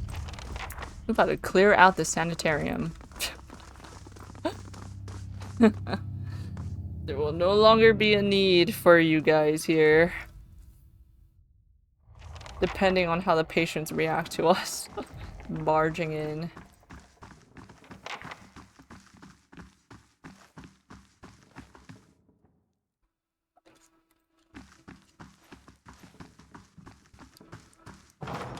The head warden says you can go in. Be careful in there. Thank you, guard. Flesh construct? It's already crazy. What the? Where's that a guard? The construct turns its head towards you and watches warily. Ew. Frail. A curved spine twists this woman's posture forward, her greasy hair draped over her large eyes like vines. She smiles at you.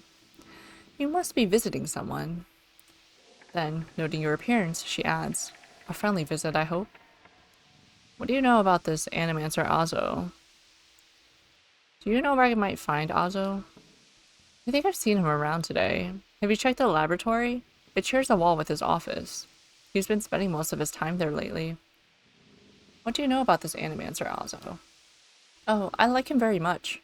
Many Animancers could care less about their patients. Look at us like vermin for their experiments. But Master Azo treats us like humans, even the very sick.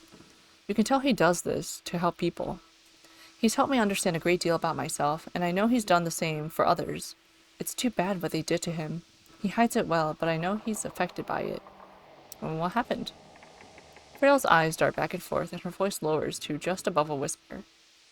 They don't like to talk about it, but there was an accident. He was said to be one of the brightest in Deerwood. That was his reputation here, and that was what brought me to seek treatment. People say it was ego that drove him to try and solve the legacy, but that's hogwash. Even if he was a bit of a showman, he loves his homeland. He thought he could help. He wasn't one to speak of his work. Suspected his colleagues might have tried to steal it, but he told me once that he had figured out a way to create a soul. Not a soul exactly, mind you. How did he put it? A proxy, I think he called it. Had some machine that drew energy out of the very ether. Can you imagine? The point is, it was going to help with the legacy. It was going to make Hollowborn into something easier to love and care for. Gods know, that's something we need. Do you know what they call those empty little babies in Andra's gift?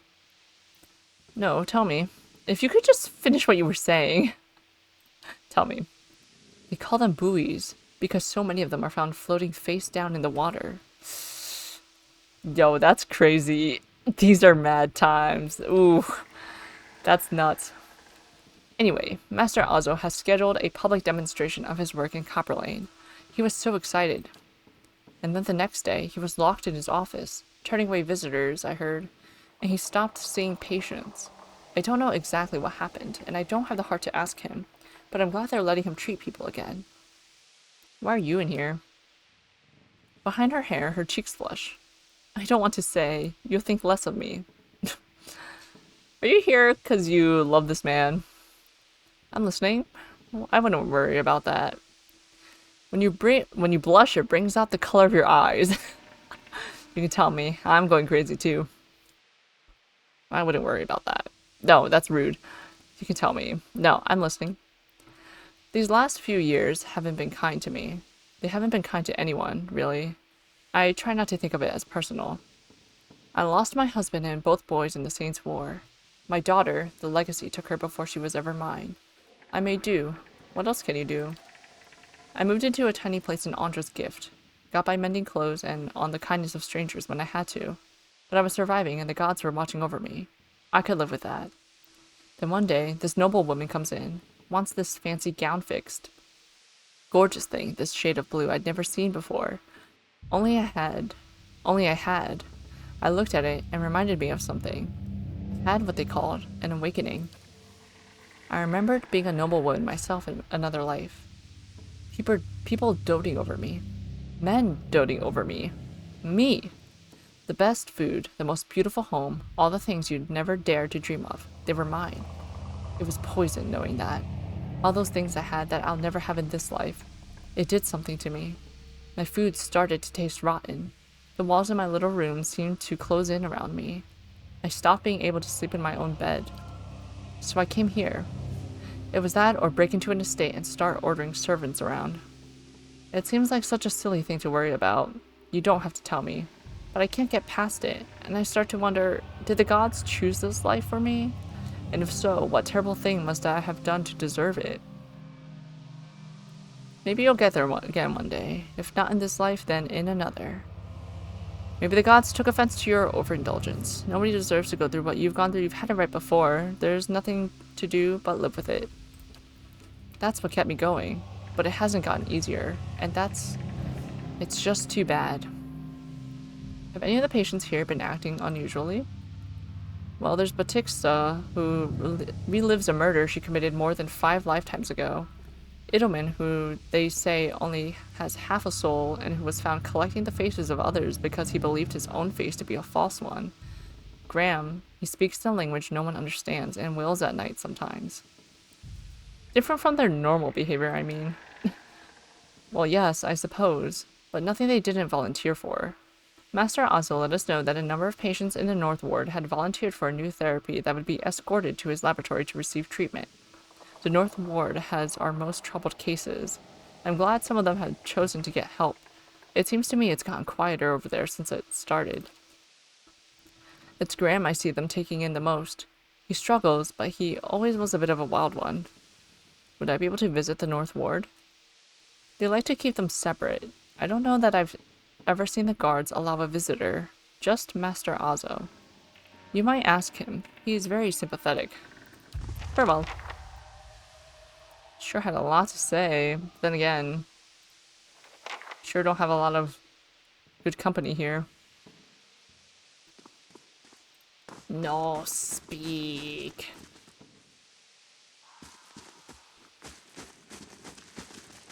Don't mind me, I'm just gonna take these spirits, from ya.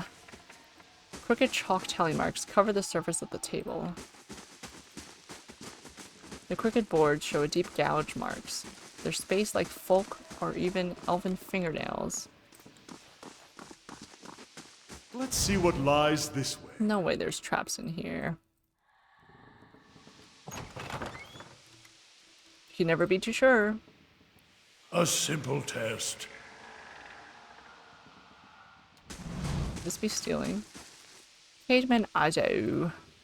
The copper wires and conduits are shiny. The device is warm to the touch. Something churns and bubbles in this tank. A round-faced, balding man turns to face you. His upper lip is pulled upward slightly by his pointed nose, exposing his upper teeth when he scowls. What is the meaning of this? Ethelmore told me you're not supposed to be doing any more experiments. I heard you were demoted. How did it happen? I'd like to access the North Ward. I'm looking for an expert on awakenings. I don't have time to give you directions. Go bother somebody else. North Ward? Out of the question. Those patients are in isolation for a reason. I've seen your records. I know what you're doing with them. So you can coerce them into your experiments? Frail told me everything. No, we're not gonna put Frail down, bro. I've been given permission to conduct my investigation down here. You'd best cooperate. My answer is no. Whatever you're looking for, those patients will not be able to help you. The head warden will stand by me on this.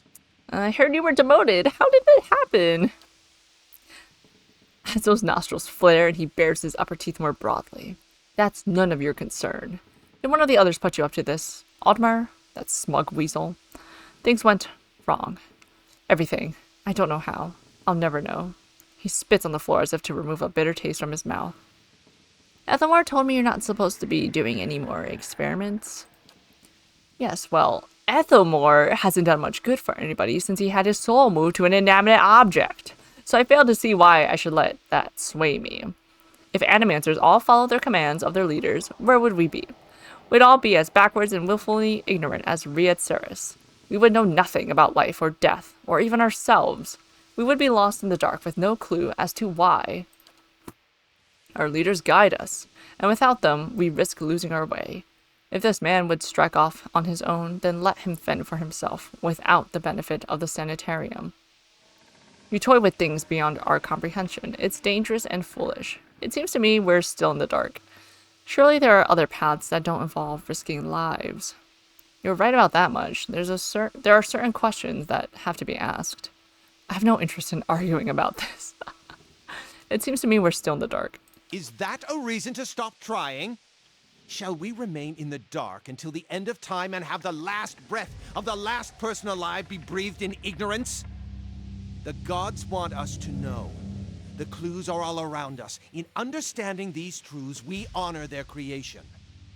Who will solve Widewen's legacy? Some church? Some warrior? It will be an animancer, or it will be no one at all. Have you tried your experiments on other subjects? I have, yes. No point in lying about it, now that Ethelmore's involved.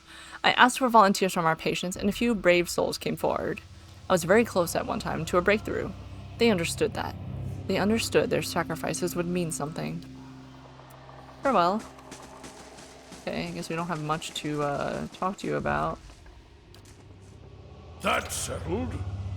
What's in here?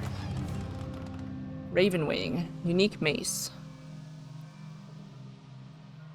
Legend tells of a druid, wise and powerful, who traveled accompanied by a flock of ravens. In battle, the druid would assail his enemies with his mace, while the ravens descended in a chaotic swarm, distracting and flanking his foes. Years of coordinated attacks and the druid's lingering magic are said to have gifted his mace with an enchantment that lends the wielder similar gifts.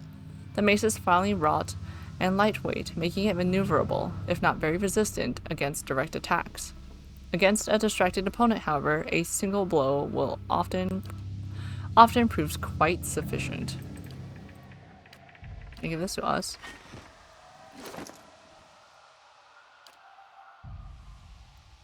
PS damage, crush damage, average speed. I want this thing. I want this mace. One-handed. I'm gonna beat people upside the head. Mm-hmm. That's right.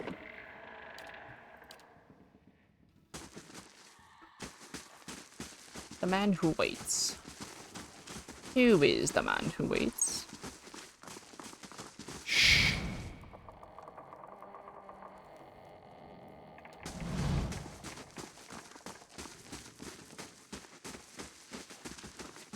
Children they keep down here. Pure evil in their eyes. What children? And the fire shows me something new. Ooh, drugs.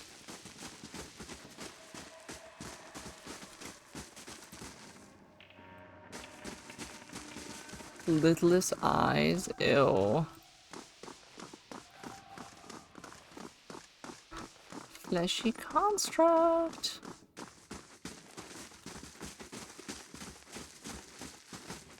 I'm glad, your ants can discover things without sneaking all the time. Keep your distance. Wick's in that cell back there. We've had incidents when people got close. This is a dead end. Ah. A door. Shh.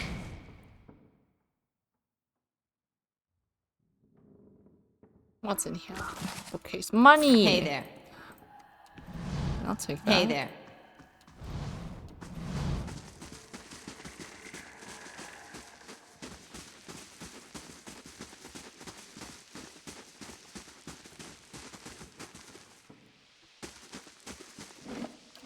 This little area here.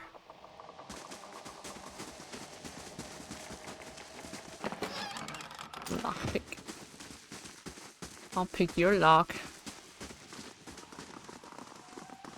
Let's go up here.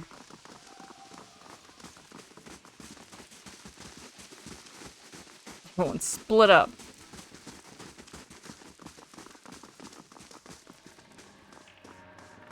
Unlocking this will require the proper key. You have to go to Ethelmere again, right?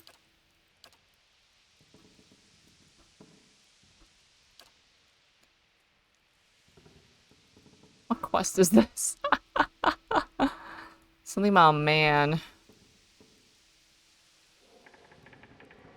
Missing centuries.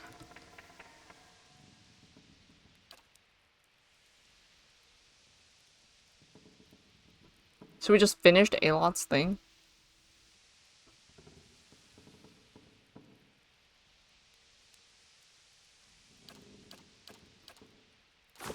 No, not the Master Bullet. What is it? The Man Who Waits. Where is this?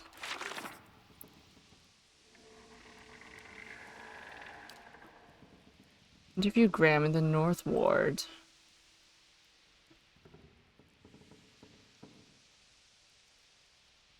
How do I get there? Is this a door?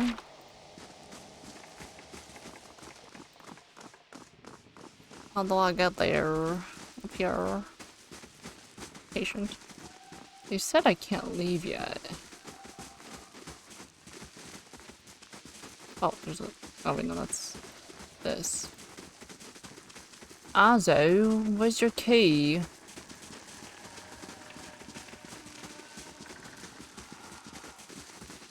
A simple test. That's settled. That's not your key. Unique light armor. Blade Golin, Wolfheart, is said to have been blessed by the Lord of the Hunt himself. A human hunter showing skill with a bow and arrow beyond any before seen caught Galawain's attention one day. Galawain proposed a bargain.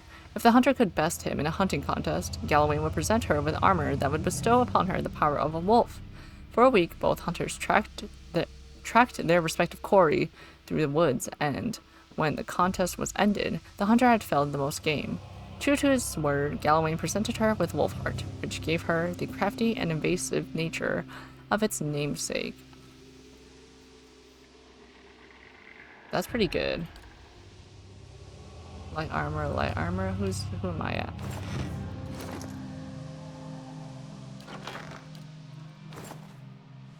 Who uses light armor? We do.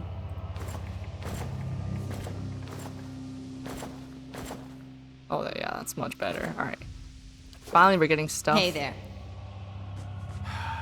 What is it now? Huh. I've seen your records. I know what you're doing with them. Those are private. You have no right. He balls up his fist and digs his teeth into his index finger, a growl simmering beneath his breath and a deep scowl compressing his face. Fine. Speak to them for all the good it'll do you. I'm sure the discussions will be fascinating. I'm sure too. He pulls a heavy key from one of his pockets and nearly slams it down on the floor before handing it to you. Thanks, buddy. It can't be all that bad if he voluntarily gave us his key, like, without putting up a fight. Right? Right? Potentially? Maybe?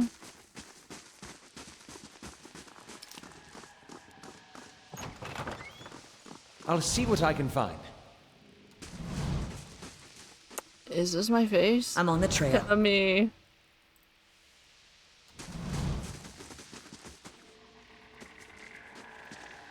This is not my face. I don't look like this. Whose face is this? Following your lead. This man has the look in his eyes of a hunted animal, and at your approach, he staggers backward to the far corner of his cell, halfway appearing as though he would climb the walls if it would get him farther away from you. He cries out, a bizarre primal utterance like nothing you have heard. I need to ask you some questions. You can't hide from me, leaden key spy. What? Never mind. I need to ask you some questions. Graham looks at you blankly. It is unclear whether he understands you or not, but his panic has momentarily subsided. He opens his mouth to speak, but the words that come out are half-formed, as though his tongue were cut out. They are impossible for you to discern, if indeed they are words at all. Kana winces. I don't think he can speak anymore. Not in words, at least. This is monstrous. Ozzo ran experiments on you against your will, didn't he? Farrell said you were being treated by Cateman Ozzo. There are things I need to know from you. I'm going to learn from them, whether or not you can speak. Ozzo ran experiments on you against your will, didn't he? He looks at you with uncertainty. Slowly, tentatively, he steps closer to the front of his cell, and as he does so, for the first time, you can perceive his soul within your ken. It is misshapen, as though maimed by some jagged instrument, and large expanses of it have been gouged out entirely. You feel no barriers of resistance. If you wanted to, you could look further into Graham's soul. Well, let's look inside. You project out toward the main soul in front of you, merging with it. Its confusion and fear becoming yours as it whisks you into its depths. You're in your cell. A key turns. The door creaks open on neglected hinges. Thoughts come to you in waves, incomplete, broken, fearful. Standing at the door is a rotund, balding man. His upper teeth and pointy nose remind you of a rat. He beckons, apologetic. You don't want to go, and anything else. Your mind is a single word, and the word is no, but it dissolves before it reaches your lips. You press against the back wall. Cornered, you cry out. In the darkness, you fight against unseen restraints. You cannot move your arms or legs.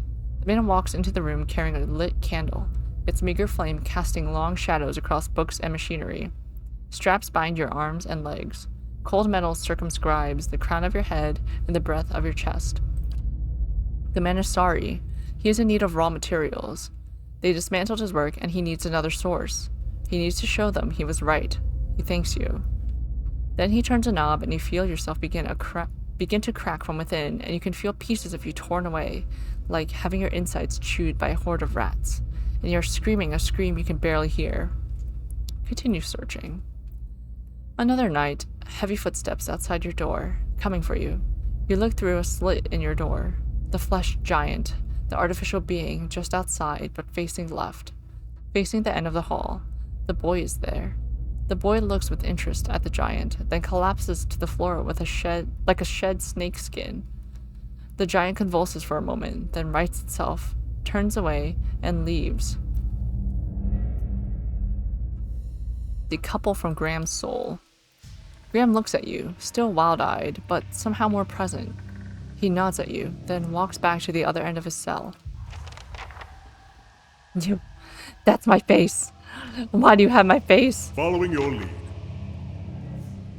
Hey there. That sucks, Graham. I'm sorry. Sure.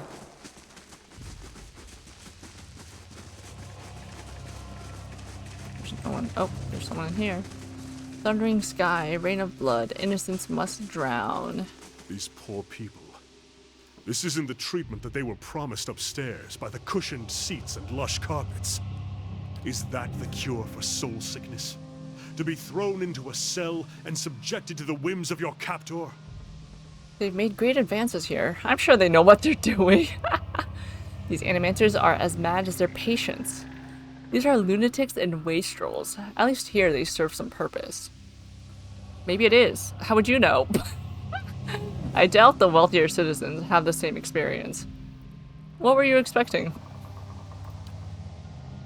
Kana winces. I've seen the sick and the mad exiled, or else treated like contagious vermin, but I cannot believe that this is the kindest alternative.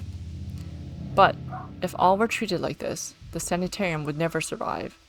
What do these patients do to warrant such conditions? There are just as many who come here and are cured of their ills, people who would otherwise be cast aside. Here's the source of all that knowledge you were so giddy about. This is the cost of discovery. Someone has to pay for it. The animancers justify their sadism with false cures and charlatans' tricks. Any good they've done is a coincidence. This is the cost of discovery. Here's the source of all that knowledge you were so giddy about. Someone has to pay for the discovery. Then, as discoveries go, it is among the most expensive. But perhaps an understanding of the soul's fabric is worth the price. I hope so. Kana looks around and shudders. Let's be on our way. Whatever it's worth, this place gnaws at the soul. Sure does, buddy. A willowy, adolescent boy stands in the center of his cell, gawkish and stoop-shouldered. He stares straight ahead, the occasional blink his only movement, and it is unclear whether he registers your presence at all behind his glassy, doll-like eyes.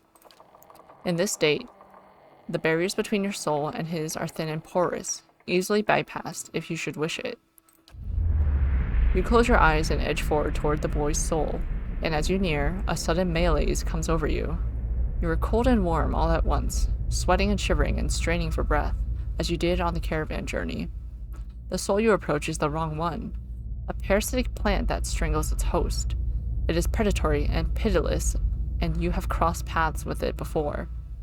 Too late does it occur to you to retract, and already you feel yourself plunging into some interminable abyss of thought and memory. You are standing in a cell now, the same cell in the sanitarium. The halls are moonlit and empty, and you are waiting.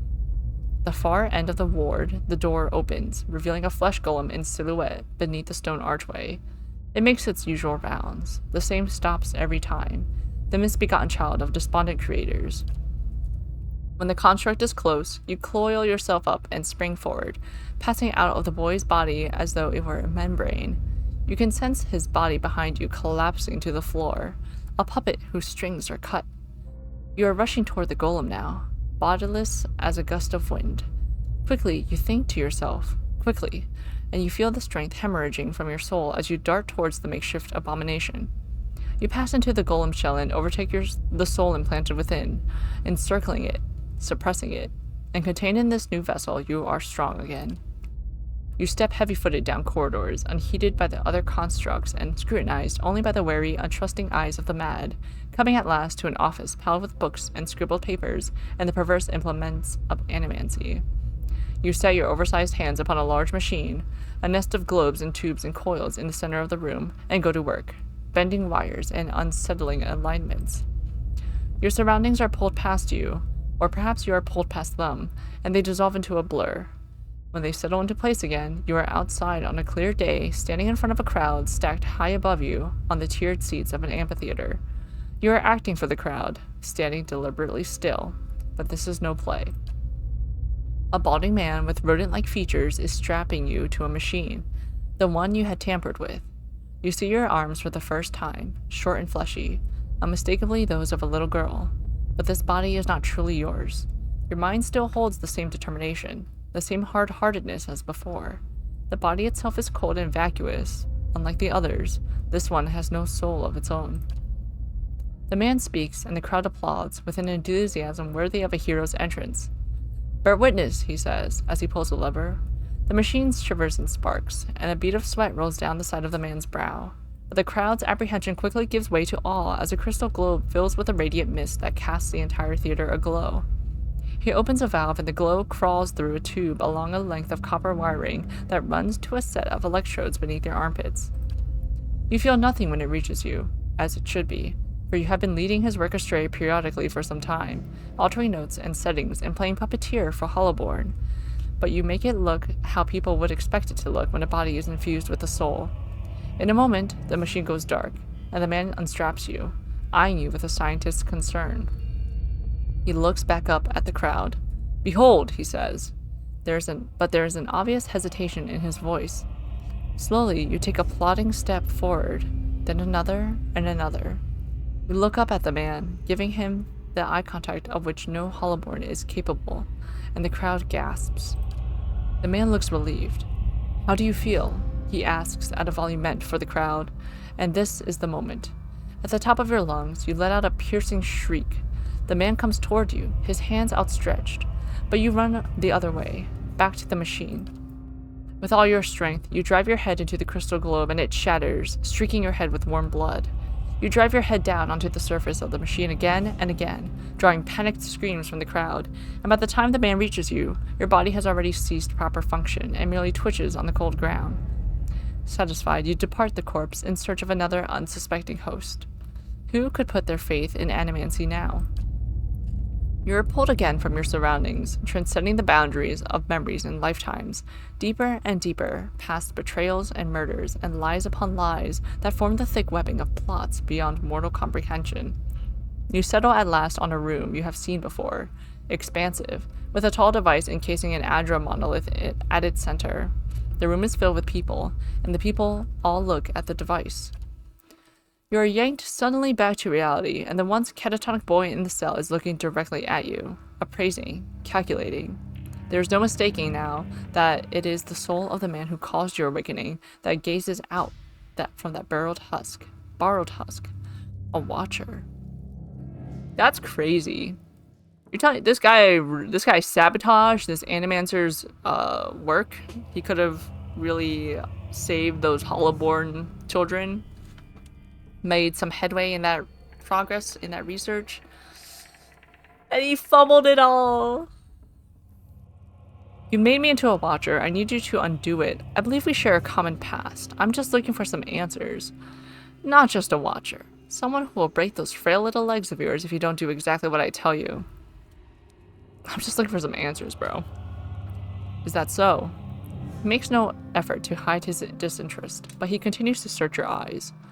He makes a slight grunting noise, and his eyes soften for an instant, and it seems, for that moment, that he recognizes you. He opens his mouth to speak, then seems to think better of what he was about to say. His jaw tightens. I know your look. You hunger for answers that elude you.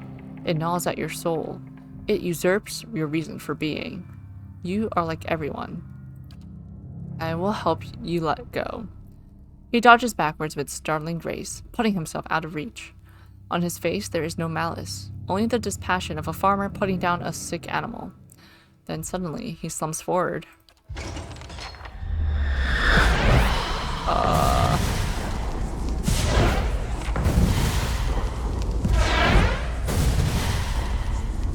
Fight? Uh-oh.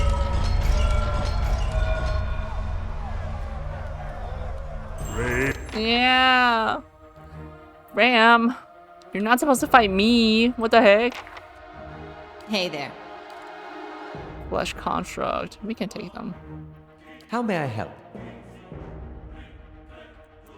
We can take them all. Ow, ow, ow. You can attack Ram. You can get this guy.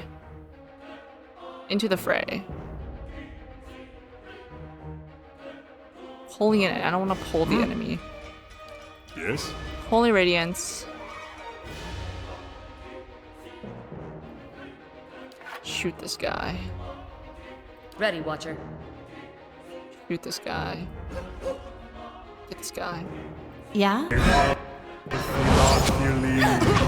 Raise patient. What? Okay, you Holy Radianced. Now go and beat up this crazed patient. Yes? I want you to... Bounding missiles, please.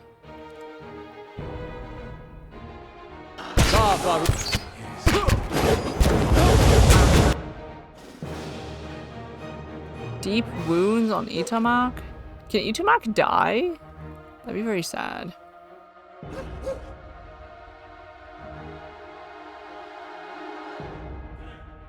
Aye? Let's see. Don't I have a lightning attack, I think. Dancing bolts. Enemies in the area of effect with shock damage.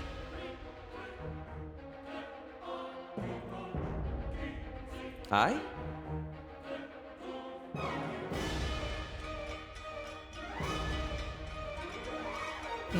How long does wizards plus 40 deflection? I'm better off attacking.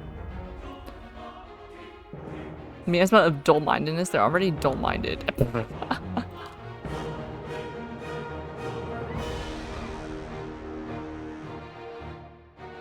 Targets in the area. Were then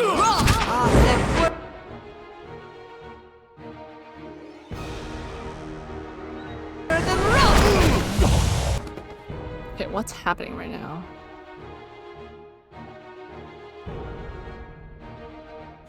Just regular attack this guy.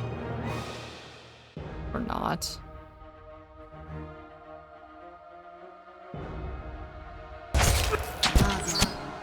Zappity zap zap. beyond sea. Oh, it's Itamak.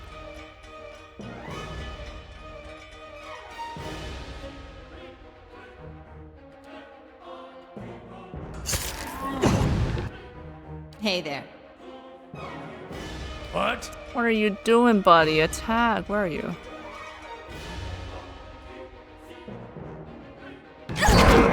Whoa. Whoa.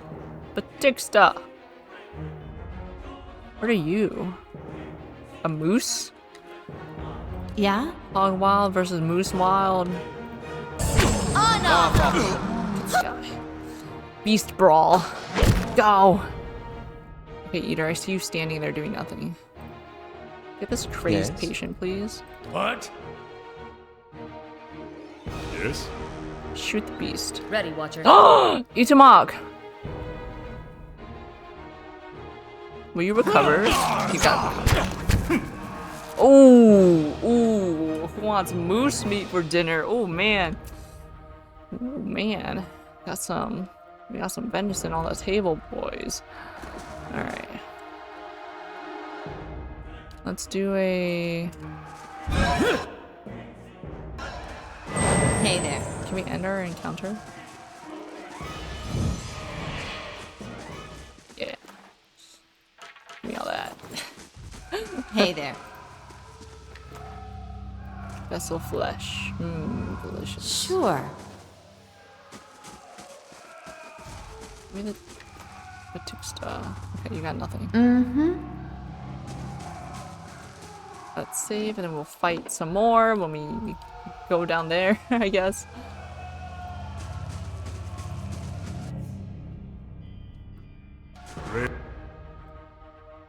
Hey there.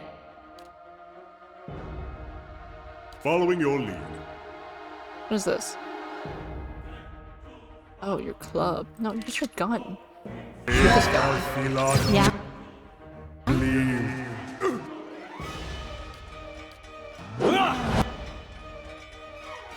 Ready, Watcher.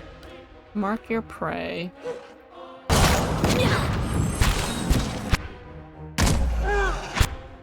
Okay, now you attack this guy. Wounding shot. Okay, now you just regular attack, please.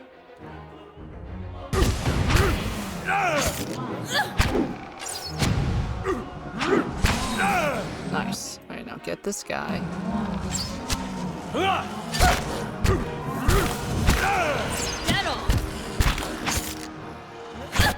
Yes? Shoot this man. What are you doing?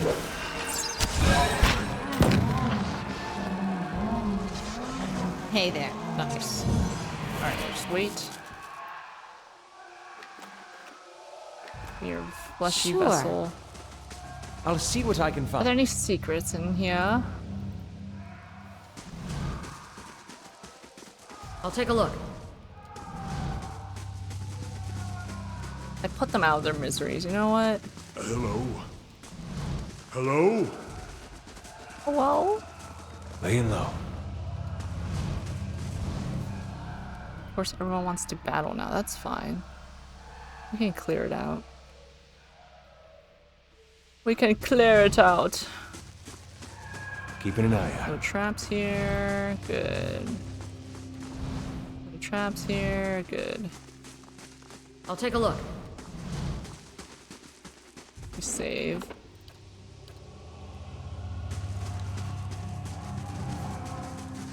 Is this boy dead?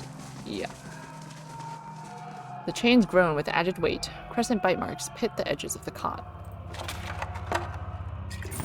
Got mad money in here. Bucket reeks of offal. Ugh.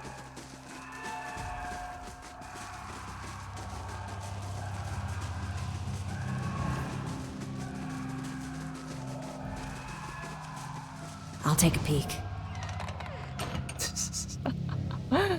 Shut that door.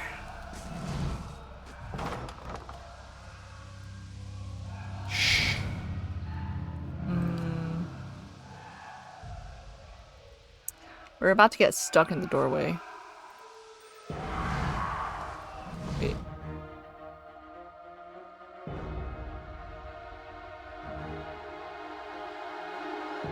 Brave Alfila. Ow! Get Yeah? through the door. You gotta get through the door. Hey there. Get through the doorway. Okay, now we can fight. Hey there. Now Hey we can there. fight. Yes?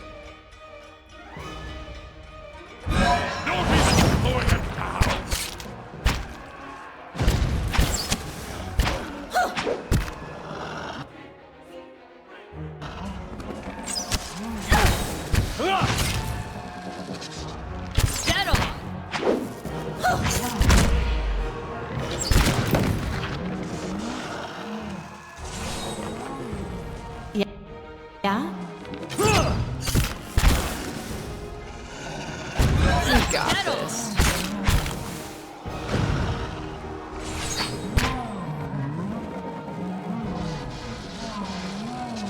Thank God they move slowly.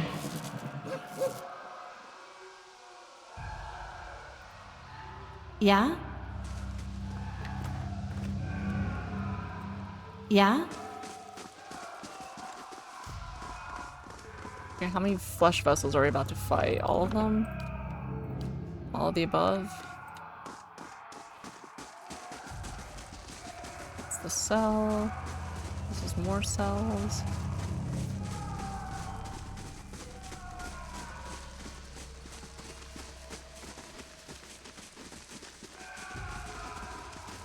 Okay, it's useless, literally useless trying to find these cells. Ooh, can we fight you? Hey, caveman. Guess what happened to your, subjects? What have you done? You've been experimenting on patients against their wills, mangling their souls. I have witnessed it with my own eyes. I don't have time for this.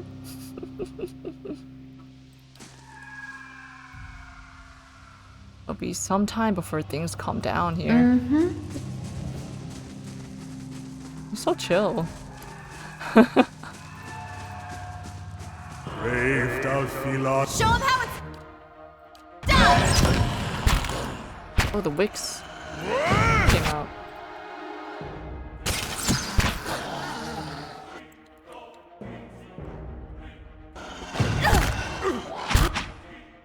They're not that bad. They're just like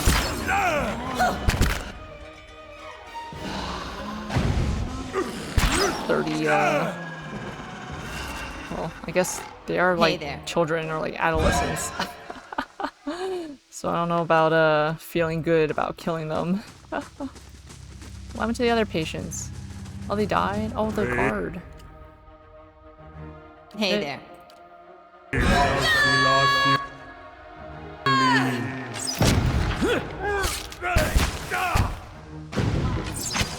No mercy. Interrupt you. Yeah? Yeah, we're pretty dang good, if I do say so myself. 4.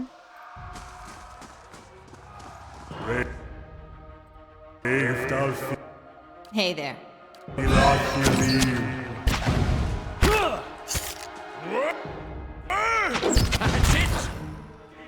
Wake is just standing there. Vessel. Right, wait. Nice and quiet.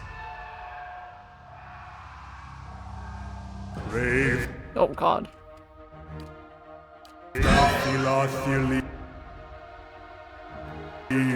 Yeah, try us. Quickest fight ever.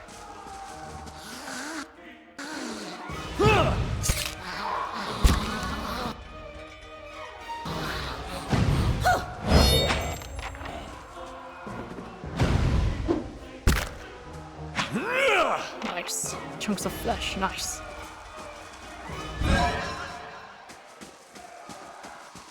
Oh, your body. Just give me your money. Give me your money. They just living here? Dude, that sucks. Yeah, I got all the golems here. Pause. Yes? Aloth, do not be first in line.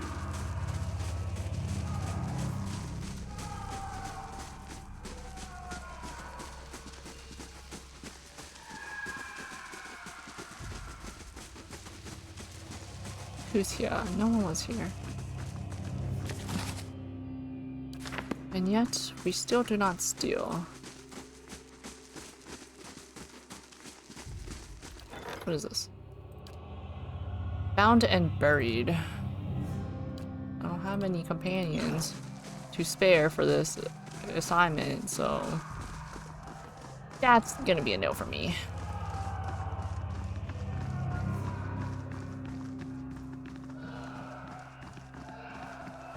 Where's the assistant? How you feeling, girl?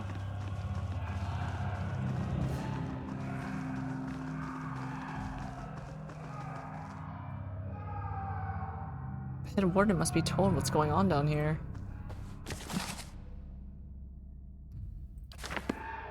What if I not have your key? And what Wait, does the it's gotta be somewhere. It's gotta be somewhere here. Why do I not have your key for your trunk? Also, if I forgot to loot that guy's body or whatever. Ah, whatever. I'm getting out of here. It's not safe anymore. What do you mean? What do you mean? I cleared it out. Well, the Azo is still there, so I guess you're right about that. What the blazes happened down there? You were given permission to ask questions. I had things under control until I killed the Leaden Key spy, at which point he possessed a flesh construct. It's complicated. A patient of yours, Uskrim, was working for the Leaden Key, only without knowing it. Alza was influenced by a patient, but that patient really wasn't himself at the time. It's complicated. You finish your explanation, and Ethelmer breaks his silence. I have read accounts of people in history who could do what you describe. The accounts are few and brief, and never reliable. Some go as far as to suggest that they are all the same person.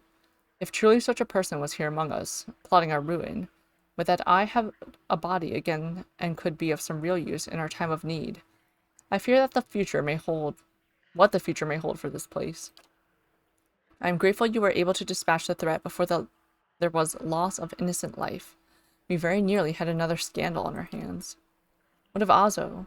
What part did his experiments play in the catastrophe? Azo was only trying to help the patients. The Letting Key took advantage of him. The Letting Key would have found a way to interfere with the sanitarium even without Azo. If I hadn't come along, Azo's experiments would have eventually resulted in another scandal. If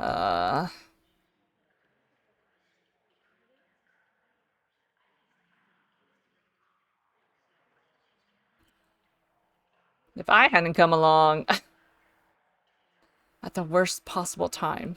Say no more. Kidman Azo is no longer welcome at this facility. Ooh, we just banished him. Ooh, we got him canceled. Good day, stranger. Anything new? Well, now what? Do I talk to Azo? Oh, Azo, guess what? You're out of the job. Oof.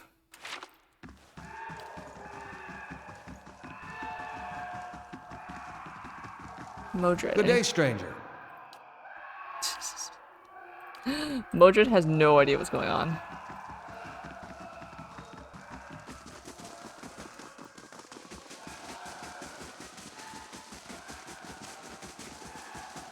It'll be some time before things calm down here. Yeah.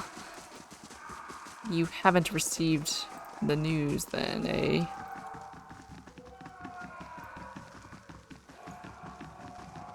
Go, Itumak. Climb up the stairs. Lead our party. What was the point of that? Oh, the spy. I don't know. It wasn't clear to me that he was the spy. Stop fast mode. Alright, well this seems like a good time to... a good place to... rest and reconvene. Alright, so next time... well, we gotta finish exploring wherever we are. Where are we? Brackenberry? Yeah, I think we only looked at the bottom half of that Brackenberry. We gotta go the top half. We gotta go back to Copper Lane for someone for this Hall of Revealed Mysteries. And I guess that's it for Alot's quest. I thought there'd be more to it. Kind of a bummer. But it is what it is. I really like the companion quest in Baldur's Gate because it's so in-depth, I feel like. Alright, so that'll be it for me today. Where's my... let me just make sure. Let me check my schedule. Okay, I should be able to... I should be back next week with more. We will continue this next time. Thank you so much, everyone, for chatting, lurking, stopping by, all that good stuff. I'll see you all later. Bye-bye!